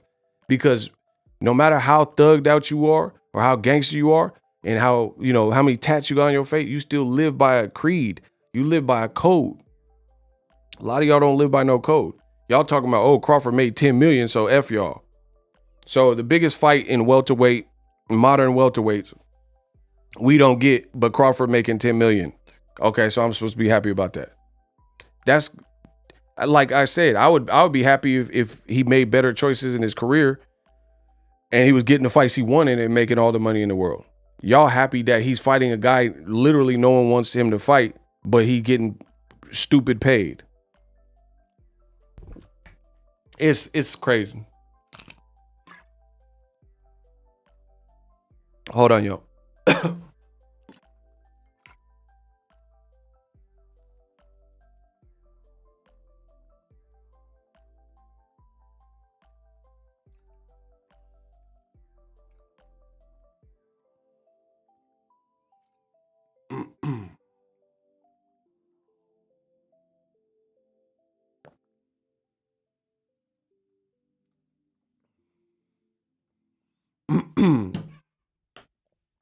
Man, my voice is getting rawed out. Hold on. I'm about to have to get off here.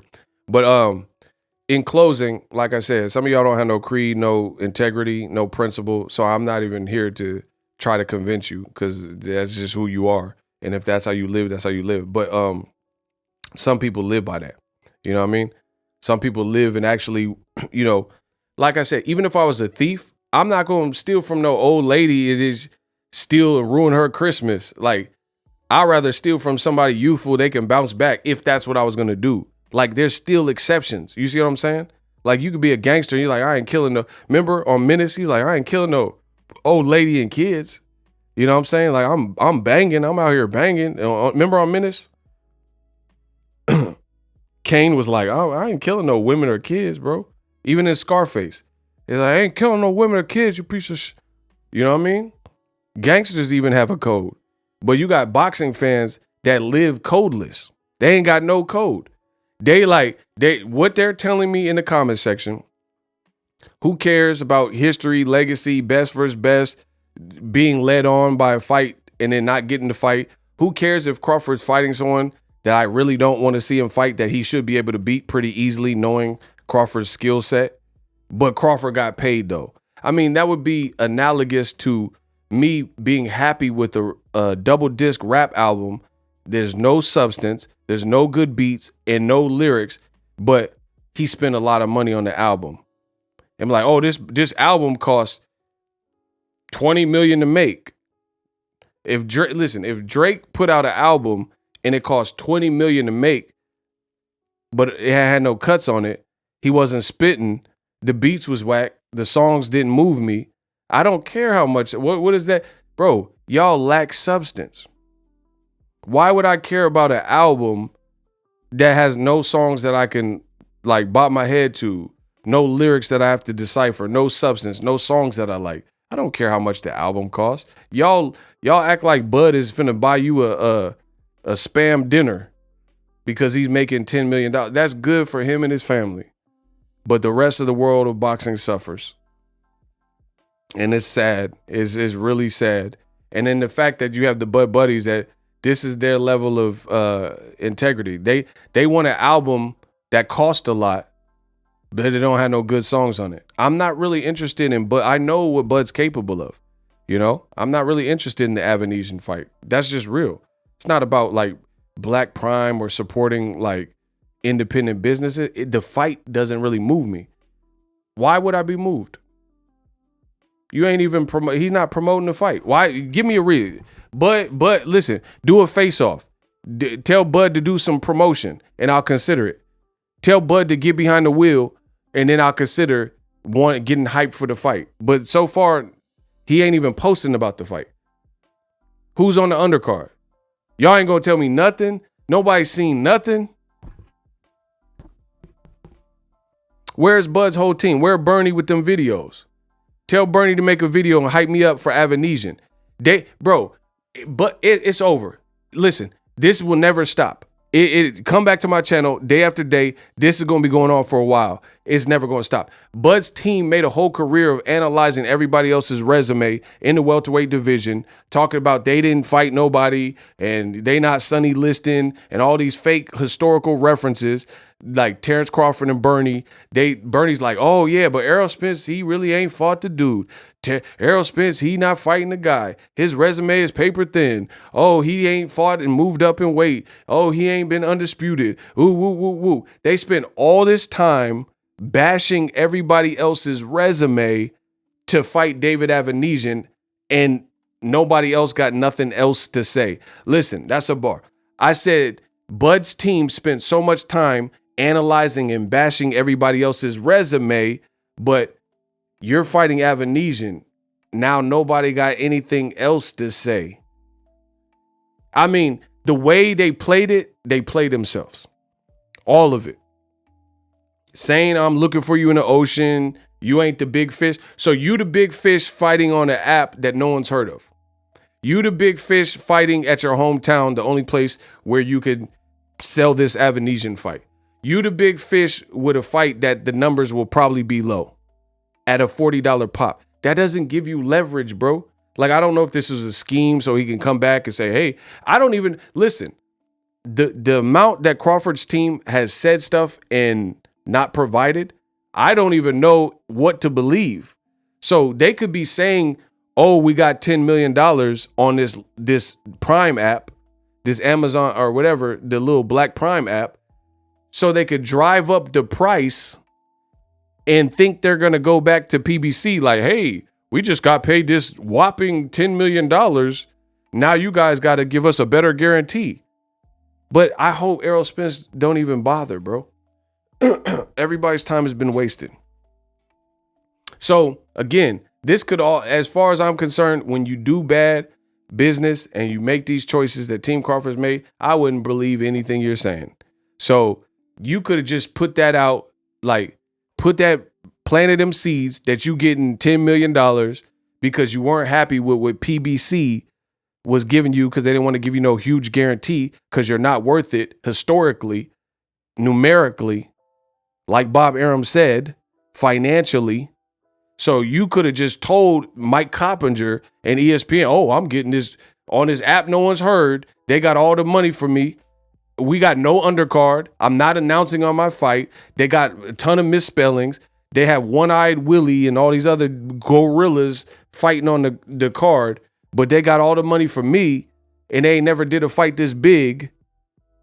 You could just said that and then think you gonna fight the fight, get paid secretly what you really getting paid, right? And then go back to PBC at your leisure and be like, hey, Errol, what's up? Hey, but mind you, I got 10 million versus Avanesian on the app, so y'all got to treat me right. Bro, it's like damn near like the oldest trick in the book. Bro, there's this thing on eBay. It's called shield bidding. Anybody know what that means? I'm the best in the world. Anybody know what shield bidding is?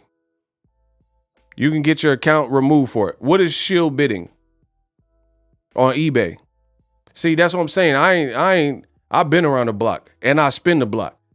Y'all can't defeat me. Y'all know y'all can't outthink me. What is shield bidding on eBay? I'm the king of the analogies. I'm the kid with the motor mouth. I'm the kid with the golden voice. What is shield bidding on eBay? I'll tell you. Shield bidding is where you're the seller and you post your own item. Like, oh, hey, I'm selling this. Y'all give me an item to sell on eBay. I don't know. Give me an item to sell on eBay. Give me an item. Listen, I'm the kid with the most analogies. Give me an analogy. Y'all take it too long. Let's say you selling a MacBook Pro laptop. Shield bidding is where you post the item. You're the seller. You're selling the MacBook Pro, and then you have a burner account, and then you bid on your own item to drive the price up, right? And obviously, eBay has practices where they look at IP address to see where it's coming from, to see if the location is the same, to see if you're doing that. And if they catch you doing that, then you'll get blocked off you'll get your account removed because you're forcing the auction price. eBay's an auction style bidding. So you're forcing the auction price and driving the price up with a fake account with no intent. The account has no intent of actually, even if they win, you have no intent because it's a burner account and it's you on your own item. You have no intent of paying for the item because it's your own item. You're just trying to drive up the price. So again, these are ancient old tricks that people can do to drive prices up. So again, with so much fishy stuff surrounding how Bud does business and working with drug dealers and all that type of stuff, I'm not convinced that he is actually getting me personally, this is ego talking. I'm not convinced that he's getting the 8 million. Yo, we got a PayPal $20. We got $20 in PayPal. Let's go. This is from Cardale Keller. Appreciate you. So, Bud could be shield bidding like on eBay where you're posting the item. You got a burner account and you're bidding on your own item and you're trying to fool PBC and say, hey, because Bud, he reportedly got $6 million to fight Porter. Because just look at the metrics, people. Look at the metrics. So Bob Arum been in the business of boxing longer than Black Prime. Bob Arum said he losing money, and it says Crawford was going to get a little more than $6 million to fight Porter. So a better fight on a bigger network with somebody like Arum, who's 90 and been in the business longer than Black Prime, and he gave Crawford $6 million. So now there's a company that was so desperate to get Terence Crawford on their network that they basically almost doubled what he got in his last fight to fight a worse opponent that no one wants to see him fight. This sounds fishy. I don't know where y'all come from, but where I'm from, this whole situation, it sounds fishy. Bob's been in the business longer than PBC, all these dudes, right? Bob sees fit to give Crawford a little bit more than 6. Let's say 6.5 mil. Black Prime, who I've never heard of prior to this whole Bud announcement, they basically double that because 5 plus 5 is 10, 6.5 doubled. You know, that's a little bit more. So they basically doubled it to fight a worse opponent a month and a half out. I don't know who's on the undercard. Who's the commentators? Who's doing the color commentary? Who's like, you got to pay for lights, you got to pay for the venue. When the tickets going on sale? When is Bud going to talk about it? Are you going to do shoulder programming? I mean, there's a lot that goes into a fight. So even as a startup company, even if they have the money, you're destitute to fail if you don't handle the promotion right. And then from going from lone wolf gorilla fights and stuff like that to Bud Crawford, all of it sounds weird. So me, Boxing Ego, seeing is believing. Show me that this fight happens. Show me that Bud getting 10 million and all this other stuff you're saying. And then I'll be like, okay, cool. Everything checked out. He said, bro, man, from the 5th floor finna do the commentary.